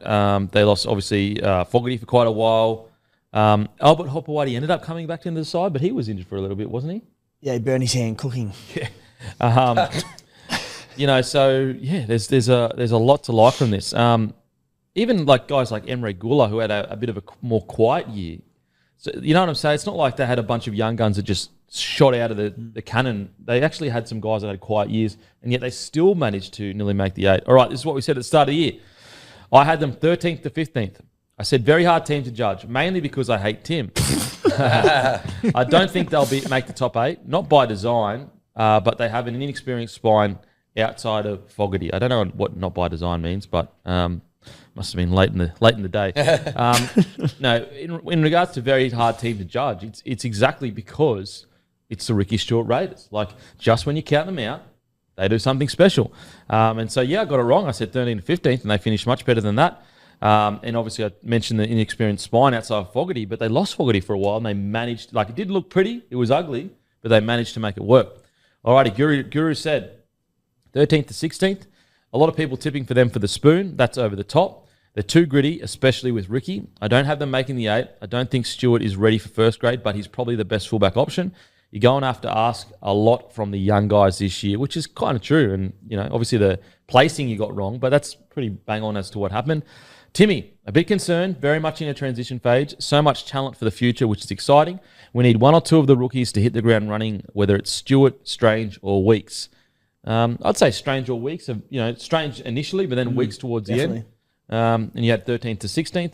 Hammy, too many question marks in key positions for me, 13th to 16th. Matty, bottom 4, but not bottom 2.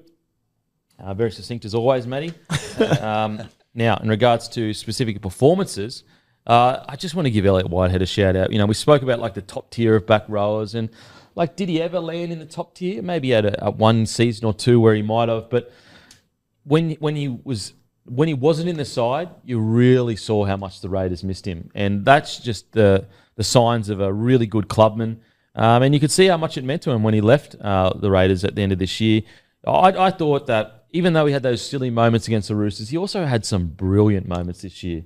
Intercepts against the Manly Sea Eagles, like moments where you just go, where did that come from? So shout out to Elliot Whitehead. Even, mate, like the silly moments against the Roosters, he got sin bin twice. He was still my man of the match. Yeah. It was so incredible, good. That game. Like, you mentioned, like, pretty much all of us sort of said they're going through a transition phase, and I think next year is going to be even more of a transition phase. Losing Whitehead, losing Rapana, it's going to leave a big hole for this side. The other one that I like, James Schiller. Every time he came in this year, I thought he was really good. Where's he signed it? He signed Knights. I reckon it's going to be a good signing. I don't mind we'll talk about them soon, but I think the Raiders, it's the same thing we've been saying for the last few years. They've signed all these young guys that are very talented. They've got them all signed up long term. There's going to be a lot of lessons to learn. It's not going to come easy. But with the attitude that Ricky Stewart has, he's, Tarpanay's the new captain. I think that's saying something as well. I want to say next year they're going to struggle, but they'll probably just punch above their weight again. Yeah, and that's the thing. Like, going into next year, we're still in the transition phase, but we got time into these young blokes this year. Even like Chevy was the least of them. He could be fullback for us round 1. I don't know how they'll go about it, where they see Weeks. Maybe Weeks, Weeks stays at fullback for us. It'll depend how ready Chevy Stewart is and what he does in the preseason. But said plenty of time into Ethan Strange, all these sort of blokes. So I think they're pretty well ready. They'll be pretty fine in that regard.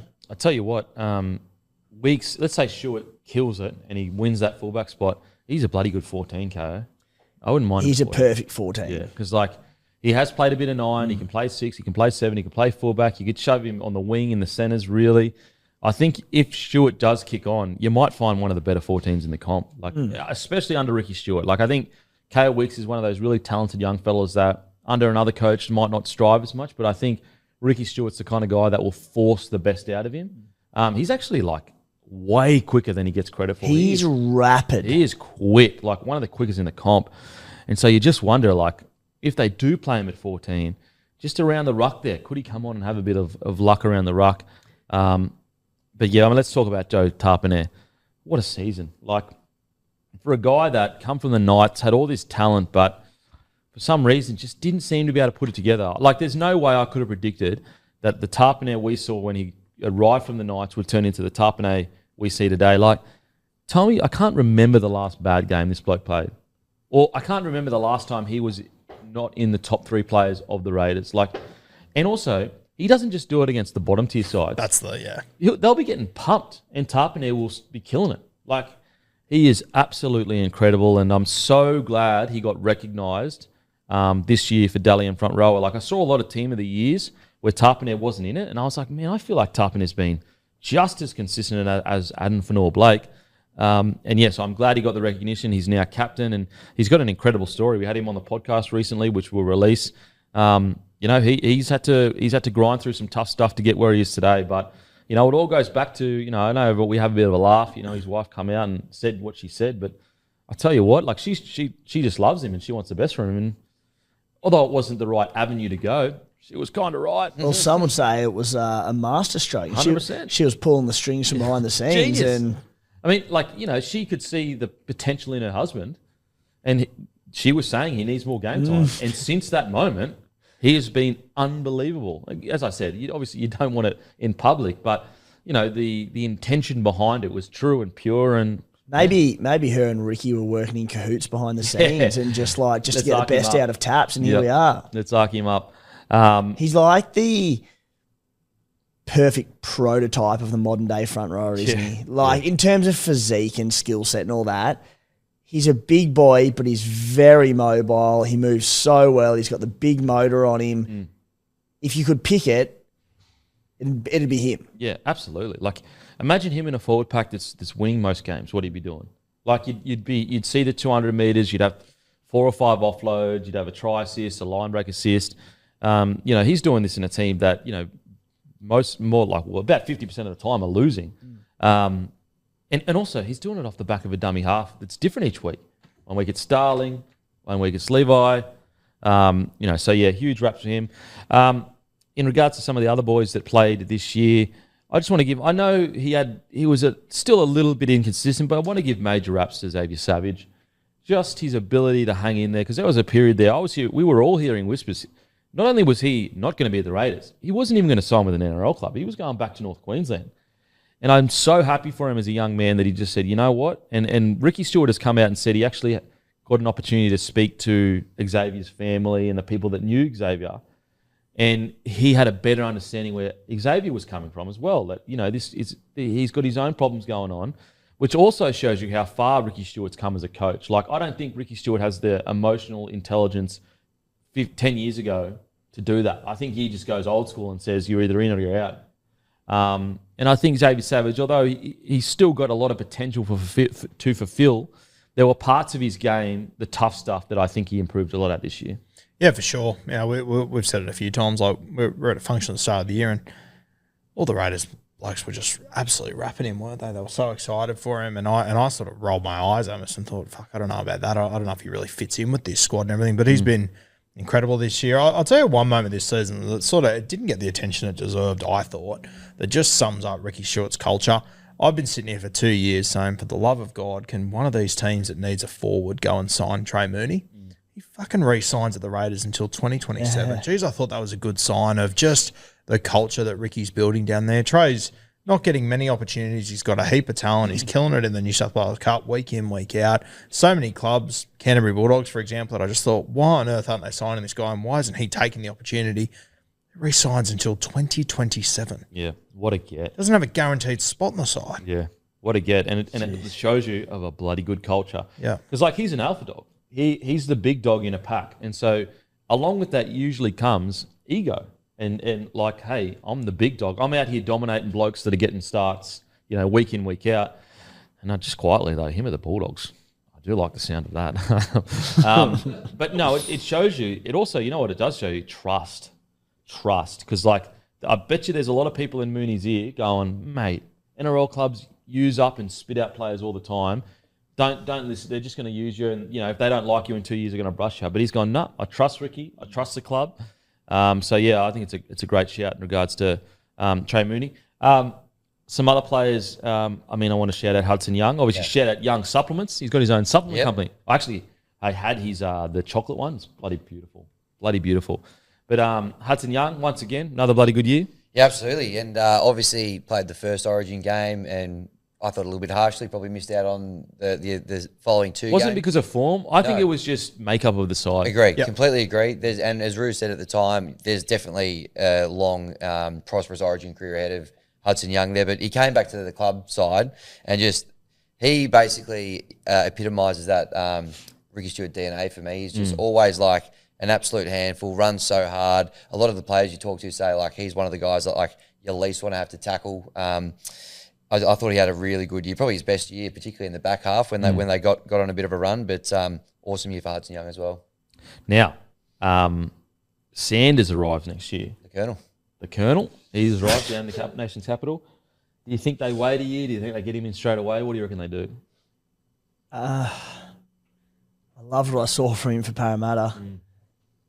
I think without having followed him like a hawk and watched all these New South Wales Cup games and when he was out of the NRL, he played 2 or 3 games, something for the Eels, he looked so good to me. Such a direct ball runner. His ability just to straighten the attack and create space outside him, I loved it. But that being said, between KO Weeks, Ethan Strange, obviously Fogarty will be number 7. You've got Chevy who can play fullback or Weeks at fullback. He'd want to be, if he does start, he'd want to be good because we've got plenty of options and blokes that are, albeit small, but more seasoned than what he is. So I think he'll have an opportunity to win the spot with a big preseason. Yeah. And how does he perform? Is he in the top grade? What have you got? Time will tell. But as it stands now, no, I don't think we're starting round 1, but there's an opportunity to win it. Yeah. What I love about what Ricky Stewart has done, and we're often so critical of coaches that they go out and look. I understand Ricky's been, he's got a really good relationship with the administration, so they're patient with him. But he went the young route instead of spending massive overs and risking his whole salary cap on a guy that could either be a kill it or be a dud. And also, if you get these young players early, then you get to build the culture from ground up. You don't have any bad habits from another club that they've picked up or different types of ways of doing things. And I love the guts Ricky has shown of going, you know what? I'm trying to build for a premiership in 2026 and maybe even 27 rather than going, all right, let's pay $1.5 million to get someone down here. Yeah, to scrape into the top 8, maybe play 5 years. No. Look, I'm here to win a premiership. You're spot on, Kempy. The road is done with the rookies with so huge upside. He's like, no, I want to win a comp. Absolutely. Because, it's better for him if he goes out and pays $1.5 million and scrapes in at 6 and, not really going to win a comp. But, he's coming 6 and the roster is not that strong. But he's gone, no, I'm taking the long route. So it's smart. I like it. Because, long term, let's say Fogarty retires in 2 years and you've got Ethan Sanders, who's one of the best young 7s in the comp. You've got Strange as well, one of the best young halves as well, or 7s as well. But those two together at 6 and 7, plus there's a good young 9, isn't there, coming through? Yeah, I was about to mention him. Owen Paddy, who, I know they've had a lot of 9s over the last few years without having any stars there. I think this Owen Paddy could absolutely win their blow it Player away. of the Year or something? He won Jersey Flegg Player of the Year. Yeah, okay. Which so is bloody good. Not Raiders, Jersey Flegg, the whole entire comp. thing. Yeah, he's a very, very talented kid. I'm very confident he makes a big splash over the next few years. And that's why Raiders fans, I'm happy, even if I'm missing the 8. Obviously, I'm not happy missing the 8, but I'm sitting there going, there's a clear plan. Like, here is the plan. We got 3 of the best young players in the country in our spine. They'll be ready in 2-3 years. Whereas I look at some of these other clubs, I'm like, what's the plan? Like, where is the direction forward? Like, how are you going to go from outside the 8 into winning a comp? And you have a look at the guys they've signed, obviously, the Colonel, we've spoken about him, but Miles Martin, he came through the Parramatta system, went to Newcastle. He is tough as nails, and he's a country boy. He's going to fit in perfectly there. The centre from the Dragons, Tamale, it's absolute bullshit he hasn't played more first grade. Okay. He's really talented. I like him. He signed early at the Raiders, hey, and you can't help but just look at it and go, did that have something to do with him not getting a few more Of course it cracks? had something to do with it. 100%. He's a very, very talented guy. I reckon he's a good signing. Hot tamale.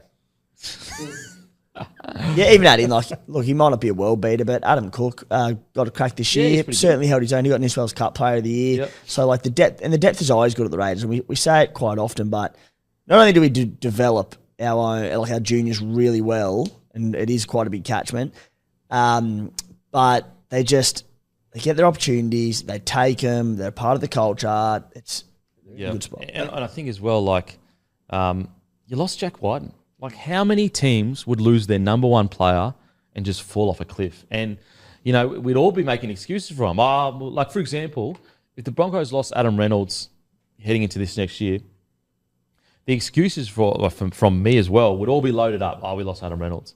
Like, that's who Jack Whiten is to the Raiders. You know, if anything, you could argue he's even more crucial to the Raiders because he doesn't have all the superstars around him. And yet, you know, you were 1 loss less than last year, and you had an injury to the key person in Fogarty. And, like, I would argue, if you just take his sample size of the games he actually played this year, Hosking was one of the form back rowers. He was so good when he was playing. Absolutely. He was unreal. And I underappreciated Jamal Fogarty until this year. And we were doing so well. Then he got injured, and we won, I think, 3 of 9 or something without him. He said not a world beater. So this is, sorry to interrupt you, just to reinforce your point. So this is round by round. 2nd, 1st, 3rd, 7th, 3rd, 2nd, 7th, 6th, 8th, 8th, 10th, 9th, 11th, 12th, 13th, 13th. And that's obviously around the time he got injured. He's injured from round 8 through to, like, he came back around 20. So when he got injured, he was sitting 6th. Yeah. And granted, it's the start of the year, I get that, but it's still... But, like, even on top of that, granted, Adam Cook was in the squad, but we were running Ethan Strange, rookie, like first-year rookie, with KO Weeks, bloke who couldn't start at Manly, was, in my eyes, more of a fullback. Yeah. He was playing at 7. It was just like, that was the patchwork halves. Yeah. And they still got by, but we lost a lot of games without Fogarty. Well, put it this way. Let's say Fogarty plays 6 more games this year. We play finals. Yeah, you're in the finals. You might even finish like 7th or something. Yeah. 8 from 14 games, they won with Jamal Fogarty this year. Yeah. So more than 50%. Yeah, okay. So look, I just think really, really good year from the Raiders. I think there's plenty to like, plenty to be excited about. And they just bucked the trend. And like you can rebuild while still also not falling off a cliff. You don't need to come last and be like, oh yeah, we're rebuilding. Like you can do it with still keeping it respectable with results. Okay. Let's get into the Knights. 2024 season, ladder position, 8th. Wins 12, losses 12, points scored 470, points against 510. 2023 season, ladder position, 5th. Wins 14. Isn't that crazy? Only 2 more wins. And look at the difference of the vibe of the year that you got. Like last year was like, whoa, incredible. What a year from the Knights. Like Steel City, it's back. It was literally 2 more wins. So 14 wins, 1 draw, 9 losses. Points scored, 626. Oh, geez, look at those points scored. Holy. Points against, 451. Attacking stats, they were 16th in points per game. The attack without KP was, not great. Line breaks, 16th. Tackle breaks, 3rd. Meters per game, they were 4th. Offloads, they were 13th. Tackle inside opposition, 20, they were 15th. Errors, they were 14th. Completion rate, they were 4th. Defense and discipline. Points conceded, they were 12th. Missed tackles, they were 7th. Penalties conceded, they were 12th. Sin bins, they were 4th. Man.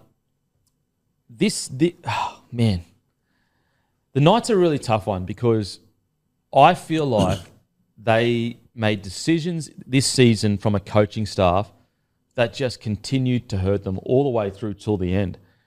However, you actually, like, the feeling you got during the year from the Knights as someone that wasn't a fan of them and you're just a neutral fan was like, geez, it's been a poor year. But then when you actually looked at the ladder and the wins that they were banking up, you're going, they're friggin' being gritty and tough. Like, things aren't going their way. KP's injured. They're not playing their best footy, but they're still managing to find ways to win. And, you know, I get it that it wasn't the heights of last year, but I do think that they did show a lot of steel and DNA that the Knights teams of old have shown, even when they made decisions to spite themselves, unfortunately.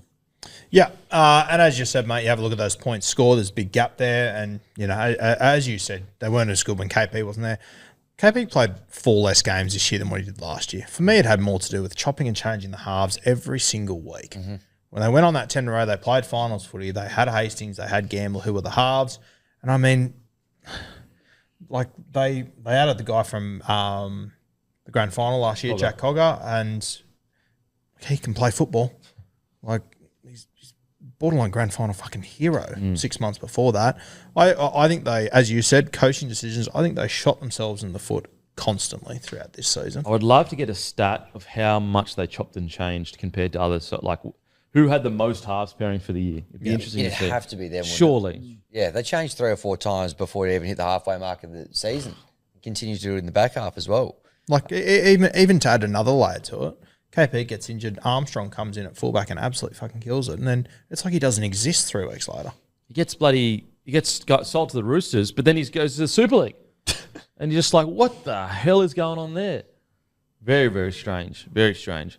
So, like, as I said, from a playing roster, I felt they did really well gritty-wise with the hand they were dealt, but they have to, from a coaching perspective, surely lessons learned from this year, pick your halves and stick with them for at least half a season. Surely. And, I mean, yeah, it's a lesson to take from it. Isn't it a pretty basic lesson in rugby league? I know. It's honestly, I feel like that lesson is like a 10-year-old lesson. Like, we learned that 10 years ago. And it's, you know, you look back at the Dally M season that KP had, and yes, KP is a tremendous individual, but stability in the halves. Yep. Like it's just so important. I can't believe how much they undervalued it. And like I honestly, I think all the halves there, they can all play. They're all capable. I don't care which you choose, but choose one. Choose 2 of them, and just sit with them. It's funny, they ended up with, like, at one stage their best was Crossland, Gamble, which were the lowest in the pecking order for halves. And Crossland had, like, almost fought his way into a 9 jersey for New Zealand the year before. Like, just so strange. It's so hard because, like, I'm so critical of O'Brien and pretty often around the decisions he makes. But he's made finals 2 seasons in a row, made week 2 of finals last year and was pretty damn close to making week 2 of finals again this year. And same thing, it goes against everything I've ever learned and known about rugby league and, like, keeping combinations together and giving him time to gel and all that. And, like, he brings in Jack Cogger round 25 when they're playing for a final spot out of nowhere, and they beat South by 20, beat the Titans by 22, beat the Dolphins by 8 to make the finals. Like, it got results. I'm just like, it doesn't make sense, but I think they got very lucky with their draw on the run home. Draw was unreal. The draw was fantastic on the run home, and I think it covered a lot of issues up there, personally. I mean, they did get a win against the Storm, round 3. Outside of that, I'm just looking at, did they win against any other top-tier sides? No, not really. Oh, the top 8 sides. Yeah, really the only top 8 side they beat was the Storm. It's the only game they won against top 8 side all year. Yeah. But, yeah, look, I in saying that, when you compare it to some of the falls from grace of these other teams, I still think they were gritty. They hung in there. They, in spite of themselves, they managed to fight their way into a finals. I just had a quick look. It looks like the longest streak they went with a halves pairing was 4 games. And they did it twice. That's outrageous. Gamble Hastings, Gamble Cogger 2, Cogger Hastings 2, Gamble Hastings 4, Cogger Hastings 4. And then at the end of the year, it was just all over the place with Crossland, Cogger, Hastings, Price. Alrighty, this is what we said. I said, Adam O'Brien has come out and said the halves isn't settled. But for the most part, for the first time in a while, it seems like their roster is settled. and who is going to be playing in key positions. I don't think they'll have the same year as last year, but I think they can make the 8. That's crazy. Guru, I'm high on the Knights. I think Ponga is red hot favourite to go back-to-back for Dally M, 4th to 8th. Timmy, I see a bit of regression, but if KP say fully fit, there is no limit to how far this side can go. Hammy, I reckon they had the best 3 in the comp last year. Best back 3. Back 3, sorry, in the comp last year. I think Dong Young is more of a loss to the Knights than a gain for the Roosters. And Matty, I got them 7th to 9th. I mean, it's crazy that even at the start of the year, Adam O'Brien was going halves isn't settled. Like, it's almost like he predicted the way he would feel for the whole year and just almost put the mocker on his side. At least he was honest. Yeah. If they have missed the 8 and they were chopping and changing their halves like that all year, then you'd probably have to be asking some. You're right, Guru. I think they patched over some cracks that they snuck in there. And not only were they chopping and changing halves, but a big part of chopping and changing was pulling their starting hooker out to play in the halves. Yep. And now we're hearing talk that blokes getting tapped on shoulder, and obviously they've lost Saifidi to the Dolphins. Okay, in regards to individual performances, though, mate, I want to give my man Dane Gagai a shout out. Like, talk about a fine wine. Holy. He just, like, is it the best year of his career? I don't know. Maybe not. But it's not far off. Seriously, I thought he was outstanding this year. And, you know, you talk about leadership and having experience and leading from the front. Like, how many games and how many carries did he lead from the front when they were, you know, down and out, they had nothing, they had no attack, and Gagai would just make something happen. It is crazy to think that there was a period there where, you know, there weren't that many clubs interested in Gagai. Like, he went back home, and I think even like was it the Knights that when he might not have were going to re-sign him or something strange was happening? Oh no, he was going to go to the Roosters, and it was just like I'm sitting there going, Knights surely not going to let go of this bloke. I thought Dan Gagai was absolutely phenomenal. Yeah, for sure. Like, defensively, he can have some reads that aren't the best, and he can here or there. But look, for what he offers in attack and consistency, and also just spirit, incredible. Completely agree. And, you know, talk of the town last year, you know, everyone's talking about the left side and how strong they are and all this sort of shit. Dom Young was top try scorer outside Gagai. Yeah. Fletcher Sharp comes in and plays out of position this year and absolutely kills it, scores a stack of tries towards the back end. Common denominator outside Dane Gagai. Yeah. Yep. And the biggest compliment there is that while, like, Dom Young was top try scorer, but they were a left edge dominant side last year, they completely changed that this year to be right edge dominant, and they would just lay on the left and go right every single attacking set. And a large part of that was because of the form of Dane Gagai, not just as a ball runner, but as Guru sort of alluded to there. Just the ball play and his ability to put his winger into space as well. Poor old Greg Margie, he's had a cold since March. He still hasn't touched the ball like he's tackling. Good day, mate. Good day. He does need some good day. Be good. What is it? BeGoodHealth.com.au. Get him back in the tries. Use code BLOKE for 20% off your multivitamin. I think what's really impressive about Dan Gagai as well is, like, often when you look at centres that run like him, like Herbie Farnworth is a perfect example. When they're a ball-running centre, they struggle to provide opportunities for their winger. Now, granted, Herbie has gotten much better at it, but when he was at the Broncos, like, that was the only knock on Herbie was sometimes he just didn't give his winger the ball. Whereas, like, Dan Gagai is the complete package. He not only can he run for 200 metres a game, have 10 tackle breaks, but he can also be an incredible centre, one of the best in the business, for putting his winger in space and giving his winger good ball. Yeah, he's incredible at that. It's, as you said, just aging like a fine wine. He just, like, I'm looking there, and if you would have said to me 2 years ago he was signed up to 2026, I would have been like, geez, I don't know if he's got that in him. Yeah, risky. Now I think it might be early. As this, on average, had the most tackle breaks per game in the NRL. 6.5, dead level with Teddy on 6.5. To'o, Dylan Edwards, they were 6.4, down to Ponga 6.2. He was number one. And he would have had less runs than Teddy. Yeah, for sure. So he would have easily, per run... He would have had less runs than Teddy, To'o, Edwards, yeah. Jeez.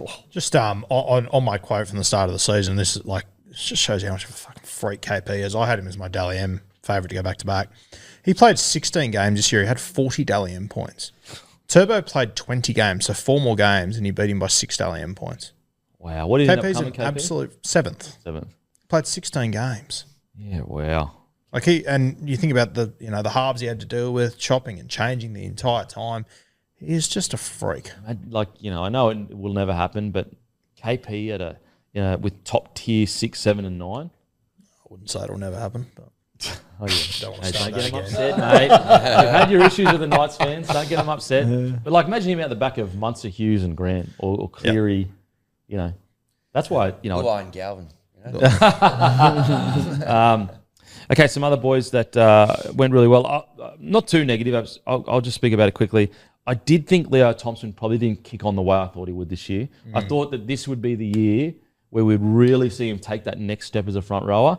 Now, he may have struggled with injury here or there, but I don't know. I didn't think that he kicked on as well as I thought he would have. Yeah, I thought he was going to kick on better, and he doesn't have a choice next year. He has to kick on. Yeah, With he's the main Saifidi man. leaving, I know I harp on about it every 3 weeks, but next year with Saifidi going, I look at the middles in this squad. I think Frizzell has to play middle.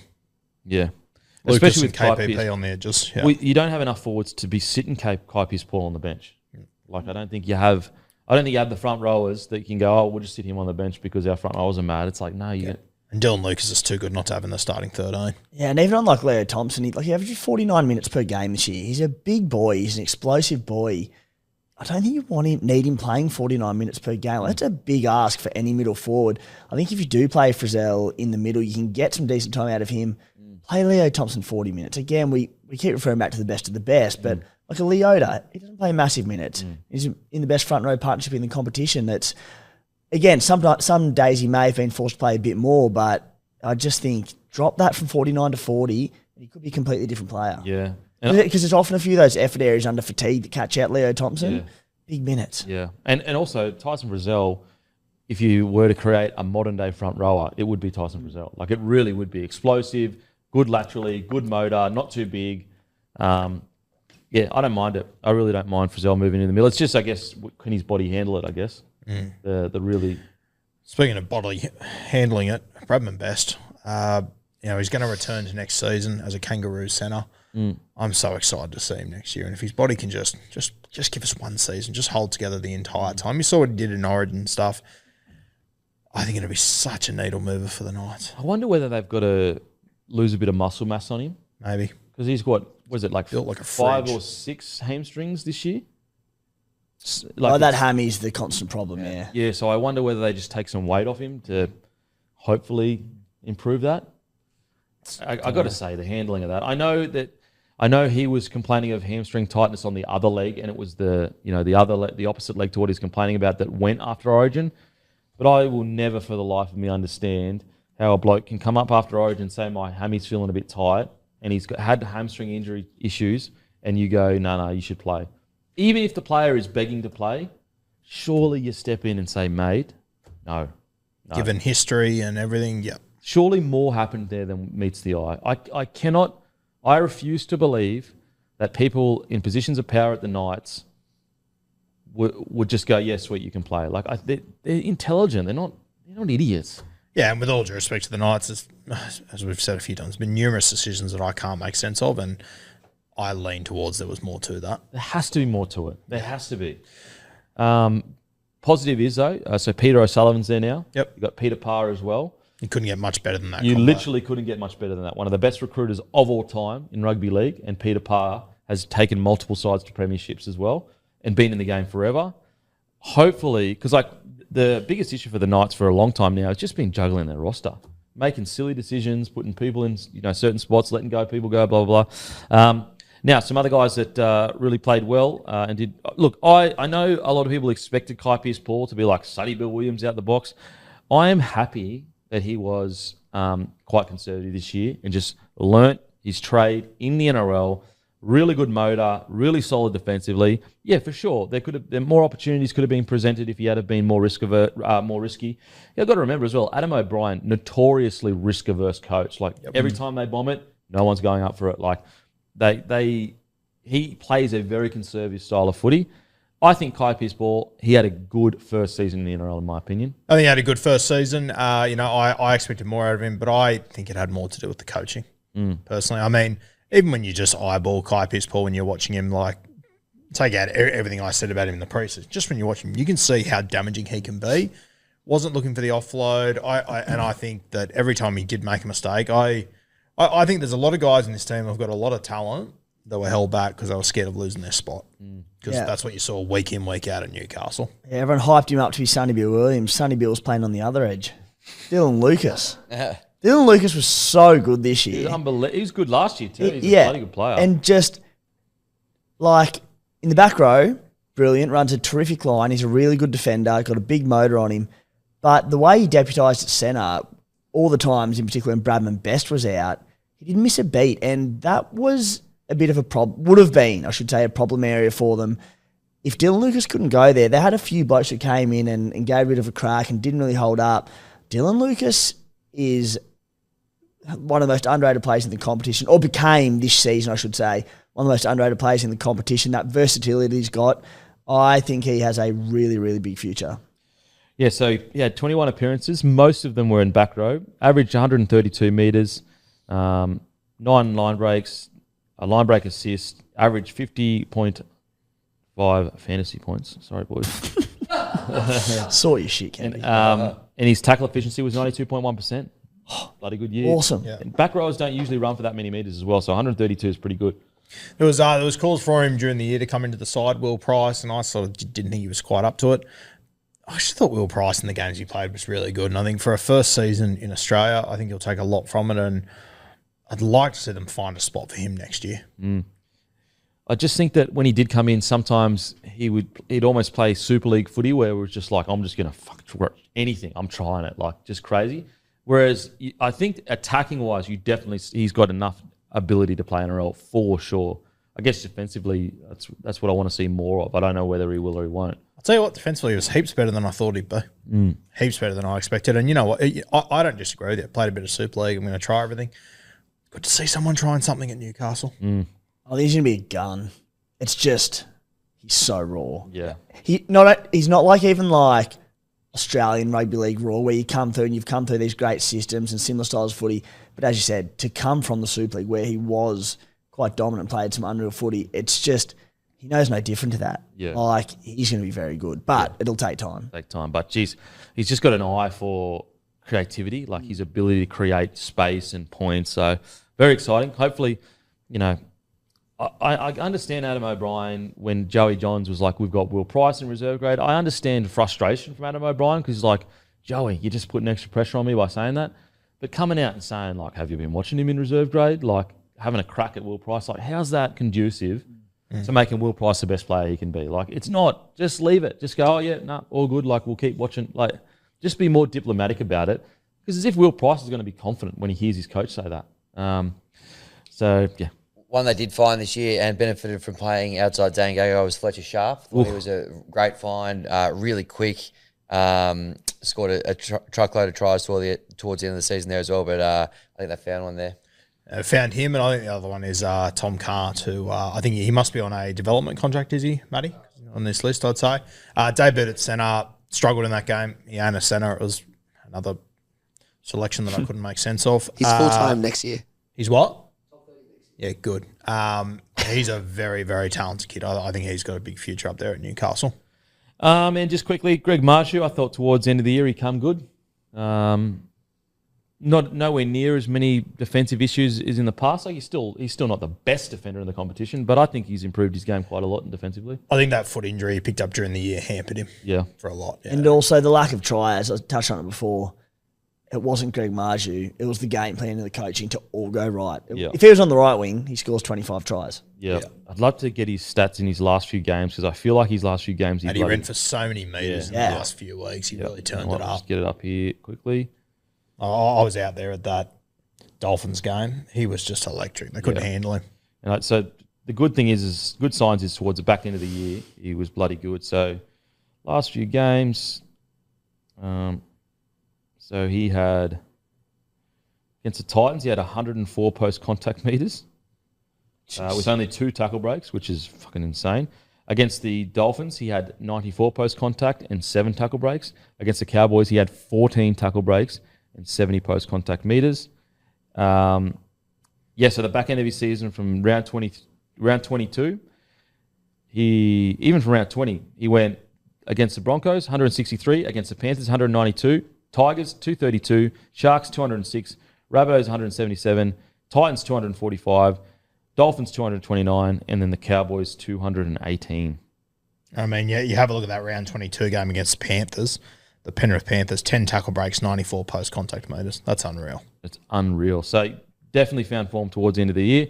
But yeah, Knights, I give them a pass mark. I actually think the squad did well with what they had. They were gritty, they were tough, and hopefully some decisions heading into next year can help them a bit in 2025. Alrighty, time for Manly. It's got to be brought to you by Good Day. Make sure to grab your Good Day, begoodhealth.com.au, a multivitamin for the average bloke. And Sheila, easy to use. You chuck it in your drink, you drink it. You can carry the sachets anywhere, so it's really convenient. begoodhealth.com.au. Obviously, the creation of our friends over at Hello Sport, Tom and Eddie. All right, Manly season. Ladder position, 7th, wins 13, draws 1, losses 10. Points scored, 638. Points against, 521. 2023 season, ladder position, 12th, wins 11, draws 1, losses 12. Points scored, 545. Points against, 539. Attacking stats, points per game, they were 4th.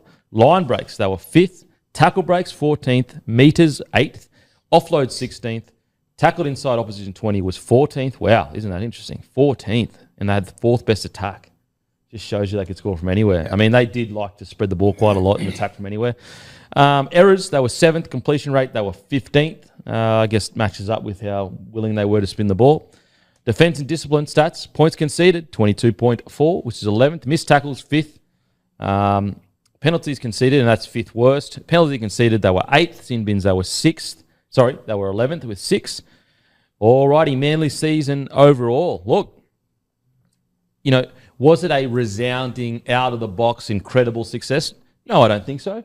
Was it a success? Absolutely, it was a success. And what I admire the most about Manly's season is that they played a very unique style of rugby league, and they didn't just try to copy other teams like your Penrith and your Storms and whoever else. They played footy that suited them, and sometimes they would go up against some of the top-tier sides, and because they were playing such a unique brand of footy, the top-tier side systems really struggled to contain it.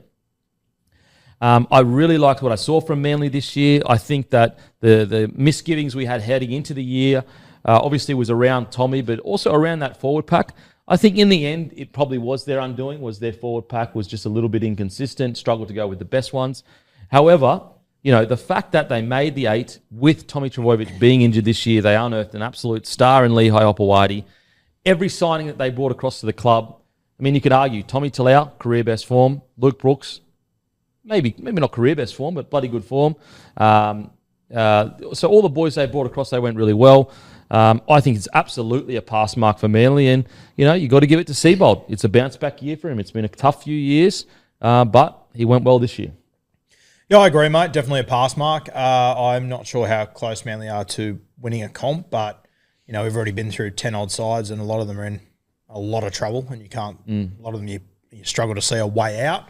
Manly Seagulls find themselves in a much better position than a lot of sides. So, and I mean, when you have a look at the season, I'd love to know how many teams beat the Roosters, the Storm, and the Panthers.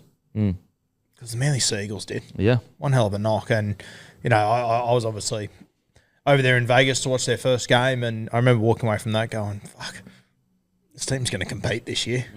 And, to make finals, very good effort. As you said, a lot of guys that they've unearthed that are going to be in this side for a long time. I'm not sure how much closer they are to winning a comp, though. Timmy? I thought it was a really good season, especially when you consider they did lose Tommy Turbo for a stretch as well.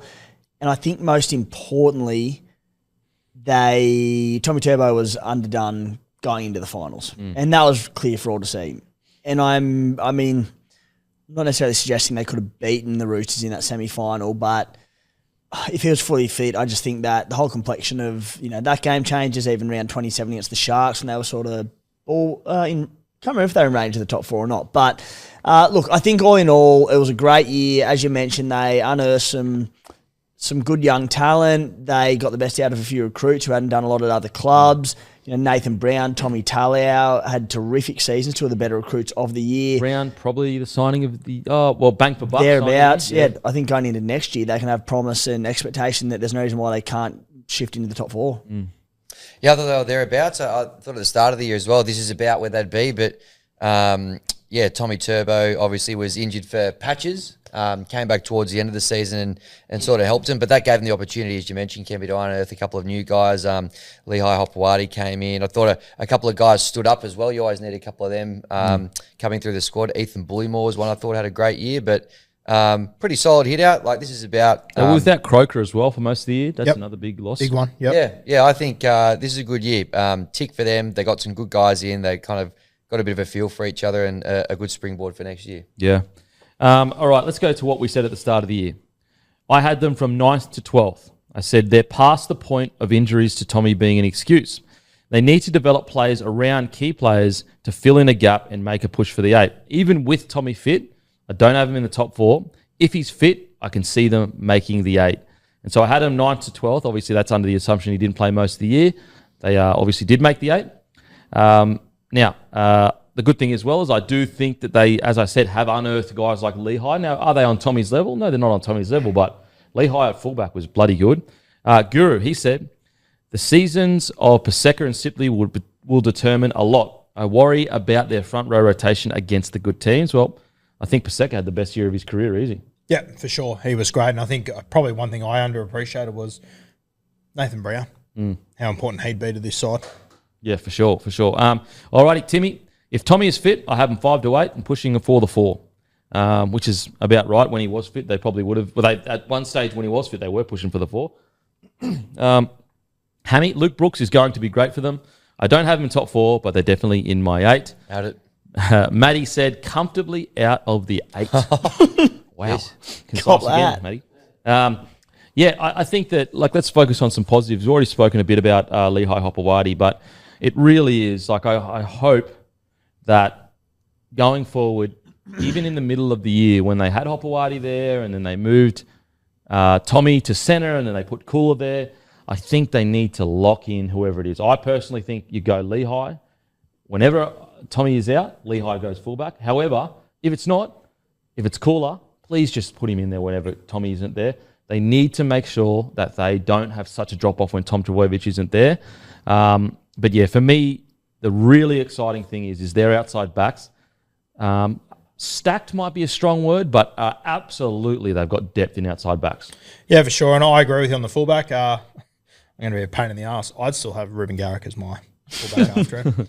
I think he's sort of the forgotten guy in this whole thing. And I think that with the way their season ended, I think that decision was a huge one this year. We spoke about it a few weeks ago, playing Ruben Garrick at centre.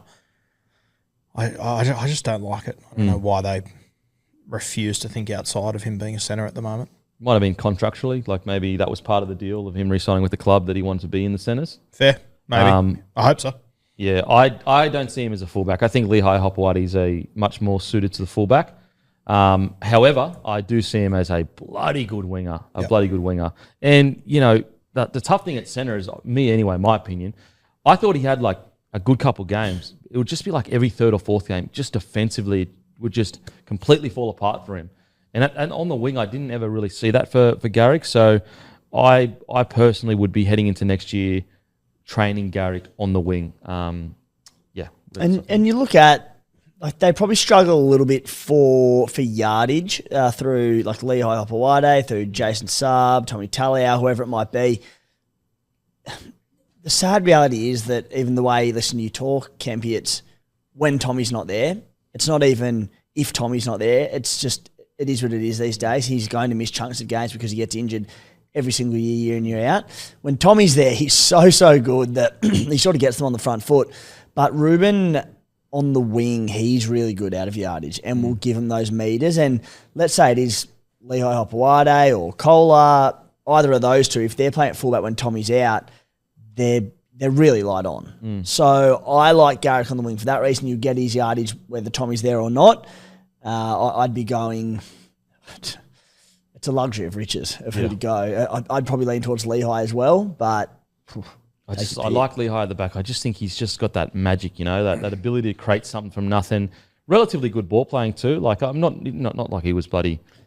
Scotty Drinkwater or KP, but he did the job at the back there when I saw him. And he actually got through quite a lot of, Lehigh Hopewadi is strangely strong. In contact for such a small body, he usually wins the battle, which is always good.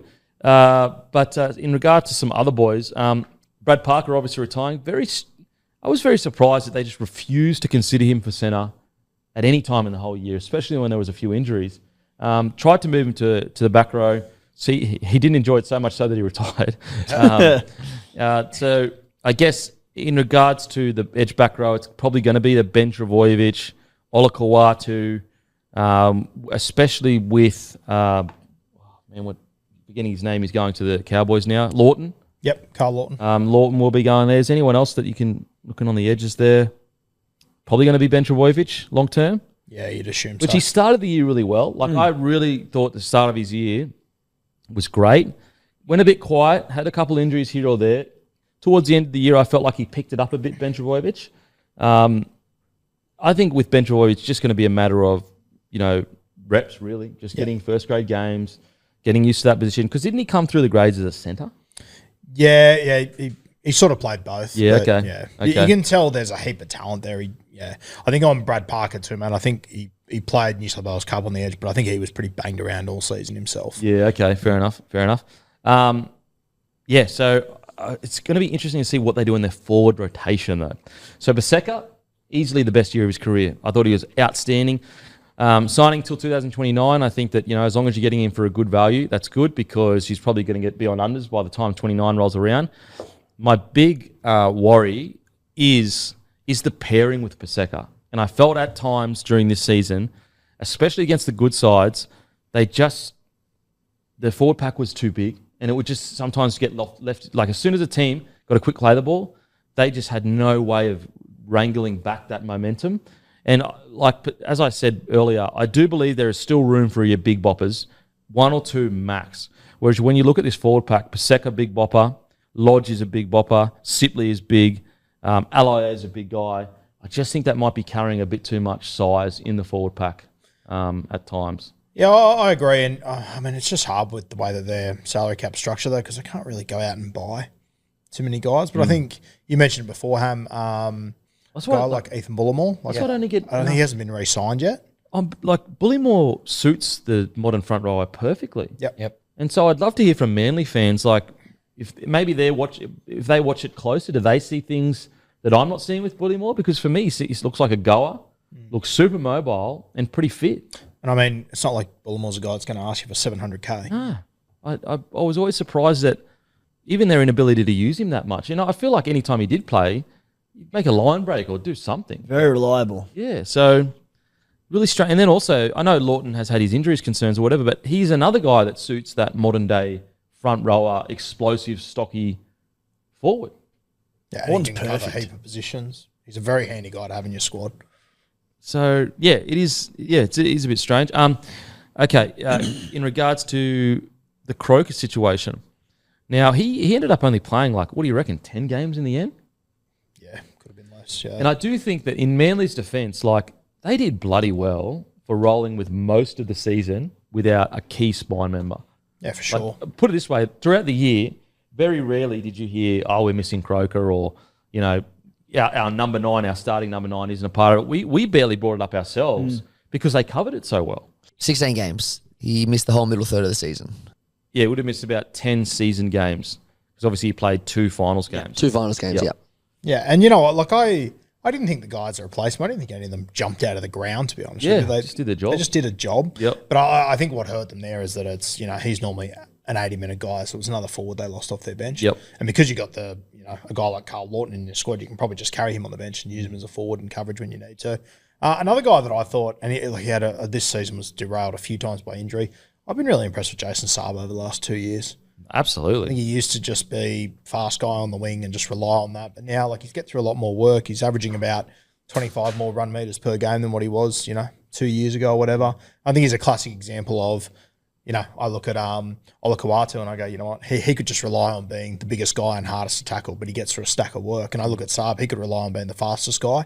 You can tell that he's really worked on his game and tried to do a lot more coming out of his own end. I think what I find a bit surprising sometimes with Manly fans is when they talk about their best back five, and now they've got so much depth, a lot of people are okay with omitting Saab from there.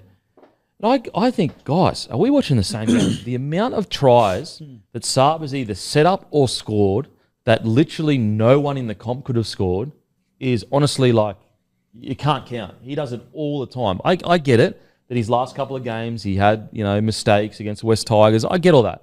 But for most part, I think Saab is a must on the wing. Must. There's a reason why they've signed him until 2029. And a big part of that is he suits Manly's style to a T. And there's a reason that, as you said, Guru, they beat the top three in the comp this year, the Roosters, the Storm, the Panthers. It's because of that expansive style and the way they use the ball coming out of their own end, and they just go edge to edge, and the ball movement is so good. But to do that, you need flyers on the wing, because the whole plan is you get an inch, they're away and gone. Yeah. Whereas with most other teams, your wingers get away. They might be quick enough. They can get run down. Jason Saab isn't getting run down. No. Tolatel Cole isn't getting running down, these sort of blokes. So he fits Manly's the style of footy they're trying to play. Yeah, for sure. I think he's been outstanding. I think he's improved his game so much. Yep. Now, this is tough for me to talk about because he's literally one of my favourite players. I love him. Jake Trbojevic. I think, look, maybe he's just been injured this year. Not injured per se, but just a bit banged up. He's had a huge few years, and through so many years, especially under Desi, he's done all the grunt work. I do think through the middle there, he needs to work on his pace a little bit. There are times where I feel like he does get left behind a little bit. Still great tackle technique, still tough as nails, still an incredible inspirational leader. I think in this off-season, if they can find a way just to strip him off a few kilos to get his speed back going, his leg speed, I think that will help him immensely this year. Yeah, I agree. And he's obviously been left out of the Kangaroo squad after captaining the Blues, and I get it. Yeah, I agree with you, mate. I think that he's too important to this side to leave out, obviously, but I think they do need to find a way to get a little bit more out of him. He is the spiritual leader of this side. Yeah. And so what he brings off the field, not even when he's on the field, the direction or whatever, but I feel like Manly owe him, rather than forcing him to do all the shit work all the time, maybe allow him to go, you know what? Yeah, okay, maybe it might be better for the team that you are a bit heavier or whatever so that you can do all the shit work, get through all the tackles. Maybe you go, let's get someone else to do that. We'll reduce your minutes a little bit. We'll lighten you up a little bit so you can get back to your ball playing and you're good across the park. Maybe it's just a one-off year, but I just felt he did lack a bit of speed through the middle. What do you reckon, Timmy? Yeah, well, there's two options. You either just put him in the front row rotation, and you can still play big minutes. You can still play 60 minutes as a front rower, but he gets that spell. Alternatively, as you said, Kempy, you still just give him a spell, play the 60, just to have him fresher in and around the ruck, in the ball playing. That'll be all at a high click. I don't really know which one I'd lean to. You'd need to have the right bloke to play 13 for them. Maybe that's Nathan Brown. I quite like... Nathan Brown's a good ball player. I like him coming on and charging onto the ball and just getting ruck speed, and that just he's got such good leg drive, Nathan Brown. I like his aggression through the middle. So I don't know if Jake is better at lock or if he does. At some point, he's going to make that move into becoming just a front rower. Yeah.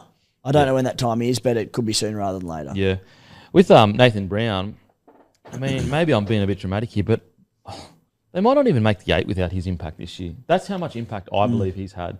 The amount of games I watched where their forward pack just seemed to be just, almost running on the spot, and then Brown would come on and just completely increase the pace of the game. Backfence Brown. Yeah. And just going out to a couple of those Manly games, or anywhere they played really, but particularly Brookie, the way he was able to bring the whole crowd into the game as well, which is that's an underrated little stat that you don't see on the stat sheet as well. But he was a great signing. Very hard to argue that he was, as you mentioned, probably the best bang for buck signing, and just really rounded out their front row rotation quite nicely this year. Yep, he was so good, and I like him at 13 because he is quite mobile. He can get across the park. His ball playing is actually pretty good. It is. And so maybe you do consider going Jake Trbojevic just straight up in the front row. You just got to keep Brown direct with his ball playing. Yeah, don't get too sideways. sideways. To go laterally. Yeah. But I mean that's all just good coaching. You get good coaching in, he should be sweet. I think that you probably I would move Jake Trbojevic into the front row, but still strip a few kilos off him if it's possible. Maybe that's just his body shape and he can't actually, because we know he'd be eating right. We know he'd be doing everything in regards to body fat. But if there is a way to lose a little bit of muscle mass, I reckon it might extend his career a little bit. We have found some players that are a bit older, when they do lose a bit of that muscle mass, it does extend their career just a year or two. I think it would help Jakey. I really do. Not selected for Australia, or was there an injury concern or a surgery, or do we know? I don't think he's been selected. Yeah, I think I'd be surprised if he gets selected for the Blues next year as well. I think his job for the Blues this year was purely spiritual. Yeah. And it worked. It worked. And we say all the time on this podcast, like, it's so much more to rugby league than what you do on a ground statistically wise. Even speaking to Cam Murray, like, the first person that he spoke about when he ran in for that fight at Suncorp, Yep. the first person he spoke about feeling bad that he disappointed was Jake Trbojevic, which just shows you what kind of leader Jake is off the field to these guys that, Cam's right now, Cam is peaking way more in his career than Jake, and yet he still sees him like that.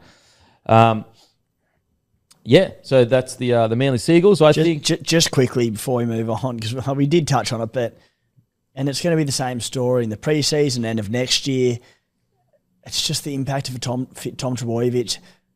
In the regular season, 6 games without him, they lost 4 of them. Like, they had a 13-10 record this season, but they lost 4 of 6 without him. Into the finals, he went in banged up. They obviously won 1, lost 1. But the great if, and I hope we see it in his career, we talk about, are they premiership capable? If they get him fit for a whole season, I genuinely believe they are, because I think he's that good. He can just lift a team off the canvas. I just don't know if we're ever going to see it. Yeah. And just some negatives. I really felt like Seibold missed a trick by not playing Humphreys in that game against, was it the Tigers? South. And they ended up losing it? Yep. Couldn't find points. Humphrey ended up getting a few tries just in reserve grade. Look, I understand the idea, Seibold. You want to blood people that are going to stay at the club. I get it. But, shouldn't making top 4 be more important? At this stage, they still were in the running to make the top 4. I did think that was a mistake from Manly, especially they ended up putting him in the first grade side. Yeah, I think he played the next bye round and did really well. So, yeah, I think for a while there, I actually thought that loss was going to potentially cost them a top 8 finish. They ended up getting home, but yeah, it would have been one that if they missed the 8 on reflection, would have been a big talking point. Alrighty. Oh, just very quickly as well. I know my club already sent an email congratulating him, but Luke Brooks, got to give him his credit for a great year. I thought he was fantastic this year. Found his mojo. Didn't have to run the show. Slipped in quite nicely behind DCE there. But I thought, his best year that I can remember in a long time. Just more evidence that, just because you're a 6 doesn't make you a 7. Everyone just assumes if you can play in the halves, you can play both. It's just not the case. Alrighty, on to the Doggies. Doggies 2024 season, 6 on the ladder. 14 wins, 10 losses. Points scored, 529 points against 433. 2023 season, they came 15th. 7 wins, 17 losses. Points scored, 438. Points conceded, 769. Wow. Attacking stats. They were 10th for points scored per game. I'd love to get the what their back end of the year was, because at the start of the year, they struggled to score points. Back end, they were a bit better. 10th for points scored. Line breaks, they were 8th. Tackle breaks, 17th. Isn't that interesting? Tackle breaks last, which shows you what kind of pack they had, which was fast, get the ground, get the quick play the balls. Meters gained, 7th. Offloads, 12th. Tackled in opposition, 27th. Errors, they were 6th. Completion rate, they were 13th with 78%. Defense and discipline stats. Points conceded per game, they were 2nd. Missed tackles, they were 3rd. Penalties conceded. So they were the 3rd worst missed tackles. Jeez, just shows you the scramble matters. They were first for most of the year. Yeah. Doesn't it show you it's just this almost a myth about missed tackles? Don't get me wrong, it's not good to miss a tackle, but there are defensive systems that can actually account for that. And the Bulldogs are examples of that. Penalties conceded, they were 7th. Sin bins, they were also 7th. Look, it's pretty bloody obvious how I think we all feel about the Bulldogs this year. They were absolutely phenomenal. Absolutely phenomenal. And what's crazy, first 2 games, they go loss. First 4 games, they're 1 from 4. And yet they have the season that they end up having.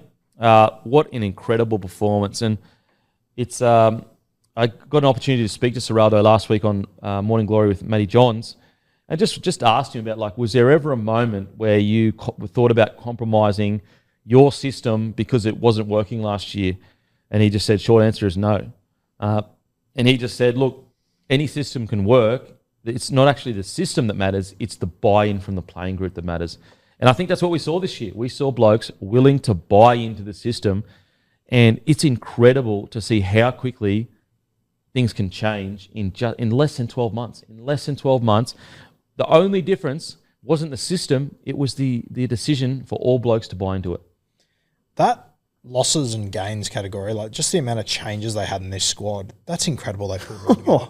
Mental. That is unbelievable. That says to me that Serrato's brought in, what is that, like almost 10 names there that he's brought in? Like, says to me Serrato hasn't even had a chance to really put his stamp on 12. Everyone. 12. That's ridiculous. And he managed to do that. And also, it's not like he brought in bloody, the signings of the century and all these big dogs. He brought in a bunch of toilers that were willing to work hard, willing to buy into it. And just what a genius. I mean, the first year when he had no success with the doggies, everyone was questioning how smart he was. But when so many people in the game talk about Serraldo and how intelligent he is, and they know the game much better than we know the game, clearly there was something there. And to go out there and headhunt all these boys that, everyone gave him shit about being utilities, he was clearly looking for a very specific body type and player type to fit the system, which is he creates a system around a super fit side that can just go all day. Because that's what missed tackles is. It's all just about it's fitness. It's about covering for your inside man, covering for a missed tackle. The doggies were absolutely phenomenal. What do you think of doggies, Timmy?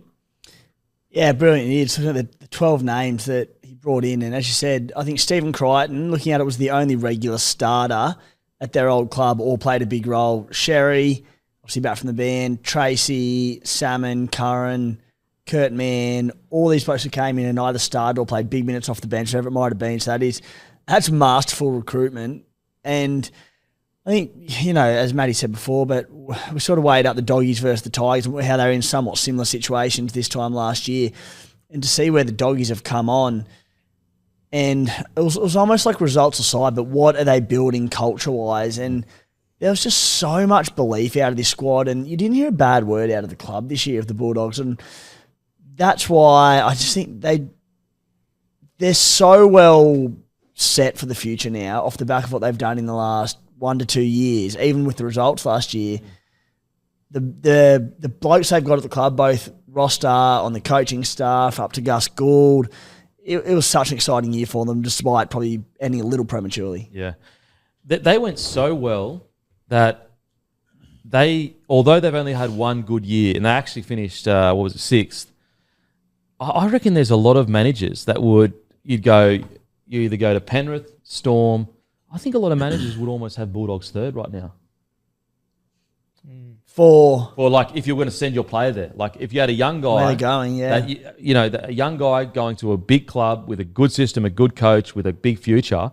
I think there are some managers that would go, you know what, Bulldogs is a place to be right now. Absolutely. Well, they've improved out of sight this year. They've obviously got a great captain of the year. Stephen Crichton has completely changed the club around as well. So, if your player's going there, they're going to be well looked after with a good coach, have a great role model in him. And obviously, they're one of the most improved sides in the competition this year. So I'm with you. I think they probably would be in the top 3 sides. You mentioned it before, Kempy, just about how all these utilities they signed at the start of the year, and it was sort of the running joke in the preseason, but in hindsight and looking at it, you go, did they sign a heap of utilities or did they sign a heap of guys that had a point to prove? Yeah, and battlers. Battlers. And Serraldo even made the joke on the show last weekend. He goes, not bad for a bunch of utilities, eh? Good on him. I was like, yeah, fucking oath, good on him. Because the people were talking mad shit. And imagine if you're Serraldo and you'll just hear people just talking shit about you all last year, and you're like, mate, I'm if you're in Serraldo's shoes, you're sitting there going, I'm responsible.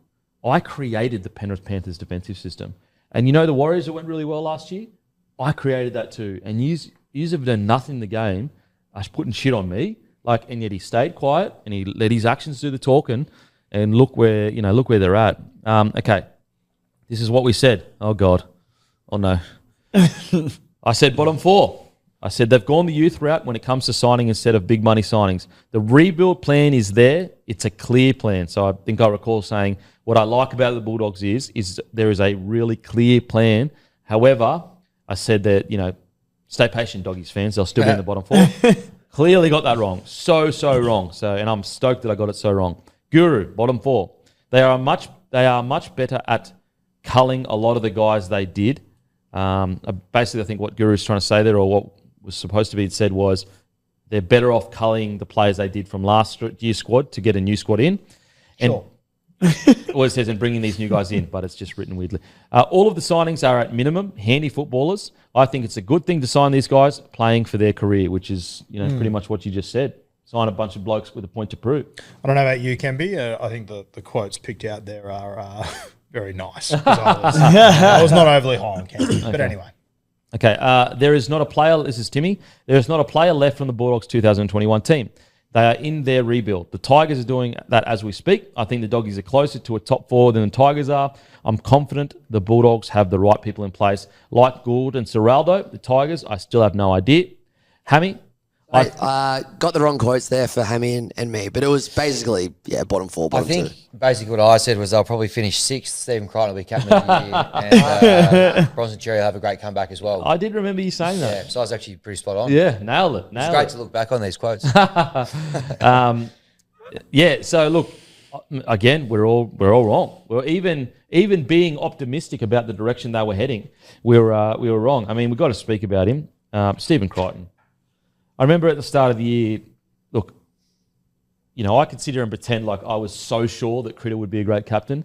I was a little bit sure. I wasn't. So when I brought his name up as being a leader and a superstar of the game, I remember I got quite a lot of pushback from the comments, and understandably so. Like, there wasn't that much evidence to suggest that he would be the player he is.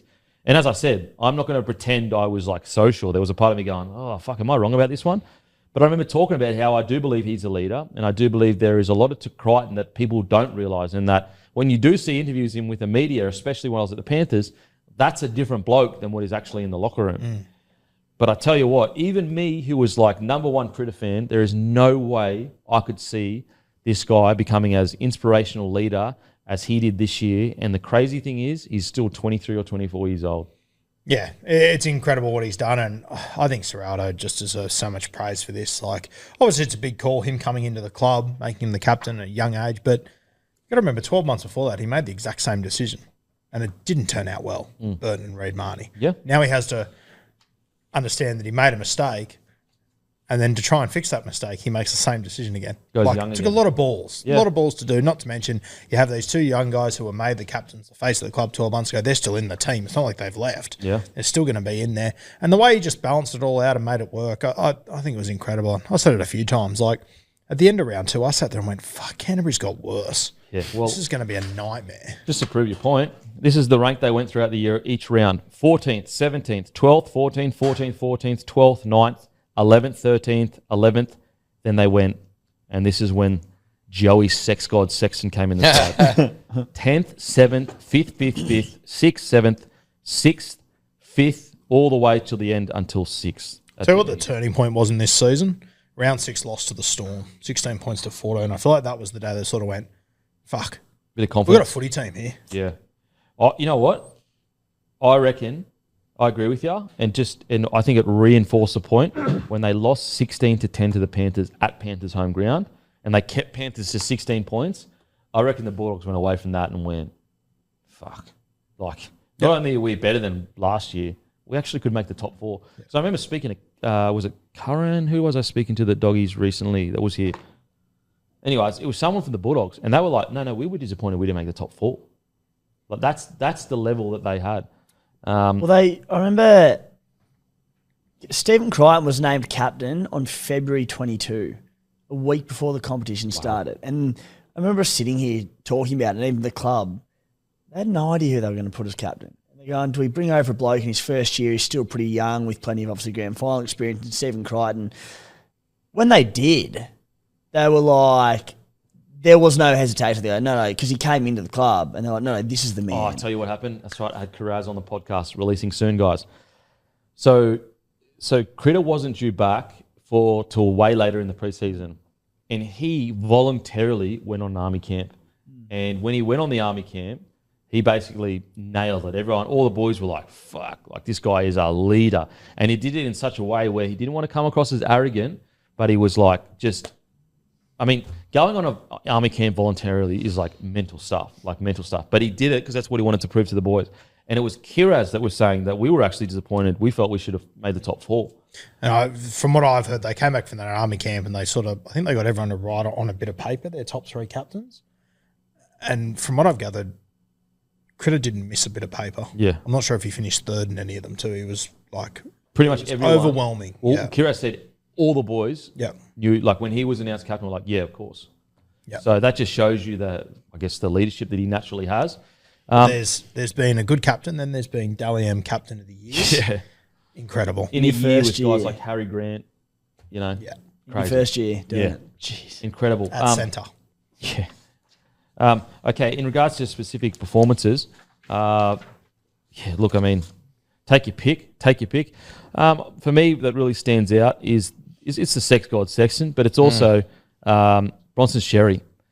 Man, I'll never forget hearing some of the preseason sessions where he was absolutely struggling. Came back, a lot of muscle mass, taking care of himself, but focused more on the muscle mass rather than the running. Came back, was really struggling, and Ciraldo said that at one point he said, "Mate, at that stage I was just thinking, look, if he gets a game here or there, that I'll be happy."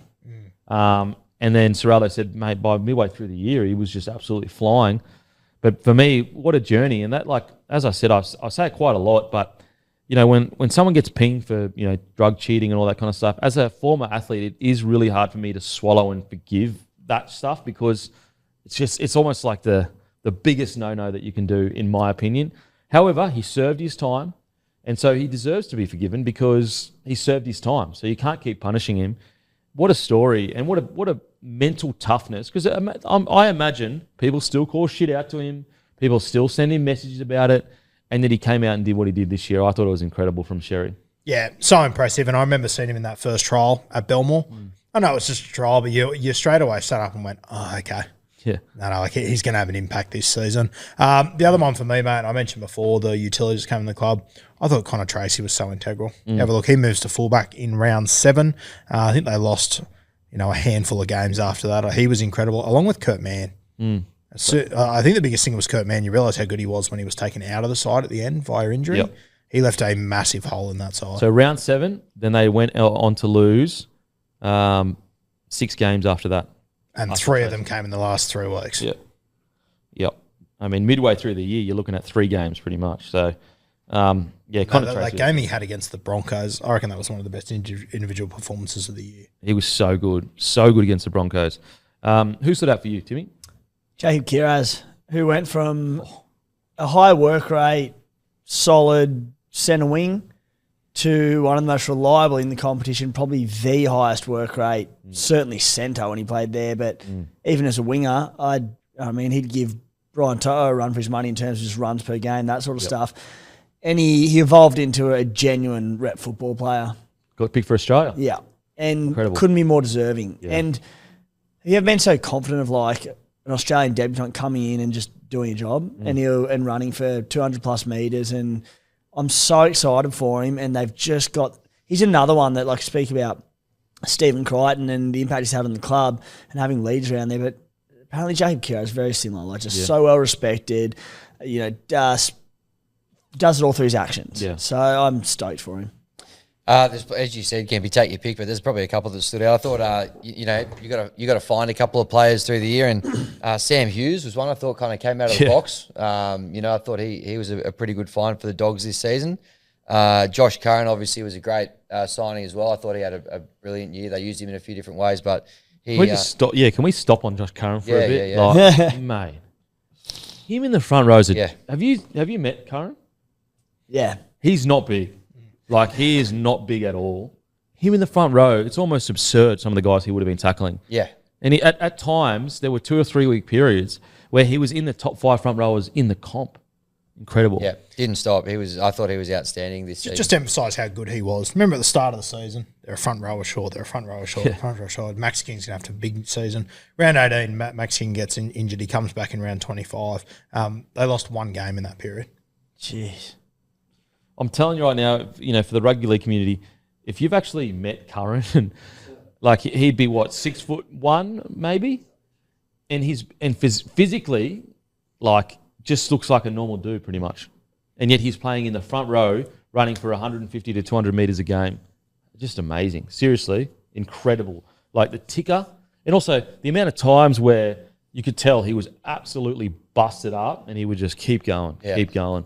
Ticker.com. Yep. Oh, yeah. Ticker.com. Josh Curran. Yep. Use code bloke, 20% off. Those blokes, I thought they were great. Yep. I thought back end of the year as well, Kikau. I thought he really came home with a wet sail. I thought he was unbelievable, really hitting his straps. And, look, there's so many guys in this team that improved through the year. And, the future's very bright, I think, for the Doggies. Speaking just of future, like some of the young guys coming through as well. Like we've spoken a lot about Mitch Woods, the halfback, coming through, but they also got some fantastic news during the year about Carl Olawapu. Looks like he'll be able to play again as The well. forgotten guy. He made his debut at like... Geez, that went under the radar, him getting hugely under the cleared. radar. Like, I reckon it's gone under the radar on purpose. yeah. I don't want anyone having a look at him. Like, and when he made his debut, like, you could see the talent, Olawapu. Yep. And so, mate, it is just looking so good. And also, was it their reserve grade that made the grand final in the New South Wales Cup, or was it... No, their Jersey Flag. Jersey Flag side did. They won the grand final. They won it? Yep.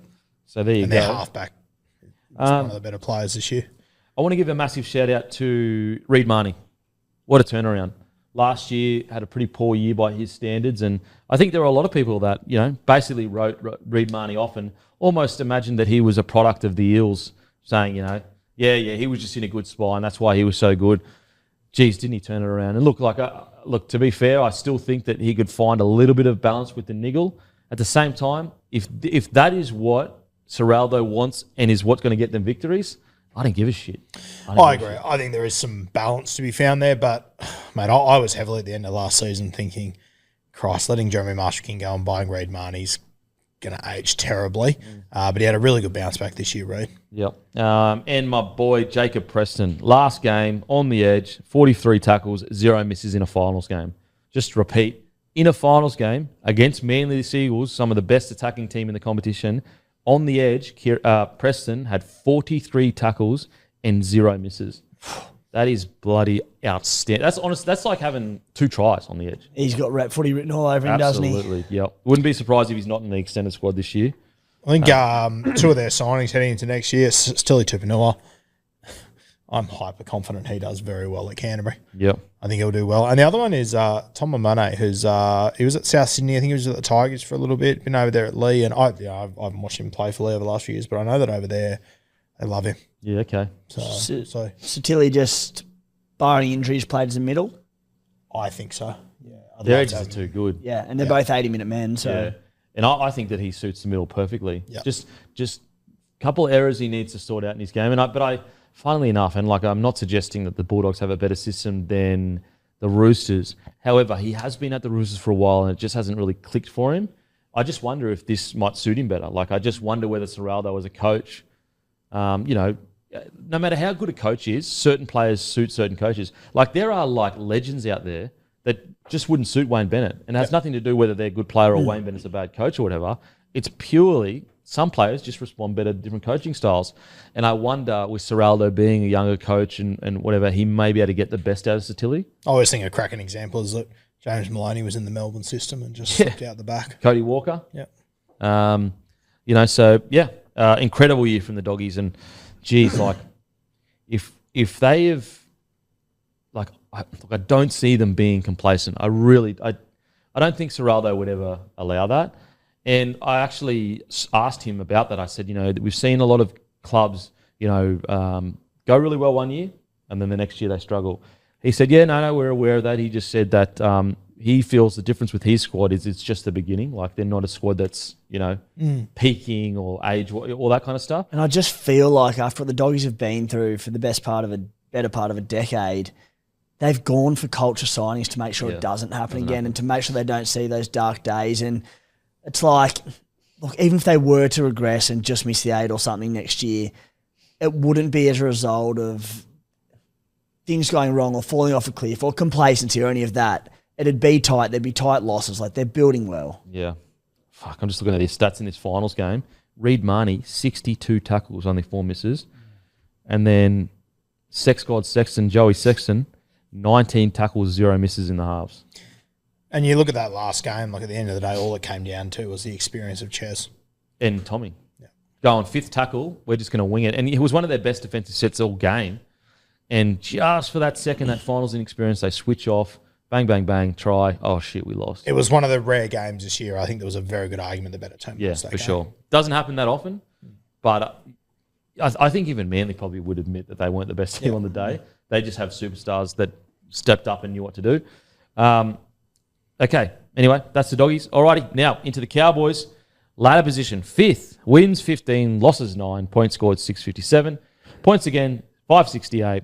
Ladder position 11th. Last year, ladder position 11th, wins 12, losses 12, points scored 546, points against 542.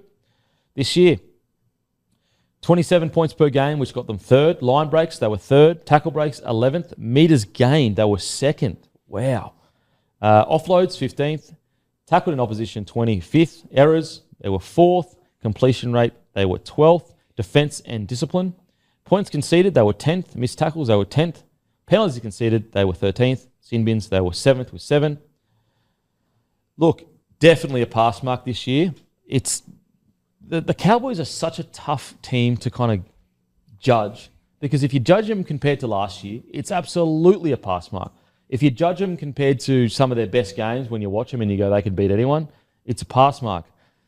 I guess when it gets hard to make that definitive statement, you look at how they perform in the finals game, especially their last one, and they go down half-time like 24-0 to the Sharks, and you're just going, with that many Origin players, that's happening?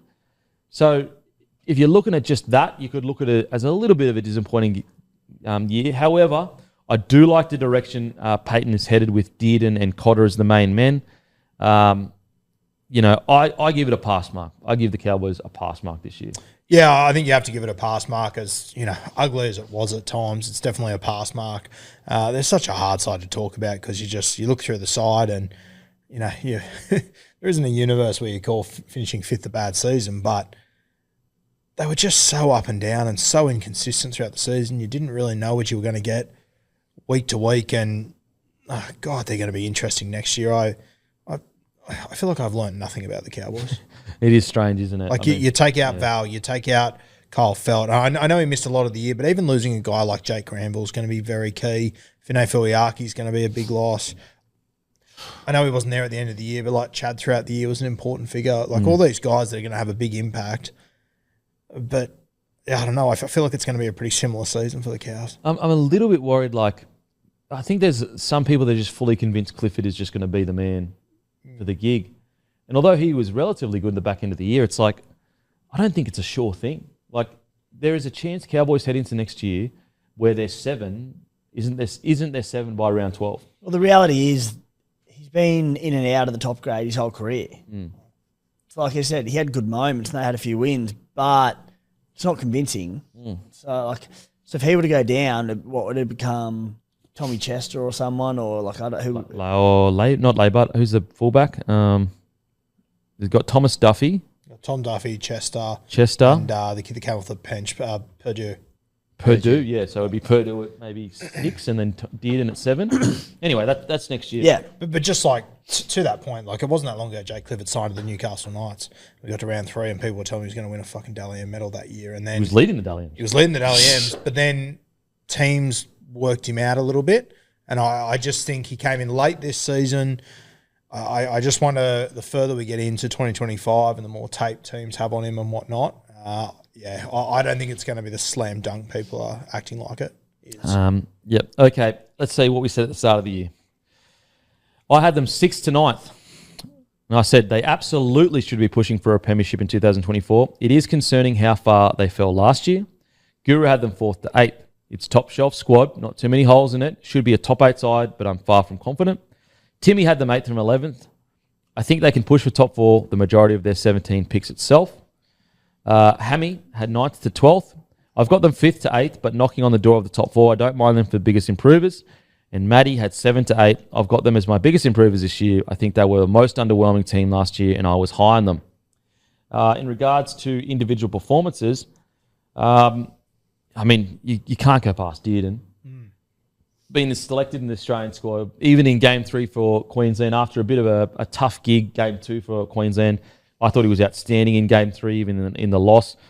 And he really is the type of guy that, like, you know, there are a bunch of guys in the NRL that you would select purely on talent and go, we'd love to build a club around that guy based on his talent.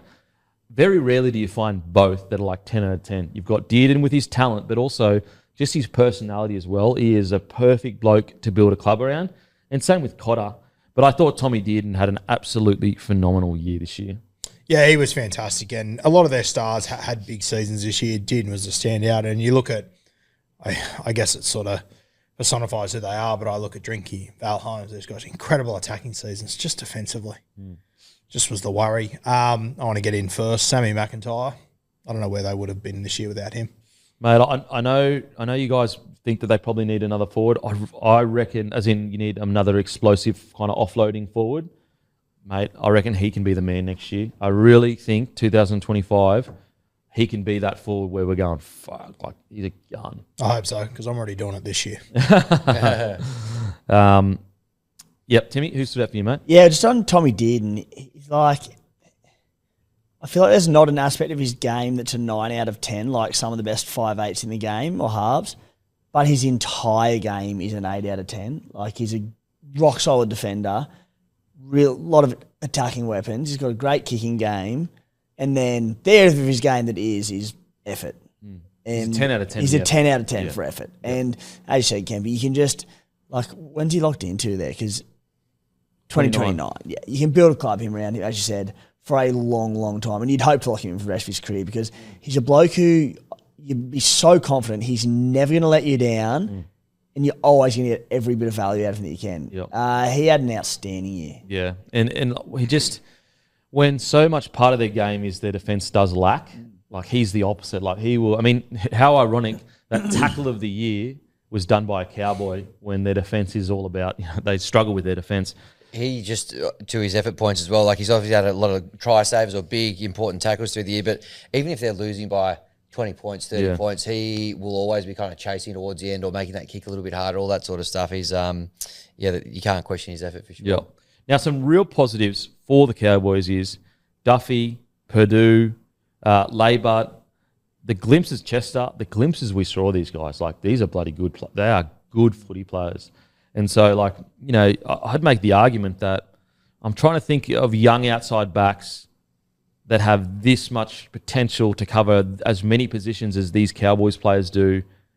Again, I'm just off the top of my dome. I can't think of another club that debuted, or not necessarily debuted, but played this many youngsters that have this much promise. I'm thinking of the Warriors forward pack, those young forwards with one centre. But I just don't know. Like, Laybut was outstanding. We saw. Did we see Duffy this year in the trial? Trial, yep. We saw Duffy this year in the trial. We saw Chester. Is it Chester? Yep, Tommy Chester. We saw him this year. He debuted. And all of them, like, their potential is just through the roof. And so, yes, they're going to miss Val. I do believe that it's not just going to be a straight, just like, oh, yep, see you later, Val. First of all, his goal kicking is phenomenal. He's probably had his best goal kicking year of his career, maybe. The eye test anyway says it's about 85, 86%. Unbelievable. And for what, okay, he has an error here or there in defensive reads or whatever, but to replace his ball running, I mean, I'm trying to think of a centre that runs like he does. Like, you've got Herbie that can, like, crab across the field and tackle break, but centres that actually just from the back fence are just trying to find their front, very rare. You don't really see it that often. Was his best year goal kicking. Yeah, okay, best goal kicking. But I feel like it's, we used the Herbie example before and what happened to Brisbane this year and just how underrated the loss of him was, but you sort of think yardage and coming out of your own end and the importance of that in the modern game, you just straight away look at wing, fullback. You sort of don't look into centres that much, but I mean, the Bunnies are another one with Campbell Graham, who straight at the wingers and fullback, but what Campbell Graham meant to them next year, they've got to be aware, like, Val could be the same impact. So how do they make up for those metres? Like, there has to be a very specific plan and calculator. Boys, someone needs to make up for these metres of Val home. Yeah. Easy said than done. Yeah, look, I think another year with Viliami Vailea will be good. I think at times he did show his potential, great footwork, big fella. I think when he got into the final series, he got shown that he needed a little bit more time. He was a bit raw, few errors here or there. However, I thought Murray Talangi this year was outstanding. Yeah. I know I always go on about Talangi and how he's underrated. He is so good. Like, he's so good. And I reckon there's a lot of New South Wales Rugby League fans that don't rate Murray Talangi. If you watch the Cowboys closely, he's a beast. He's a beast. Yeah, he is a weapon. And as Tim said, someone's going to have to step up and Felt. replace those yards. I was about to say, Felt, coming out of his own end the last 2 years, he's been tremendous. You'll have, I always forget his name, the kid that came from Canberra. Semi Valame. I'm confident he'll come in and he'll do a good job somewhere. And then one of these other young kids, but there is still going to be a lot of yards they're going to miss coming out of their own end for next season. So, I mean, Labour was pretty strong for his size. Yeah, he's coming off an ACL, right? Yeah, okay. So that'll, Yeah, he did. Yep. Was the ACL this year? Yeah. I think so. Or was that the year before? No, it was this year. I think it was this year. This year, probably like three quarters through the year. Yeah. Because it's really, when it comes to like meter eater backs, Laybutt's the only young outside back that suits that body type. Because I don't know if Purdue has the body type to be a meter eater out of the back end. I don't think so. I mean, and also he can play in the halves. You don't really want him bashing his body up like that, do you? No. Then you've got Chester, who also isn't necessarily the biggest. He's more of a ball playing fullback. Yeah, but he's not the biggest, but he'll be okay coming out of his own end. But the other thing is, like, you don't want to ask, I think, Scott Drinkwater to add on another 50 metres per game or whatever. Way. Like, someone's going to have to put their hand up. Jeez, have a real they're crack very, very light there, aren't they? Especially, I don't think they realize. Like, I don't think they expected Kyle Feld to have the year that he had. Yeah. Because, like, okay, let's say you knew he was going to play like that the whole season. Surely you extend him for a year, maybe even two. He was so good. He was so good. Broke the try scoring record for the Cowboys. Like, in 1 year. He had a tremendous season. And it wasn't just the try scoring. It was coming out of his own end. He was phenomenal. Yep. The other one that I think isn't getting much attention, but I reckon he's going to be a big watch, is this Robert Derby. Big body, 99 kilos, 22 years old, plays on the wing. He hasn't had too many opportunities. I only played the one first grade game, but he's one with a heap of talent. If he can kick on, he'll be an interesting watch. Okay. Now, Jordan McLean, it says 2024. Surely he's extended for a year. Is this McLean Taumalolo front row becoming a little bit of a concern? Yes. 100%. See, I think you should split them up. I think they need to put them with two smaller mobile front rows. But I just think, as a pairing, I don't know if they've got the leg speed to go with the top tier. Doesn't look like it at this point. Wow. That's strange. Nothing about him leaving, just not sure yet. Yeah, wow. How do we rate Tamalolo's season? And let's, I guess, try to not look at him like Jason Taumalolo of... Yeah, it's hard, isn't it? You know, he's won Player of the Year for them like 6 times. Yeah. So imagine him. That's crazy. How do we rate his year? I solid. Yeah, solid. I think whenever I sort of thought, getting over the hill, you saw a little flash of, you know, that guy that we used to know. I think he's doing a job. I think that if he wasn't who he was a few years ago, I don't reckon you'd even raise an eyebrow at it. What he's doing. I think he's doing well enough. Yeah. I guess the question is, though, he's on such a big wicket. Exactly right. Yes. I don't think the value you're getting from him is worth it at the moment, if I'm honest. Yeah, he didn't play to his value because his knees are falling apart. But like, he still averaged 113 metres per game and 39 minutes per game. I think it was a solid year. Nowhere near what he's getting paid, but that's what happens when you sign players to long-term deals. It's especially forwards who batter themselves so much. It's like you said, if he was on 400k, you'd be like, yeah, did a job, had to go some good go forward, punched out some decent minutes, but... What's he got left there? 3 more seasons, does he? Yeah, 3 more years, 27.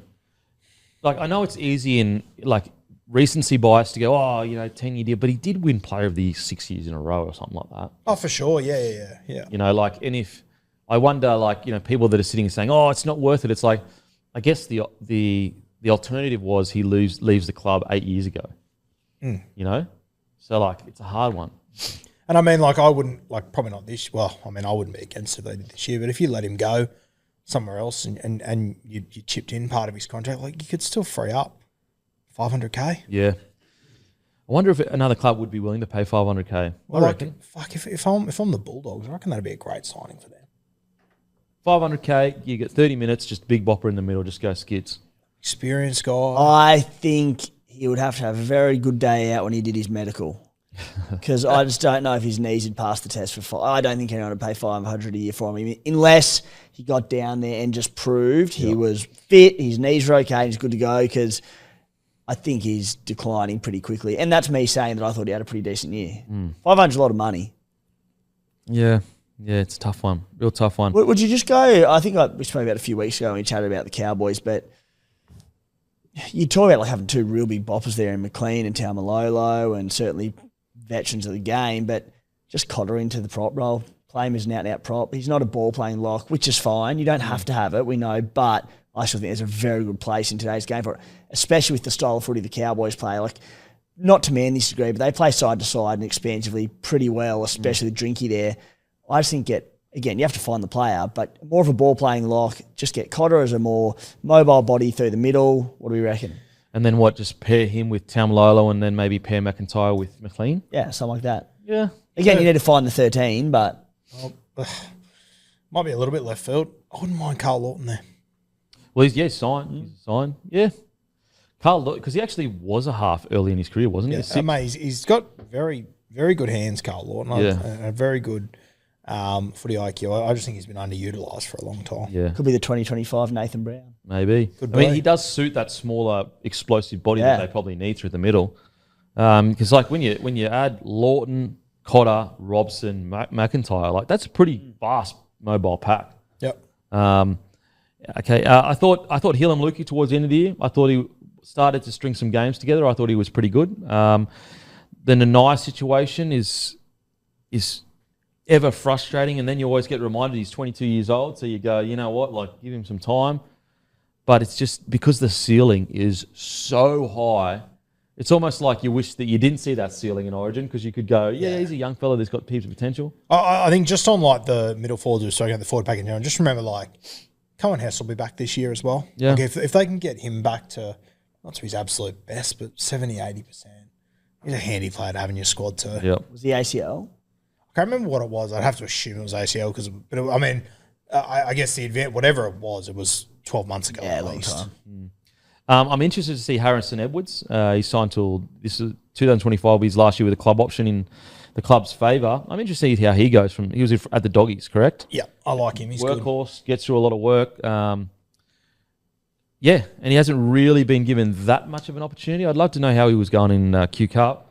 Yeah, I thought every time he jumped in and played first grade, I thought he looked good. I don't know if he's maybe a little bit one-dimensional, but, I mean, there's always a spot in rugby league for tough blokes that are... Well, isn't that what they're kind of missing? Is just a good defensive... because their attack is great. So it's like, do we just need to get the best defenders out there? Yeah, maybe. So, look, I think I give it a pass mark. I really do. I think that, especially... when you consider there was a period of the year where I was going, holy shit, Peyton might be under pressure here. I give it a pass mark. I think they did relatively well. They've got a great roster. Yeah, when they got to finals footy, it was a bit disappointing with the way they lost to the Sharkies. But I still think it's a satisfactory year if I was a Cowboys fan. I wouldn't be blowing up if I was a Cowboys fan. No, not at all. But I'm already having nightmares about trying to place them for next year. I think the one thing you would say is, correct me if I'm wrong, but very durable. They had a really good injury run. Like, I'm thinking key players, particularly the spine, basically played all year. Val Holmes hardly missed a game. I think their forward pack, obviously Hess, they lost early, but I think it was a really good run of injuries, it feels like. Yeah, I can't. And I'm sure Cowboys fans will be screaming at their phones going, what are you talking about? We missed this. There was some, younger blokes like Laybut and a couple others, but start of the season, key positions, pretty good. Yeah. Very good. And just lastly, I want to give a shout out to Reece Robson. I think that he got to that Origin standard, and I feel for the most part he's pretty much stayed at that tier, which is not an easy thing to do. Like, it really isn't. And I think that, we've seen a lot of dummy halves, they kind of get that little Origin taste and then they kind of drop off, or they get a bit of a notoriety. I think Reece Robson's been steadily staying on that top tier hooking role this year. Yeah, I completely agree. And you have a look at that Kangaroo squad, they can only name 21 dudes. They've got Harry Grant. They've got Ben Hunt. They still went for Reece Robson as well. Yep. So he's in the squad. Yep. Wow. With Hunt. Yeah, with Hunt and Harry Grant. That's what I'm saying. Like you look at a guy like Teddy who you go, okay, well, you're not going to carry fucking 9 fullbacks in this squad. You could have probably called it a day at 2 hookers if you wanted, but they've still gone with Robson. That's bloody good signs for the Cowboys, the fact they've got Robson and Dearden in there. Those two, yeah. Bloody good signs. Interesting, Murray Talangi, I think I read somewhere that he's committed to Samoa, and that's why he didn't get selected. Because I was a bit surprised he didn't get selected because I think he's a gun, but maybe it's just my, how much I rate him. Okay. Yeah, so shout out to Reece Robson. I thought he was outstanding. And again, I tell you what, there are so many clubs that would kill to build a club around Dearden, Robson, and Cotter. A lot of clubs would pay a lot of money to get those 3 boys to build a club around. And they're still relatively young, I think Cotter is like 26, 27, not that old, so plenty more years of footy left in them. 25, well, there you go. Alrighty, on to the Sharkies. Ladder position, 4th, wins 16, losses 8. Points conceded 653, points against 431. 2023 season, they came 6th, wins 14, losses 10. Points scored 619, points against 497.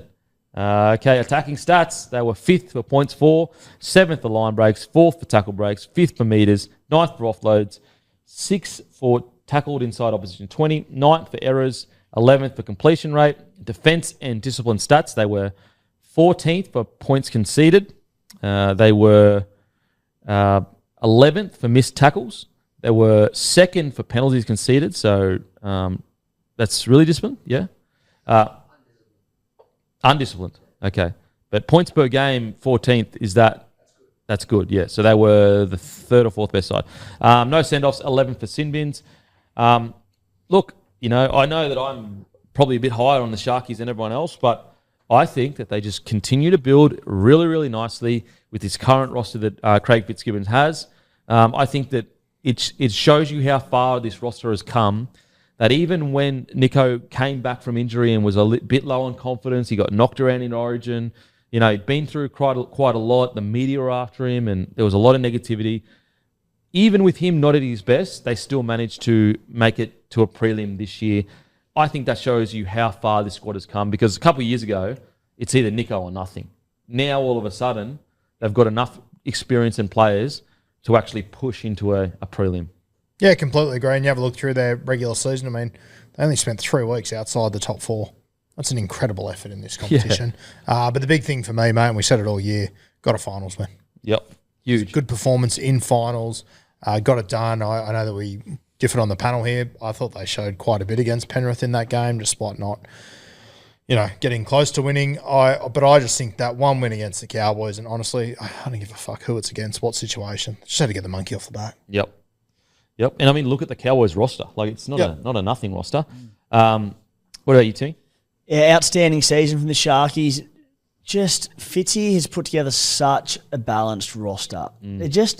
I don't see any holes in it, really. And and I think they achieved just about as much as they could have achieved, because, and we'll get to him shortly, but Adam Fanua-Blake coming in next year, he can propel them into a genuine grand final bound side, I think. Whether or not they do it or not, we'll see. But 1 to 17, I think he's so rock solid. I think their depth is good. They're set up so well going into 2025. Yeah, and I love the fact that most of these players, Fitzy's getting the best out of them. A lot of these guys, to a lot of other squads on paper, they might get overlooked or whatever. But under Fitzy's rule or under Fitzy's coaching, they're one of the most underrated backlines in the competition, especially that forward pack. You're going into a prelim with a starting forward pack of Rudolph and Kafusi. That's, it's a good solid forward pack, but it's not a top 4 forward front row rotation. They're up against guys like Cotter, guys like, Taumalolo, McLean. Anyway, I'm really happy with the Sharks' year. And what I also like about it is, when things go to plan for a club, how often do we hear coaches go, this is what the plan is, and then 2 years later, it's completely different. Fitzy has been really steadfast about, when he first took over, slowly building into a premiership threat side. And so far, so good. so far so good. Hammy, what do you think of the Sharkies? Yeah, I thought they had a really great year. Obviously got the monkey off the back winning a final. That was, that for me ticks it off as a successful year for the Sharkies. They're not getting any worse, I think. Like the squad stays pretty stable for next year. Fanua Blake will obviously be a great get. I just wonder still, for me, we obviously got to have a look at him without Nico a little bit this year. We had, Trindle had a little bit of a run at number 7. I wonder whether that might be something they have a look at a little bit more moving into next year. I think they've got the right players there, but maybe they've just got to tweak that spine combination a little bit. But, a great year for them. They'll, a really good platform to build off. And the fact they won a final, big tick for me. Yeah, I think that, it's probably leaning towards Trindle being ready to be the 7. I don't think before this year Trindle was ready to be the out-and-out 7. But I'd be pretty confident you'll see us head into next year and Trindle will be 7 and Hines will be 6, I reckon. Yeah, I tend to agree. Yeah, I think so. Yeah. Just one other point, just have a look at that squad. One big thing that sort of stands out for me is, this team, they had to go and win a finals game.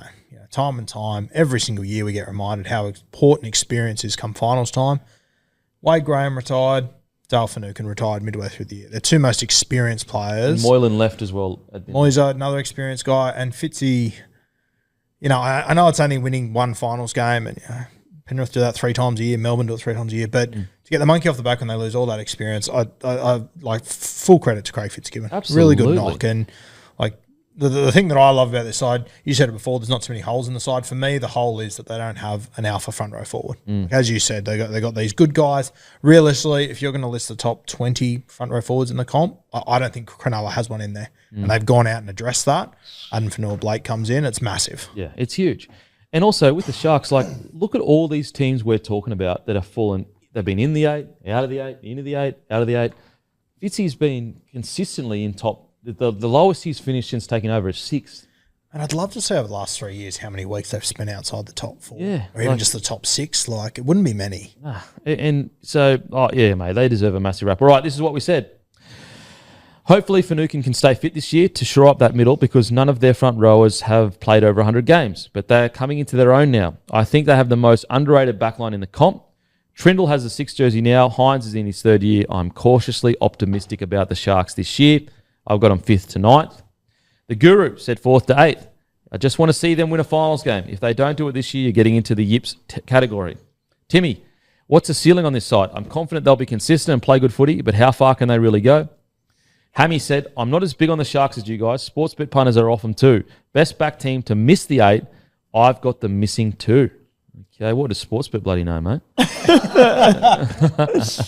till you hear who's the favourite for the spoon next year. I'll give you that at the end of the show. Oh, no. No, that's not good. Okay, Matty said 7th to 8th. And obviously Hammy had them 9th to 12th. Matty said 7th to 8th. They've got such an exciting team, but been so underwhelming the last couple of years. They've barely got a scalp. They'll have a similar year, I reckon. Probably make finals and hopefully can win one finals game. Yeah, so that's what we said about the Sharkies. Okay, in regards to individual performances, what is really exciting is the amount of competition for key positions. Like, you have a few bad games, Atkinson comes straight in. I think that in regards to their roster, really, what's bizarre is we know what their spine will be. We just don't know which player will be in which position. Because there's some that even feel that Nico could be a good fullback again. I see him as 6. I can see Trindle at 7. I think Kennedy's probably the one. Could you get Kennedy's stats? Actually, you know what? I'll get that. Right. I think Kennedy's probably the one under the most pressure in that spine to keep his spot. And we watched that Interstate Cup Grand Final, and that young fella for the Newtown Jets, he was lightning. Yeah, shout out to Kay Dykes that I was complimenting all game. Yes, he was very good in that grand final. He looked great. For me, mate, if I was coach of this side, I think Will Kennedy would be my unlucky man heading into next season. You'd play Ison? I would be tempted to play Ison, Atkinson, or Hines there. I think I'd be playing. Yeah, I don't think Will Kennedy would be on my side round 1 as it stands right now. What about you, Timmy? You said a couple of weeks ago, but I know this is so boring, a bit fence sitting, but it's just a preseason shootout because they all have a very strong case. Kennedy incumbent. I'm stinging to see a fit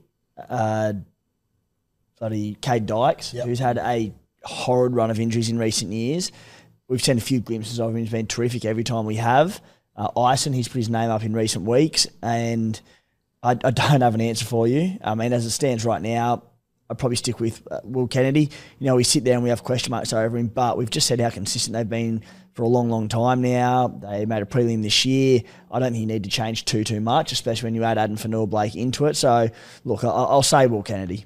Yeah, Will Kennedy is definitely the front runner. Like, I wouldn't just take it off him, but I just need a put it this way: in his best year, he was much better than he has been maybe the last couple of years. Yep.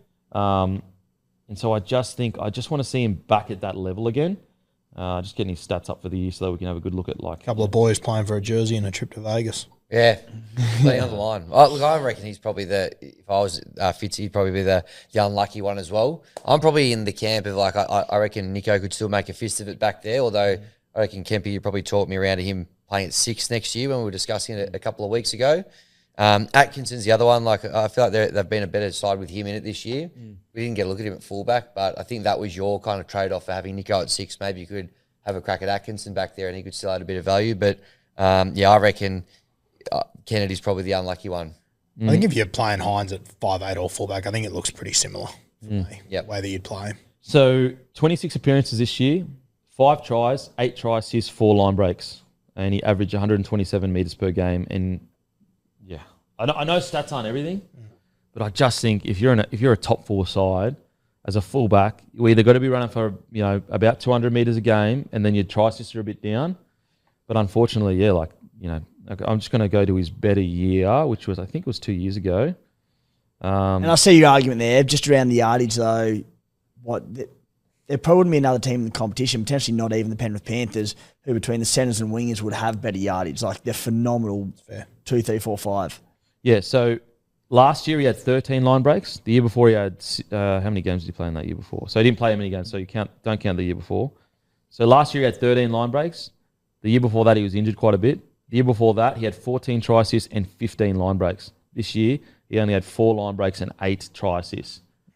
And I get what you're saying. They've got good back, but that still doesn't replace a kick return. Like, Kennedy, I don't know whether he doesn't look dangerous on kick returns. Like, his ball running doesn't look strong. And I'm okay with that, like Scotty Drinkwater, for example, but you've got to... dish more attack. Yeah, and so that's where I look at it and go, okay, well, if you're going to... Let's say you look at Atkinson. We know he can, matter of fact, and I know it's a different position, but I'm confident if I look up his stats right now, he probably has more try assists. Yeah. Which is, in less games. I would, they've been so consistent. He obviously is a good talker at the back, which is really important. Atkinson, he had 19 appearances. He had 5 tries. No, he only had 4 try assists, 2 line break assists. Okay, apologies, take that back. But I do think that he's probably going to need to take a step up next year, Will Kennedy. Yeah, and I mean, if you want to have a look at another fullback in the comp who had 11 try assists, Connor Tracy was in the squad last year. Yeah. In regards to great years, I mean, for me, it's Iro. Defensively, he was so good. For me personally, I felt he was Rookie of the Year. But Bostock had a great year. I just felt Iro was just a little bit better. And just his strength in contact, his ball running. I thought Iro was absolutely phenomenal this year. Are you saying that when you take Galvin out as well? Yeah. Yeah. No, Galvin's I agree. I think out of those 3, I would have gone Iro as well. When you think when you look over the last few seasons before this year, it's Talakai just stacking up numbers and meters every single week, and then you took him out. And my concern was, geez, they're really going to miss him because Iro's going to be a star, I know that, but he's not going to do that work out of his own end. He almost did more. Yeah. It was like he just took it personally. So he was so bloody good. And his defense in that prelim game, and pretty much both finals games, he just hit and stick every single time. He was so good. And what's really exciting for the Sharkies this year is essentially every grade made a grand final. Yep. NRLW, then you've got Newtown Jets, Jersey Flegg as well, I think. Yep. They are in such good shape as a club. And what I really find exciting too, we talk about depth and juniors coming through. Like, a lot of these players that is currently playing in this first grade side were playing for Newtown Jets a few years ago. Like, that's a sign of a good system, bringing them through at the right times. Their salary cap seems relatively balanced as well. It doesn't seem like they're spending a huge stack on any one player. I think another breakout star this year, I know he had a decent year last year, but a genuine breakout star where he was always impacting games, it was Tommy Hazelton. Yep. Now, it's a club option this year. I'm sure they've taken it up. But, mate, lock him in. Lock him in. The 1-2 punch he'll have with AFB next year, Oh. he was unreal this year, I thought, Tommy. Yep. And agreed. a big part of like why we said, we think they're a notch off premiership material and they're a bit light on the forwards, but they still made a prelim final and said they were 6 or 8 points or something off the Panthers with about 15 to go in that game. Tommy Hazelton had such a big year. Yeah, he was so good. Just as can be said there, that they had a Jets team that won the New South Wales Cup in 2019. Fullback Will Kennedy on the wings, Katoa, Mulatalo in the centres, Braden Trindle at halfback, front row, Rudolph, Blake Brayley, Sorensen and Bakuya on the edges. The bench was Teague Wilton, and Sifa Talakai. A lot of these guys they've just brought straight through. It's pretty impressive when you see it's that. a bloody great system. Clubs would kill for that continuity all the way through from New South Wales Cup. Okay, another good. I mean, Jesse Ramian, I felt like when he didn't play in the prelim, you could really see how much they missed him. Cam McInnes, what a year from him. What a fantastic year. Gets his Origin debut, which he's been waiting for. I really feel like this is a year he finally got appreciated for what he does. Because there were years where Cam McInnes just didn't even get talked about, like for all the stuff he did. I feel like this year is finally the year where people step back and gone, far out. He's a warrior. Yeah, and isn't it funny? Like, even just from the moment Madge selected him in the emerging Blues squad at the start of the year, it was 30 names there and there was 29. You went, yeah, that makes sense, And his was the one that sort of stood out. And I took it at the time as, hey, this is the sort of guys we want now. Yep. Yeah, absolutely. Britton Nikora, best year of his career? Close? Close, I thought he had a bad year last year. Not because he had a bad year this year. I just thought last year. Oh, yeah. Across the whole season, I thought last year was better. He really got into his work from about mid-year this year. Yeah, if you have a look, he started pretty slow this year. Not slow, he was just quiet compared to last year. I reckon last year was his best, but if you were to just take his last 10 weeks or so this year, he was enormous. I know this isn't a be-all and end-all measure, but it just shows you how close the years were. So this year he had 52.4 fantasy points. Yeah. Last year, 52.8. Yeah, and if you were to break the season in half, I reckon you'd see a huge difference. Yeah, and so last year he had more average meters, so he ran for 102. This year is 89. Better tackle efficiency last year as well. More offloads this year. Less line breaks this year, so we had 18 last year. And just trying to think. More tries this year. So what I like about it, though, it's back-to-back bloody good years. Yeah. Back-to-back bloody good years. And he's so exciting to watch. Those lines he hits, no one does it better in the game. No one does it better. I was just having a look, and obviously not the be all and end all, but something that me and Tim obviously focus on a lot is Supercoach scores. And if you have a look at the first half of his season, he went above 60 points 3 times. Second half of the season, he went above it 9 times. Yeah, wow. At the back end, he just went bang, exploded. Which is good. That's the business end. Exactly right. Blake Brayley missed a grand total of 23 minutes this season. Blood He is not even like getting out to Leeds and let's give Blake a break. It's just like, nah, just stay on. You don't miss a minute, mate. Yep. He's one that I mean, not they wouldn't anyway, obviously, but I'd just be putting so much time into just that craft around the ruck. I'd be just getting the best of the best hookers to have played the game and trying to get them to be helping him out because we see what Wade Egan's been able to do with Adam Fanua-Blake in recent years and his throw down the line. You add Tommy Hazelton to that 1-2 punch of AFB goes off, Hazelton comes on, however they want to play it. The attacking threat of those boys around the line, geez, they can sniff out a try, and it all comes off the back of their number 9. He's just so admirable. Yep. I was at the New South Wales Cup Grand Final the other day, and the Jets were there. And once again, just looking around a room, like Craig Fitzgibbon and his Sharks, they showed up to watch, and every single one of them was there. And just the way they handled themselves, and they had all the time in the world for everyone that was talking to them, and you could just tell they just lost. Their season had finished the night before, but just you can just see a footy side that's close. It's a tight knit bunch, and they are great culture. Yeah. So Brayley, I think he won their Player of the Year. And I do think at times, you were talking about just working on his ball playing in the ruck. I think you saw glimpses of it this year where he's just super silky around the ruck, especially when Trindle and Hines were out and he took more of responsibility around the ruck. So, he's 26 now, plenty of footy left in him, super durable, doesn't look banged up. Imagine how switched on he's going to be by the time he hits around, 28, 29. Jeez, and I've said it before, but I just been encouraging him to run. I don't think he realises how lethal it is in behind that, especially when AFB gets there. Oh. That the momentum they're going to get through the middle of the field and those quick play the balls. When AFB scatters those markers and gets the quick play, they'll just go, mate. Yeah. Jeez, he's lethal through the middle when he runs the ball. I think the other one in this squad too, who he sort of fell off the radar a little bit this year, but I've watched him play 2 New South Wales Cup games into the season. Hamlin Welle, he's still got plenty to offer. Yeah. Yep, absolutely. So I thought it was a great year for the Sharkies. Really, really good. Continue to build consistency, good culture. The club, reserve grade, NRLW, Jersey flag, all doing well. I mean, the club, when you look at like resources and squads that they've got, like they really couldn't be in a better spot if they tried. Like I know they won a premiership 2016. But from a whole perspective, like a whole club, they really couldn't be in a better shape. Last one I want to give a wrap to, and I had a lot of question marks about him going into the season, and Sharks fans came after me, and rightly so. Teague Wilton. He was tremendous this year. He was bloody good. Yep. Defensively, he was fantastic. Yep. And didn't he miss some games early on too? Injuries? Back into last year. Apologies.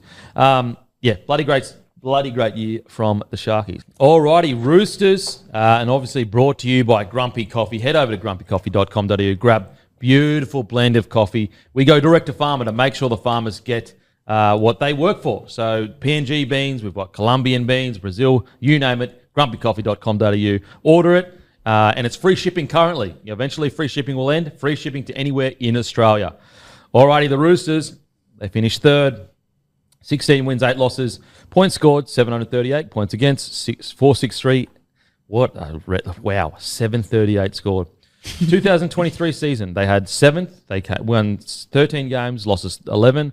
Points scored, 472. Points against, 496. Their attacking stats. First, 29.9 points per game. Wow, that's crazy. Line breaks, second. Tackle breaks, first.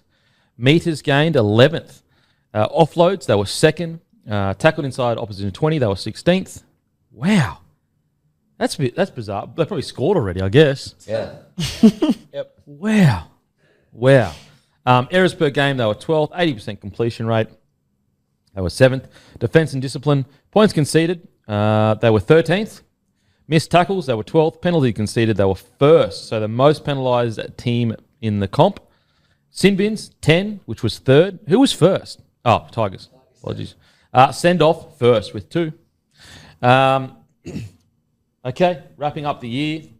From a season perspective, really good. I love what Robbo did. I think he deserves a lot of credit for, not to say he had ego before, but when you've got as much success as Robbo, and you're looking in and you're going, okay, we've had slow starts to the last 3 or 4 years. Very easy for you to go, I'm not the problem. It's the bloody squad that's the problem. Robbo put his hand up at the end of last year and said, you know what? I need to change a few things here. It's not working. I need to get us in the top 4, start the year really well, get us 2 cracks at the cherry. From a season perspective, I thought it was fantastic. From a final series perspective, it's a really hard one for me to judge because they lost 2 key players. However, I do think that they should have played better footy in the prelim. And so I'm quite torn. I do think that although there is definitely no pressure on Robbo's job, I do think that there is going to be built up pressure, Robbo against the Melbourne Storm and Penrith Panthers, because yes, there were injuries, but the record against these top tier sides isn't in a vacuum. And I think if he had have gone into this prelim and lost, with a relatively close game, most people go, come on, mate. Like, they lost to the better side. It was by 1 try. The Melbourne Storm have been great all year. Then you could sit there and go, fair enough, but he didn't. It was quite a dominant victory by the Melbourne Storm. So definitely a good year, but they absolutely need to sort out this record against the top tier sides. And you know what? I think it goes even deeper than just the top tier sides. Like, you have a look at all their losses this year. Manly, Panthers, Bulldogs, Storm, Sharks, Cowboys, Storm, Raiders, Panthers, Storm. Like, there's only one of those sides that isn't a top 8 side they lost to this season. Like, they just... It's hard because, like, you can never knock a team that finishes third on the ladder. It's a very good effort, but I look at this squad and I just think, fuck, come finals time, like, realistically... Didn't really fire a shot. I mean, they were pretty bloody good against Manly, but... And they lost a centre off the kickoff. Like, they should be good against Manly. They should. No. Like, that's my only concern with this side is that they're world beaters against all these other sides. They just can't compete with these elite sides. And I know what the Roosters are like. They're not happy just filling seats. I do think there should be a little bit of pressure on Robbo for his job. I think so. Okay, fair enough. Timmy? Pass mark for the season. Good season. Not better than good. And that is because, keep saying it, in the business of premierships. They're here to win a title, not make up numbers in the prelims. Yep. And I look at their stats this year and they average 30 points per game, and I believe the most points they've ever scored in a season, the Roosters. That's wonderful. In their 5 games against the Storm and the Panthers this year, they averaged 12.8 points per game. And that's where it matters. In the first, they play the margins in those 5 games. They played them twice early on in the season for 6-point defeats. That's fine. But the 3 games in the back end of the season, including 2 finals, the margins were 16, 20, and 30. You do have to, of course, take into account they had some key injuries late in the season. That was a dagger, but as I said, we've seen this time and time again for a few seasons now, and as I said, very much a pass mark for the year, but were they close to winning a premiership? Not really. Yeah, what do you reckon, Hammy? Yeah, I mean, a great effort, a good year, obviously third, but I probably agree with the boys a little bit. Like, they'd probably want to, challenge with those top 2 teams, which I don't think they ever really gave it much of a shake. They're also going to lose quite a lot of players this year, so I don't think next year will be as, this might have been their one chance to give it a real crack in the next couple of seasons. Yeah, not a terrible year, but I do think it's probably just a pass mark based on what they had at their disposal and the players they have in their squad. Because since back-to-back premierships, this was their first prelim since back-to-back premierships, and with the squad they've got, it's just incredible. So they're losing Suoli'i, Hargraves, Manu, Kiri, and Tupanua. Man, it's pretty big losses. Big losses. But I'll focus on some positives first, because I do think there are a lot of positives to take out of this season. First and foremost, I think it's Angus Crichton. Yeah. What an incredible story. What an incredible story. Now, I know, his last game he didn't play the best, but I tell you what, for every other game, including Origin, he was absolutely phenomenal. And, what I really respect about the situation with the Roosters and Angus is that very easy for Angus to go, you know what, stuff yous. I wasn't playing that good last year, but you've gone out, you've tried to sign David Fafita. Instead, they've come back together and said, yep, all right, we've make amends, mate. Yes, we did go after Fafita, but they communicated with each other like grown-ups, didn't throw the the toys out the cot, and they got the deal done, which I am happy for that, because I do think Angus Crichton is a Roosters man. He does suit the club, and, it's that he plays his best footy under this club. So I'm happy for him in that. In regards to form, very rarely, I can't remember a time where a bloke as strong in contact as Angus Crichton was this year. Every time he got tackled, it was like they were tackling a statue and they would just fall off. Like, he is just so strong in contact. Yeah, and I thought his performances in Origin were just, it was unstoppable. And that's where, for me, he was incredible in Clubland, but just Origin, he just went to another level. And as you described it, like you did, it was like watching a 10-year-old versus 7-year-olds. It just wasn't fair. It's crazy. The way that he went at that Queensland right edge, it was just relentless. And yeah, you're right. The back end of his season, it didn't finish the way that he would have liked. It was well below the standards he set for himself this year. But as far as the regular season goes for Angus and where he's come from, it couldn't have got much better. It's an incredible story. This bloke, by all reports, couldn't have been further away from where he is now. Almost just happy that he's playing rugby league. That's how tough it would have been for him.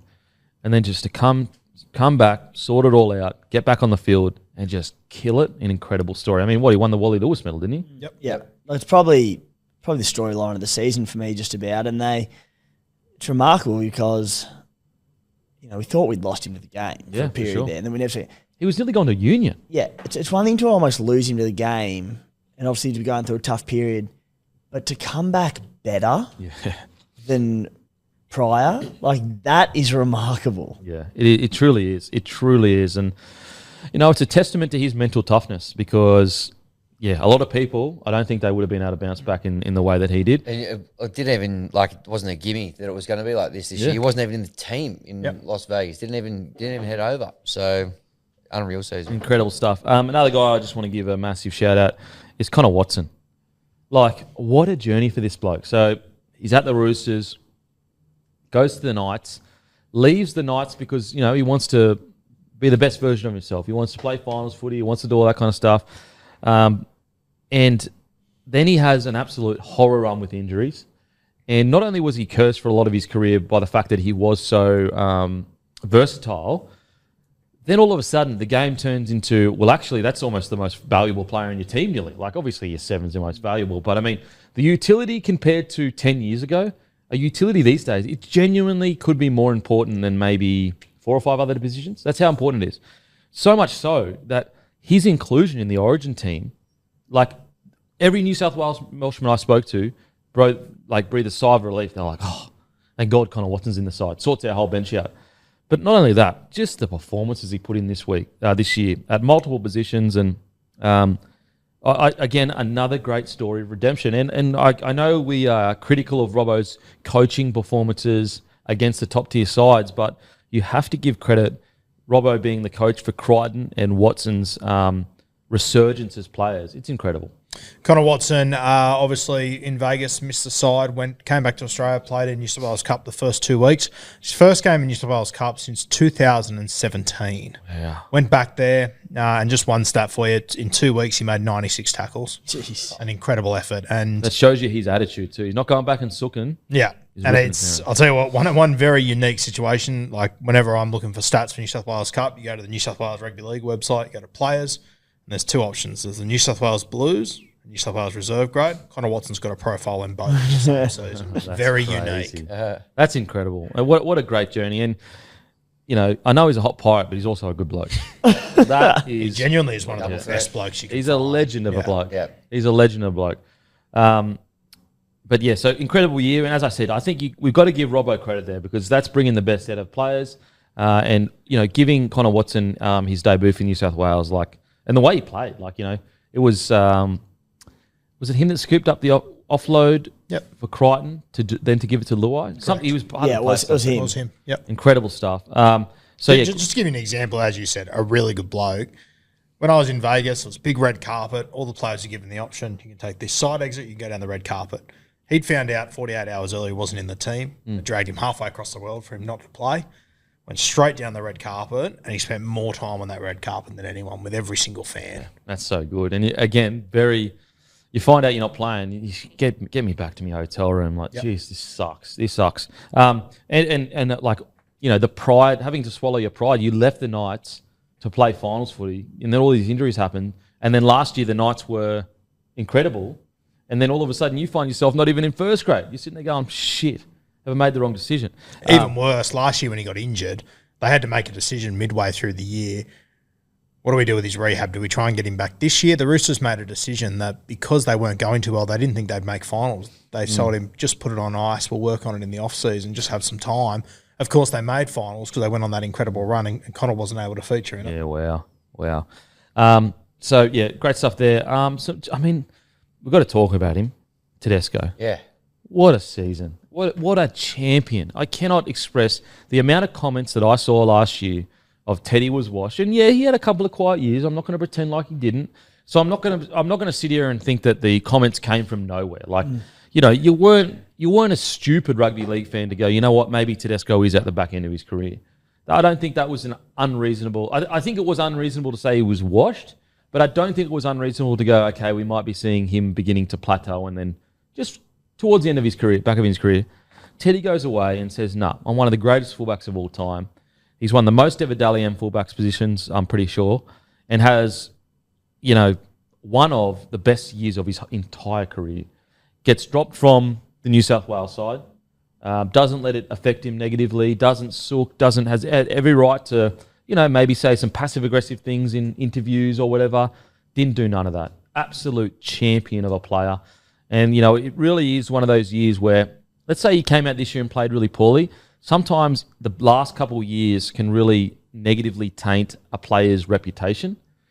This year, it almost is the opposite for Teddy and has re-cemented him as like why he is so great. Yeah, and sort of, going into this season, it looked like that was going to be the storyline for Teddy, that the back end of his season would sort of leave a bit of a stain on his career. But, if you ever look at that Dalian medal, in the last 4 years, he's finished in the top 4 on 3 occasions. It's incredible. It's crazy. And if you consider that 2 years before that, he actually won the thing, he's finished, he's had 4 top 4 finishes in the last 6 years on the Dally M medal count. And he's in a stacked side. What do we always talk about that team? Yeah. So many stars. Yep. How can they not make it work? And he's still the one that stands up and delivers. Yeah. Well, his stats from last season, he scored 11 tries and had 11 try assists.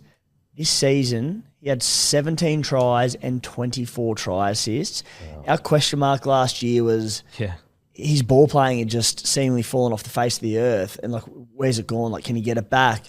That answers that question because 24 try assists was the most try assists he's had in his entire career. It was only the second time in his entire career that he's had more than 15 in a season. And then in terms of his tries, 17, that was the second most tries he'd ever had in a season. He scored 18, and that was all the way back in 2019 when they won the comp. And he had the most line breaks he's ever had. And and this is his stats for the last 2 years. So last year he had 11 try assists. The year before he had 12 try assists. And so he's just come out and, again, what I love about that, it shows a level of humility to go, I'm sure when he first started hearing about, Teddy needs to work on his ball playing. I'm sure when he first heard that, we said, who the fuck are you? I'm not saying us specifically, even though we were the ones saying it, but when he heard it generally, he's probably sitting there going, who the fuck are you guys telling me about, ball playing? Then he's taken it probably another step back and said, you know what, maybe I should look at it. And he just went fucking boom. For the record, I wouldn't have taken that personally, Teddy. It would have actually been very accurate. Yeah. It's a sign of humility to go back and go, you know what? Yep, okay, I'm going to work on that and come out and absolutely kill it. Absolutely kill it. 24 try assists, 24 line breaks. His stats are just incredible this year. Absolutely incredible. 198 average run meters. And that's what, the most, I guess you could argue it's the most impressive, is he didn't lose that part of his game. It's not like he went away and went, okay, I'm all of a sudden just an out-and-out ball player. He basically averaged 200 metres a game whilst also delivering high-end ball playing. Matter of fact, it's the 4th most metres he's ever run in his career, with the most and averaging being 231. Then there's 205, 212. So A drop from the Kangaroos based on form. Wow. So incredible stuff. Now, what did we say about the Roosters? Did we already say that? Nope. Yes, we haven't done that. Okay, what did we say about the Roosters? I said top 4. Even though they finished strong last year, it's warning signs for me that certain habits are being formed where they start slow and ramp it up when it matters. They need to give themselves a top 4 position with that squad. The Roos said, I'm really excited from this year. I think they will finish high. I love this squad. This might be the only team in the comp where the bench middles could be better than the starters. Timmy, 4th to 5th. Historically, they've been really slow starters. They need to address that and get quicker out of the blocks because they can't afford to put themselves in a position to need to win 8 on the trot to make finals. Top 4 needs to be a minimum goal for this side. Hammy, they're best backed to make the top 4. I think they're going to be a good team this year. They'll be in there or thereabouts. Matty, their best back line is Teddy, Young, Manu, Smith, and Suoliti. And he had them 4th to 5th. Who else? Freezing. Can I jump Freezing. in quickly? Yeah. Me and Matty had 2 major disagreements this year. One was Heap was pushing for Toby Sexton to be the halfback. I died on the hill of Drew Hutchinson. Matty took that one. Our other one was Daniel Tupou not being in the side. And I'm taking the fucking knockout on that one. Yeah, sacrilege. Yeah, I got nothing to say. That was freezing cold. Oh, Terrible. man. 24 games, 21 tries. And how many metres per game? Probably 1,000. 168 per game. Man, I'd never want to hear any more Tupou slander. I'm sick of it. I'm sick of people just going like, "Oh yeah, he's a bit older now, so I'm gonna go with a young hot throbber." No, Tupou has been doing this thing for like 10 years now. He's so good, and he was just as good this year. Like, I think even in their last game, he nearly made team of the week. Like, he's so good, Tupou. He is so reliable. It's a joke. It's an actual joke. Some other guys that stood out this year, I thought. Bit surprised. I thought Wong would step up a bit more this year. I was a bit surprised that he was quiet.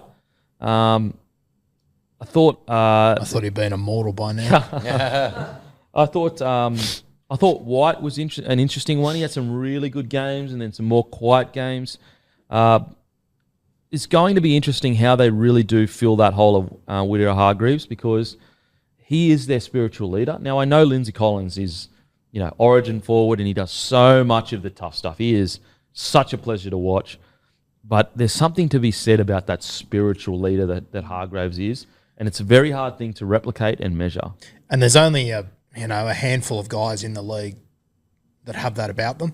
It's him, it's Fish, it's Papali'i. There's only a handful of them, and they're very hard to get. And I think the ones that are still playing, I don't think any of them are available for them to get. So it's going to be tough. I also reckon, mate, Satili Tupanua this year, whenever they needed a centre, a back rower, anything, he would just jump in and play a role and do a really good job. I think when you get to round one, they're all fit and everything. You won't miss him. But throughout the season at different points, I think they really will. That's where they really need Wong to really step it up and be the player that, we know he can be. Yeah. Dom Young, incredible start to the season. I felt he kind of petered away towards the end. Might be just the kind of rookie, second big year of footy, but he needs to find a way to play consistently across the whole season, because there's a period there where he's just unstoppable. Yardage needs to be his focus in the off-season. Yeah. I think that Hammy played a role towards the back end of the season. Okay. There was I was over there in Perth when he got injured and was standing with him after the game, and I thought, fuck, you're going to be out for weeks. He was back playing in about 10 days. It was pretty crazy, and I don't think he was himself after that. It's hard to stretch out after that for a bloke like him, big tall fella. Because he was not in a good way. Yeah, he definitely didn't, like, his last few games was nowhere near the standard that we know he can play, and that does make a lot of sense. Spencer Lenu, thoughts? Origin, incredible. I thought he was a bit quiet after Origin. I didn't really see much impact that we know he can bring. Yeah. Before Origin, he was awesome. Yeah, did incredibly well to make Origin, considering he missed the first 8 weeks or whatever it was. But yeah, I think when it came to Clubland, he was a little bit underwhelming for me. And, when you got a guy like him who goes to Origin and dominates the way he did, I looked at him after Origin and thought, fuck, could this be the guy that could take it to Penrith and Melbourne? And he just wasn't in those games. And he wasn't the only one, don't get me wrong. But I thought he was maybe the guy that could have been the one to take it to him. Because the couple games he had before Origin, that's what he did. Yep. He'd come on, ripped and teared. But then, he played incredibly well in Origin, especially game one, just blew him off the park. But yeah, I don't know why he fell off as much as he did. He wasn't terrible at all, but I don't really recall many games where I was like, shit, Spencer's impacted this game crazy. Yeah, big time. Massive fall off cliff by Origin stands, what we saw there. I know, different club to Origin, of course, but Terrell May. Yeah. Jared Rory Hargreaves out, Terrell May in. Might not be the same spiritual leader, of course, but in terms of pure footballing ability, it's an upgrade in my eyes. Yeah. He comes on, I would hope that he starts for them. And 739 tackles this year, he missed 17. Far out. Terrific I'll tell you what's really good for Terrell May is that he's a kind of guy that, you would almost expect to have one good year, one down year, one good year. What I like about this is now 2 or 3 good years in a row. And so that's almost, you've passed the point of, it's become a habit now. And so it's the chances of him just completely dropping off again. It could happen, but it's much less likely. Yeah. There's a couple of guys that they sort of unearthed or debuted this year that I think in the future are going to be big timers, like Blake Steep sort of came on a little bit. I'm very confident he's going to be a gun for them. You only saw one of the Va'a brothers that play in the front row, but they've both got big futures ahead of them. So there's a couple of guys there, and I'm still confident Wong will be the goods. So there is a few young guys there, and then I think there'll be more you'll see this year, like Rob Toya, these sort of guys. And I mean, Mark coming over from rugby union late, he looked unreal. Very good. He looked really, really good. Yeah, he looks very comfortable. I'm excited to see how he goes because he looks like a Ferrari. Well, they'll need him to stand up. with the loss of Suoliti and Manu. So And fuck, I would give my right arm to see Billy Smith just play a season. Yeah, poor fella. So Gaines. Look, I think Chad Townsend will be good for him depth wise. I mean, to be honest, it's already shown as a shrewd signing because Walker's out at the start of the year, isn't he? He is, and I'll tell you what, he's the other one. His form this year until he got injured was fucking incredible. He was, like, I've been very vocal all year that I didn't think they could beat these top teams. The only thing that made me nervous was Sam Walker. And what I like about him is he finally was given the reins to play how he wanted to play. Yep. I think for the first couple of years of his career, well, the first year he came in and he just did what he wanted because he's a rookie. Then I'm happy to say I was wrong, but outside looking in, and this is just an opinion, it felt like they were trying to make him into a different player. And I think that Robbo's taken a step back and gone, you know what? It's just not working. Like, I need to allow this guy to be himself. And you got to respect Robbo for that as well. He takes a step back, and then they just unleashed him this year. His short kicking game, it's genuinely some of the best I've ever seen. Well, for years they couldn't work. Like since his evolution, Sammy Walker's at the Roosters, they hadn't worked out the dynamic of the halves. And then this year it just clicked for them. Yeah. They did, and he said it was Sam Walker getting the keys, Luke Keary playing second fiddle, and just all worked out for them. So, first for the best part of half a season next year, Chad Townsend and Sandon Smith in the halves. I tell you what, like, you know, when you look at the Melbourne Storm and Penrith, and you kind of just go like, who's going to beat these guys? Like, they're not going to. There's no team that's going to beat them at what they do really well. However, maybe it will take a Sam Walker that is so unorthodox, like almost a bit like Alfie Langer. Like, you just can't really predict them. They're so out of the box. They're so off the cuff. Maybe that's what it's going to take to beat one of these sides. I don't know. And it was for years, the Melbourne Storm were that side you couldn't beat. Then SJ'd get down there and do shit you never seen before, and he'd worry him every time. My big worry is that Sam Walker gets back next year, they compete against these top sides, and I think quite often they get against those top sides and they think we're going to fucking out-middle you here. I just think you need to lean into Sam Walker. Yeah. You just you have to. I think next year is going to be a really tough season for the Roosters. I think with the guys they're missing, Cheese out half the year, Sammy Walker out half the year, they've made, outside of this year, it's not unusual for them to start slow. I reckon it could be a brutal start to the season for the Chooks.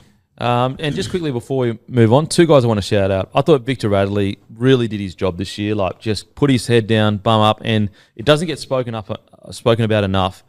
Him playing in the final series in the forwards with the injury he had, it is like, it's outrageous. Like the toughness, the mental toughness is on a level that you just can't even fathom.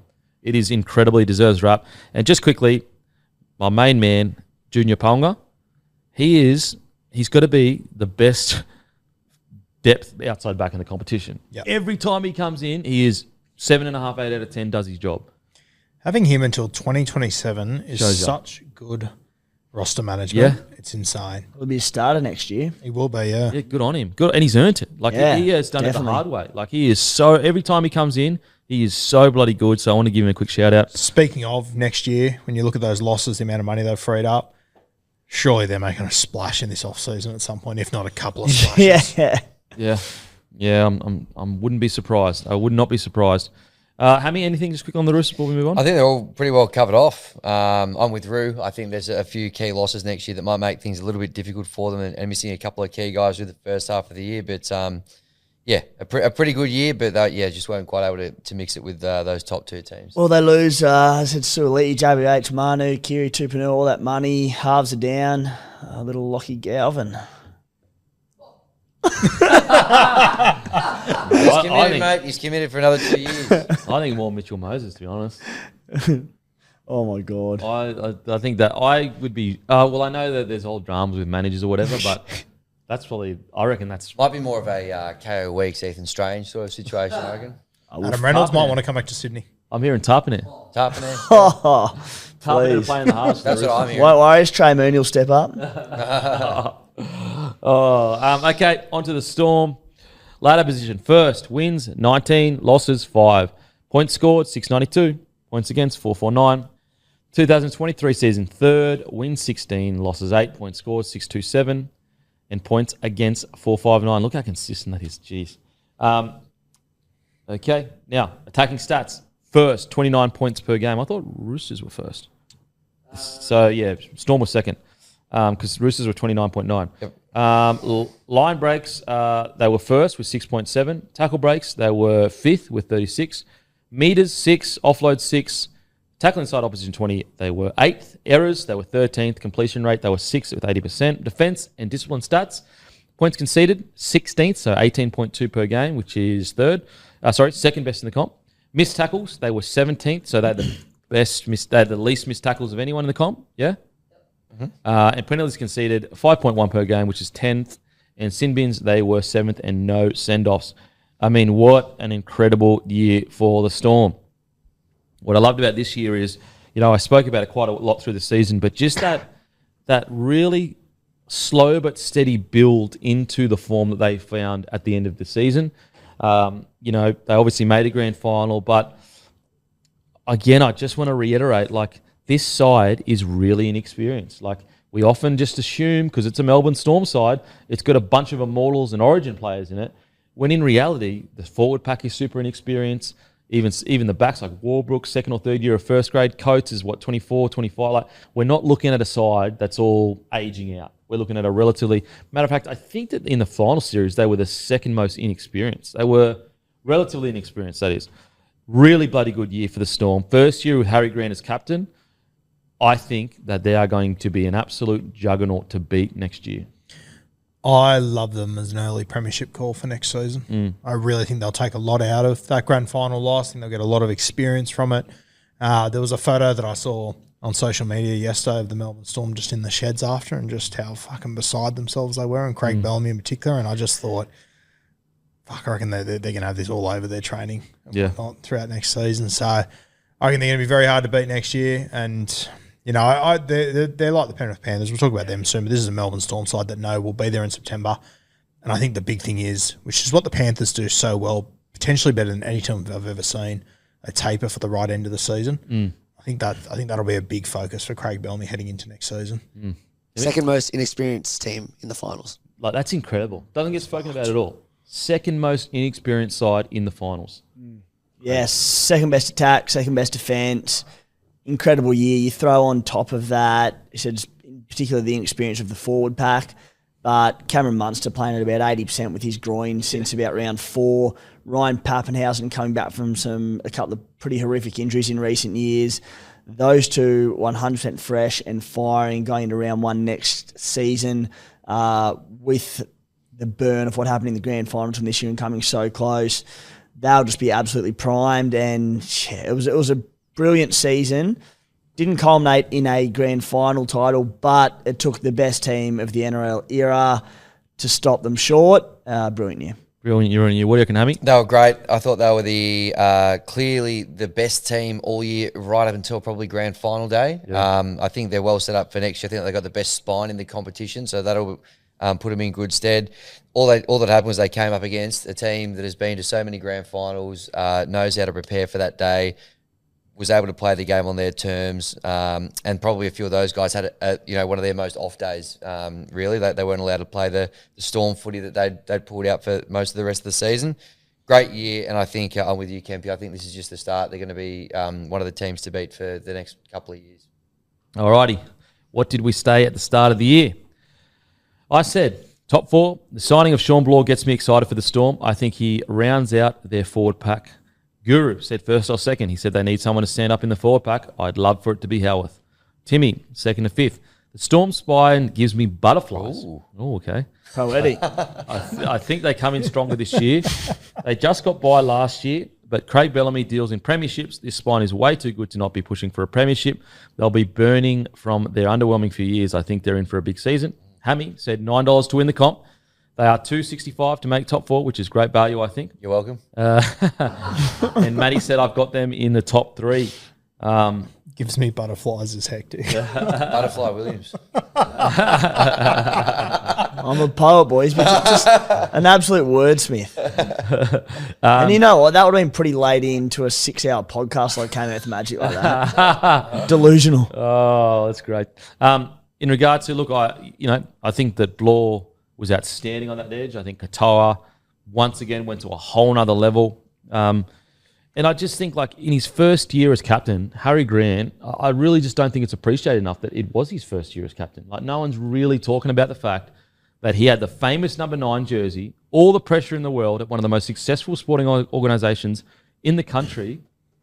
In his first year, he took them to a minor premiership with 3 weeks to go and to a grand final, and within, 10 points or whatever, like 8 points of a victory in a grand final against the best team ever assembled. I remember about a year ago we were talking about, who'd be the Queensland captain after DCE, and a number of names being thrown around. And, one of them at the top of the list was Cam Munster. Harry Grant, I don't remember us even really discussing him. No, I don't think so. And now here we are in Clubland, and Harry Grant's the captain of the Melbourne Storm. Yeah. Over guys like Cam Munster, Jerome Hughes, and full credit to Craig Bellamy. It's just a perfect decision. And I think it's really been shown just in a few of his captain's challenges over the last 6 weeks. So switched on. Just ice in his veins, just to make that. You see so many, when guys are tired, they've got their ass hanging out and they make these rash decisions. He just, very Cam Smith like that, he's just calm. Yeah. And he's even retracted captain's challenge. It's gone, actually, you know what? Nah, don't worry about it. Crazy. In regards to performances, I mean, take your pick. Across the board, I thought Warbrick started the year obviously relatively quiet. I know didn't have the best, grand final, but for most of the back end of the year, he was the winger. Like Coates was obviously coming back from an injury, took some time to warm into it.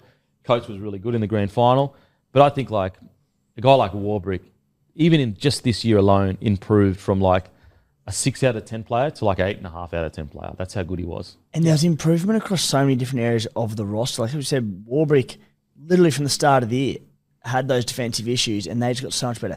Nick Meaney, he had defensive issues. By the end of the season, he was rock solid. Like, even Jerome Hughes, who, yes, he spent a few years at halfback now, but he still made a transition from fullback where he's still learning so much about that role every single time he plays the game. He's now the Dalian medal winner.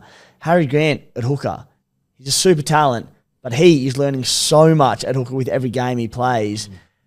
They were brilliant this year, but they can be and will be so much better next year. For sure. And I even remember midway through the year, I was like, I am really concerned about this Melbourne Storm right edge. Like, I just don't know whether it's going to hold up in finals footy because it's such a spot. And then by the time we got to finals footy, it was like, don't even bother. Like, literally don't even bother. I mean, even in the grand final, mate, any other team playing, by halftime, Penrith Panthers are up 3 or 4 tries. Easy. Like, the grind that they entered into and somehow, some way managed to hang on to the point where, a minute before halftime, it was 6-4. It's amazing. Absolutely amazing. And on top of all that, Munster didn't play half the bloody season. Like, it's like we look at these other places, and also Pappy was in and out of the side. Like, we look at all these other teams, and we always say, they had injuries, so you've got to count into that. Like, so did the Storm. They had heaps of injuries. A guy like Josh King, who was just a battler forward. He managed to be the mainstay in their forward pack all the way into a grand final. Trent Leoro, he's also a relatively, new player into the NRL. He went to another level. There are just so many good things to take away from this Melbourne Storm performance this year. I love when you look through their season, and I'd be very confident in saying it'd look very similar every year, but they just don't lose back-to-back games. Yeah. They just always bounce back. It's that culture that they've built there. It is the standards that they expect in that Storm jersey. It's amazing. Absolutely amazing. And the positive is, if you've got like it was Wishart's first year. Like, think about how much he's going to learn heading into this new season. Yep. Think about the impact he's going to have coming off the bench. Crazy as well. Like, Munster signed till 2027, Jerome Hughes 2026, Harry Grant 2025. He'll extend. We know that. Yeah. They just like Pappenhausen 2025. Interesting to see what happens there. Far longer till 2028. You'd imagine Paps probably stays there. Maybe far longer looks elsewhere, but this superstar spine that we know it's what Bellamy does with his sides. He builds, pays up in the spine, makes it work around it. These blokes aren't going anywhere. Yeah, I don't think so. I know, like, the vast majority of their spines already won a comp in 2020, but like, if these 4 don't win a comp together, something's gone seriously wrong. Oh, absolutely. I mean, the only thing that could stop them is a Panthers juggernaut. Yeah. Really. So you look at this. In regards to players, I mean, guys like Josh King, Kamikamitha, just the battlers of that squad. Like we've had questions about their forward pack all year. And although Nelson Asafa-Solomona came into his own towards the back end of the year, for much of the year, he was getting 20 minutes and not really doing that much in that Storm side. A lot of that, their finish and their first finish is owed to Kamikamitha, Josh King, as a front row pairing. Yeah, and I think as well, when you look back at the start of the season, like Nass wasn't in the side and they weren't missing him then. I think, though, you're right, at the back end of the season, he became incredibly important. Yeah. And I'd love to see that grand final if he was there. Yeah, fuck. You'd have to think he's worth 6 points. Like, you'd have to think that if he's on the field, it's down to the wire, like to the last play. Yeah, I think it would have been closer. But just an absolutely incredible year. I can't wait to see Trent Leoro, see how he develops over. Like, there's a reason why Billy picked him in the Queensland side, and I think that early in the year, what's so impressive about this Melbourne side is when you actually stop to think about how the level that these boys were playing at the start of the year compared to where they ended up. It's pretty crazy. Like, think about Trent Leoro at the start of the year, the little mistakes that he'd make and some of the defensive issues, and he would almost try too hard. By the end of the year, he was as solid as a rock. Mate, I reckon there's every chance Melbourne win that grand final. I reckon it could have been him as the bolter over Lindsay Smith for the Kangaroos. Yeah, potentially. If they win that, if they win it, there's always one bolter from the team that wins it. Yep. I reckon he would have gone very close to it. Yeah, he was playing 65 to 80 minutes a game for the back end of the season into finals, and as you said, we all not so much throughout the year, but certainly leading into the season was, they're middle short, they're a little bit light on in the middles to really go all the way, or even go all the way to a grand final. And Trent Leoro was the man playing the big minutes through the middle. Well, yep. And what is he? 23, young, plenty of footy in front of him. I was going to say it might have been like one of Billy's best, put him in around Origin camp, but just Bellamy finding him. Yeah. But no, he'll do the job for us. He's the man. It's going to be interesting to see what happens with Jonah Pezzett because, I'm assuming that he's probably getting to the point where he feels that he's a first grader. Interesting what they do there. Is his last year contracted? Coming off a major injury. Wonder what they do there. Because he's great depth, but he's still like 20, 21 years old. I'm sure he's sitting there going, no, I'm an NRL player. But obviously you're not going to get put in front of Hughes, Wishart. Well, now that he's given Tyron Wishart this opportunity to show what he can do. Yeah. Tough spot. Tough spot. Alec McDonald signed until 2028. That shows you what they think of him. Holy. Anyone else sitting out for you boys?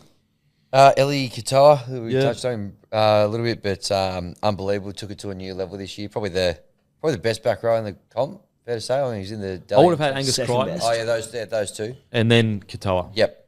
Well, I think Katoa was the best back rower of final series though. Yep. Agree. Yeah, he was even in that losing grand final. He was immense as well. So, he's come on in leaps and bounds for them. Jack Howarth. We came to the club as a centre. They moved him into the forwards.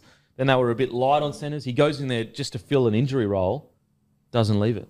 And I know he had a bit of a tough grand final, but outside of that, he was phenomenal, and it's his first year. And as you said, doesn't leave it. Also, you look at the 2025 losses. For them to let go of Remus Smith just shows the confidence they've got in him now. Yeah. Because, Remus was a wildly underappreciated guy in this team for the last few years. Imagine Howarth with another preseason under his belt. And grand final experience. In training at centre, because that's where he'll train now. Fuck. Jeez, it's going to be scary. But I think as well, like giving him a whole season with Cam Munster inside him as well. Yeah. That'll be enormous. Absolutely. Alrighty, on to the Panthers. If you wanted more in depth with the Storm, go back to our grand final review. On to the Panthers. Same with the Panthers as well. They finished second, wins 17, losses 7. Points scored, 580. Points against, 394. 2023 season. Ladder position, first, wins 18, losses 6. Jeez, that's crazy, isn't it? Just like one difference. Points scored, 645. Points against, 312. Geez, I don't know whether when I've been saying I haven't seen Penrith reach the heights that I saw last year, I feel like when I've said that, people haven't really gotten on board with that comment. But then when you look at that, look how much more points they scored last year. So that kind of does make sense that I got the feel, and also they had less scored against them. So what makes it amazing with this Penrith win is there's an argument to be made that they actually weren't even at their best as a squad. Yeah, and we look at those numbers, we go, wow. I think Ivan will look at it and go, why? Yeah, well, why were we were a bit down this year. Hold on, second. Yeah, why did we lose Because one more game? Look at that. So they last year they had 65 more points and they let in less 82 points or around that 80 points. Like that's a huge margin. It is. And then, they arrive onto the biggest stages of all. They concede a grand total of 22 points across 3 weeks against top 4 teams. Jeez. So like even in a down year, they still managed to get the job done. It's actually fucking wild. Scored 70 points across those 3 weeks. That's fucked. 70 points to 22. That's insane. Okay, attacking stats. Points-wise, they were 6th. That's crazy. Line breaks, they were 4th.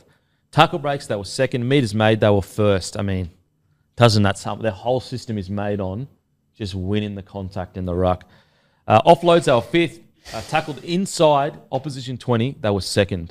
Talk about, that's field position. That's holding onto the ball. Errors, they were 12th. Completion rate, they were 3rd at 81%. Defense and discipline. Points conceded, they were 17th. So they were the best team points conceded, 15.4 per game, which is actually down. Last year, they were a bit better. Missed tackles, they were 16th, so 2nd best. Penalties conceded, they were 5th. And sin bins, they were 14th. As I said, I know it sounds a bit weird to say, but I really feel compared to last year, this was a little bit, they were a little bit down. And yet, when it mattered, even in the final, even against Cronulla, I didn't think they were that great. But the one game that really mattered, where they were just like, we are going to go out there and just put them through the absolute ringer, they nailed it. Incredible. Yeah, it's been an amazing season. You go back to the start of the season. Remember when they lost round 1, they lost the World Club Challenge, and everyone, is it over? And everyone's going, fuck, we'll see you in September. Yeah. Write your articles, talk your shit. We'll see you in September when it matters, and we'll be the best team once again. The way that they peak at the right time, it is just incredible. Even this year, I would love to be a fly on the wall where I reckon they've gone into this grand final probably the most busted they've ever been.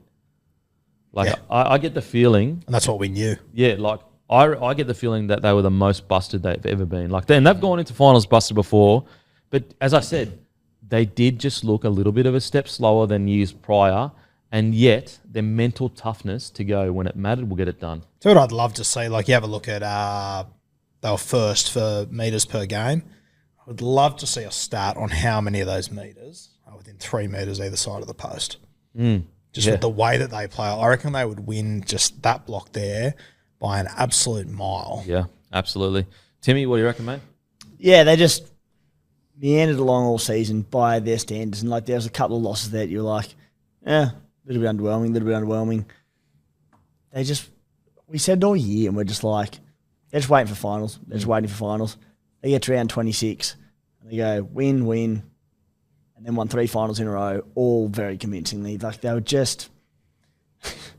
I feel like they're so much better than everyone, give or take the Storm now. They were just waiting for finals the whole time. Yeah. Cumulative margins in finals. 8 points in the grand final, 20 points prelim, 20 points elimination final.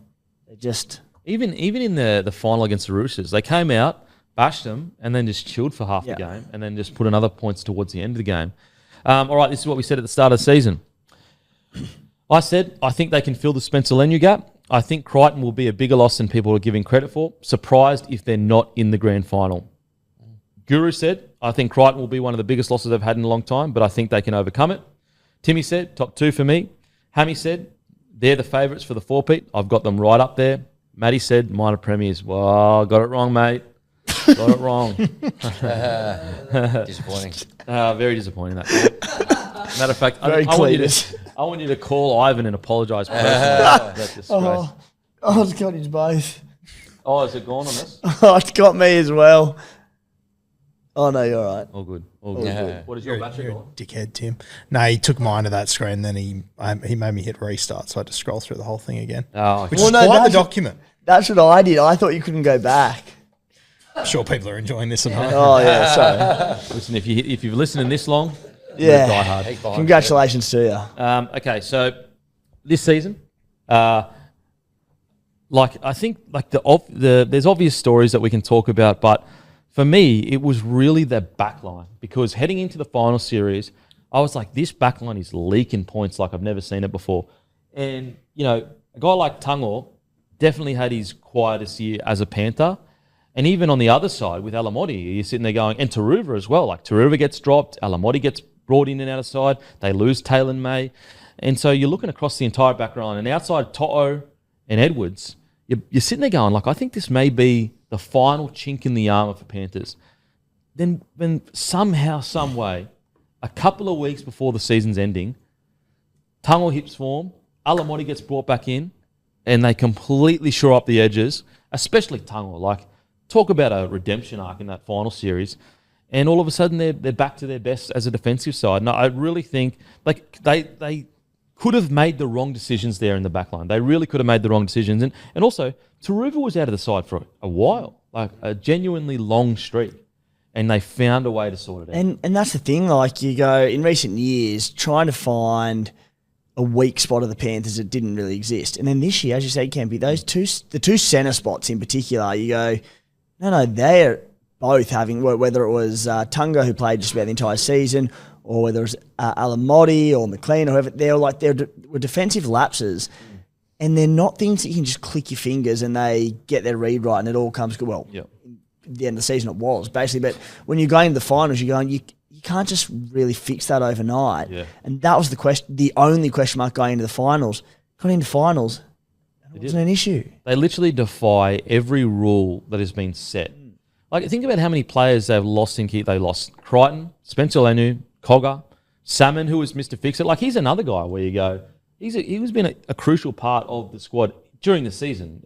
In finals, I know he's missed some, but during the season. Zach Hosking was really good from last year. Then you look to the years before that. They lost O'Sullivan. They've lost Kickout. I mean, we all know. We've already been through it a million times.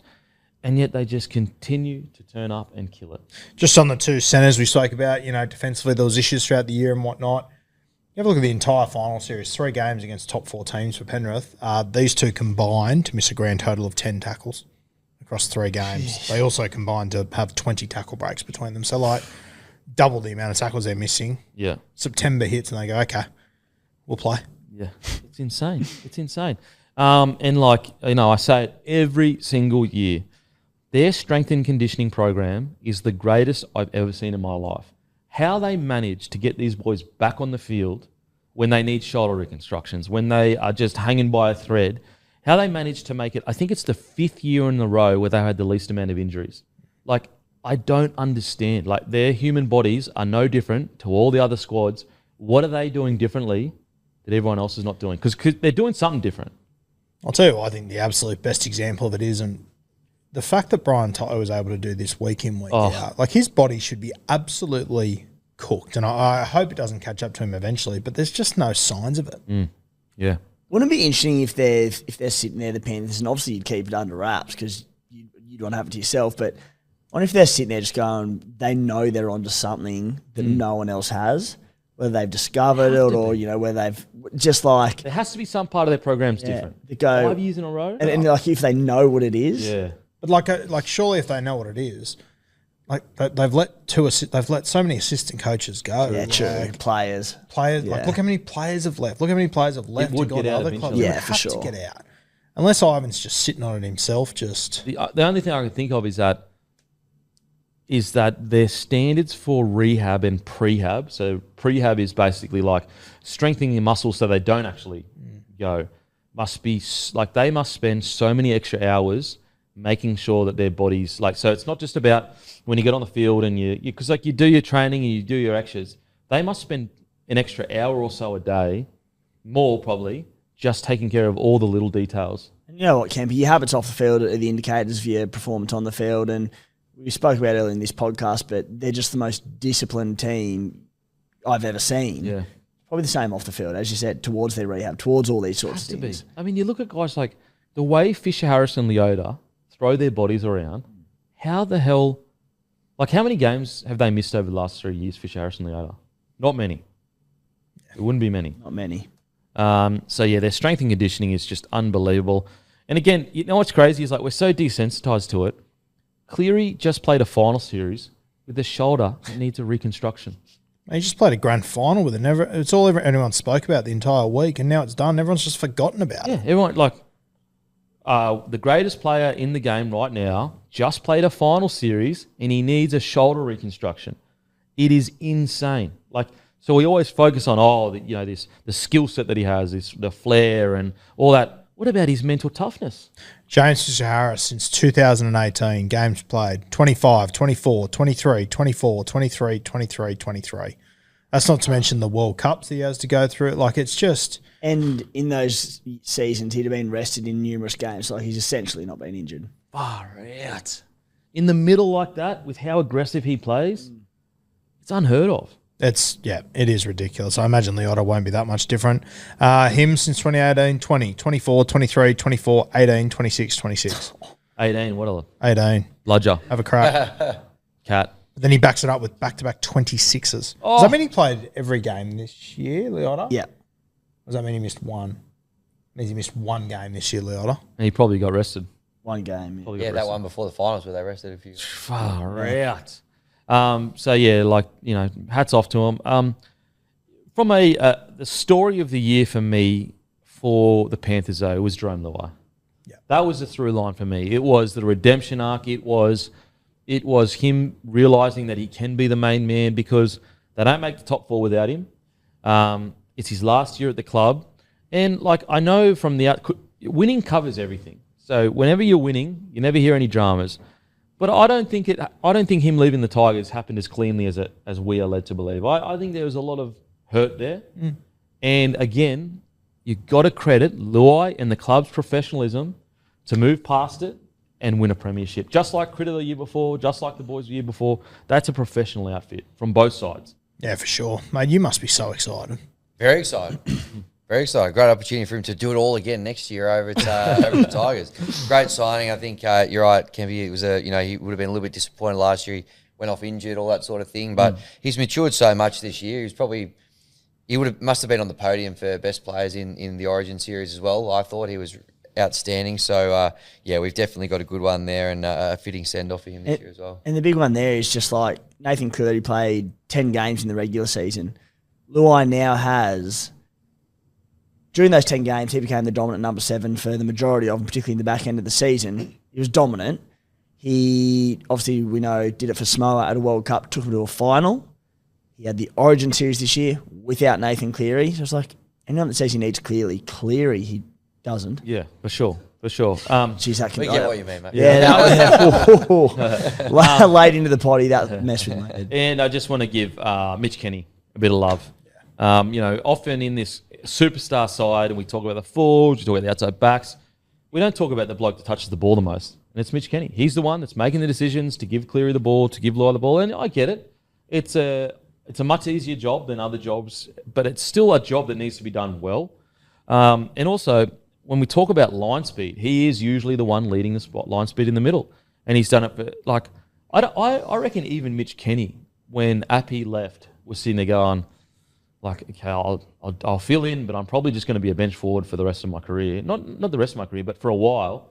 And he's just worked on his game. And now he's so good, no one even mentions him.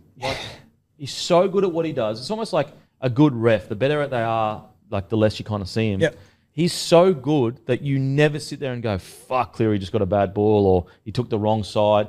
He nails his decision-making every single time. In fact, in the prelim final, when he threw 2 bad passes, We I was noticed it. filthy. Yep, absolutely. So he deserves a massive rap, but I think those bench forwards too, mate. Lindsay Smith and my boy Liam Henry. hasn't he been good, Henry? They're just both Lindsay Smith gets sensational. rewarded.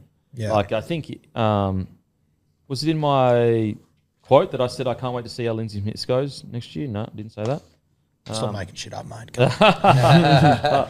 I could have sworn I said that.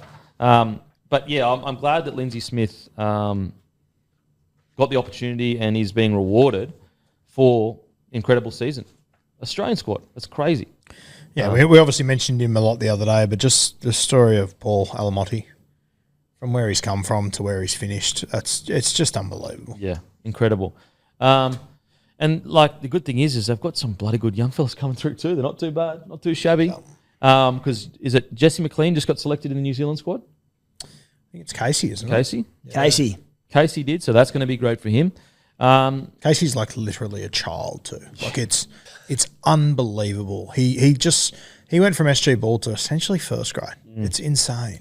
So obviously they lose Taruva, they lose Luai, they lose Fisher Harris, Iongi, Taylor May. Like I want to say it's going to be hard for them to cover it, but they always prove me wrong. I will say, for so many years now though, during the season when Cleary gets injured, Luai has been the one to carry them through that. There's a big question there, and James Fisher Harris, that's just tough. Golden boot, It's tough. Kiwi captain. Kiwi captain, the heart and soul of the pack. Going to be interesting. Yeah, it's the first time I'm not going to back them to win the comp the year after. I reckon this will be the first time. Okay. Incredible year from Penrith, and what an absolute privilege it is to watch greatness happen. Absolute privilege. Agree. Hey, Ruse just mentioned there about not backing them, and there's been a bit of chat about who will be the favourite, all this sort of stuff for next year. So I thought very quickly I'd touch on that. The Storm are $3.75 favourites. Yep. Panthers are $4.50. Kempy, the Broncos are $8. No way. With a new coach. And then the Dogs are $18. I won't go through everybody. The Rabbitohs $15 as well, though. Who are the Who's Sharkies? last? Who do you reckon's last? At $86, $81. West Tigers. Nope. Is it them? Canberra Raiders. Really? So who's the favourites to get the spoon though? Canberra Raiders. You'll be on the lookout for a new sponsor next year, Ken, because sports better go on broke. That's great. That is great. Holy heck! Where are the Sharkies at? Sharkies, they're $8.50, just behind the Broncos. How the hell are the Tigers $36. less Great of a value. chance of getting a spoon than us? What are Raiders paying to get in the 8? Got that there? We've only got our premiership market, so the Raiders are ranked the lowest on that. 81. Who's after the Raiders? Dragons, 67. We're doing this. What are the again, aren't we? Tigers? $36 to win the comp. That's got Wait, hang on a sec. So the Dragons are 67 Yep. and the Tigers are 36. Yep. We're building. That's towards something so special. absurd. Mate, haven't you just seen? We've got the New South Wales 4-time premiership winning 580s coming to the club next year. He's going to change the club around. You guys That's have got great value. rocks in your head. That's insane. That's great value. Where are the Dolphins? Dolphins $41. So the Tigers. Have you not been listening to what we've just been saying about Jerome Luai, who's coming to the club next year? Holy shit. Earth to you guys. Great value. Holy shit. We said All the same right. about Happy Coruscant. How'd that go? Ooh. Hey, we're building, mate. We're building. Oh, Jesus. Oh, that's great. Alrighty. That is us done and dusted. It's been good. To a Already? degree. To a degree, it's been good. We are done and dusted, guys. I hope you enjoyed it. And yeah, if you enjoy all the content, grab some coffee, footy shorts, some good day, or give the boys a follow. Rugby League Guru, SC Playbook, Hammy. If you enjoy the content, give them a follow. Yeah, we really appreciate it. Thanks for listening this long. And as usual, we'll all go fuck ourselves. Thank you. What are you really gambling with? For free and confidential support, call the number on the screen or visit the website.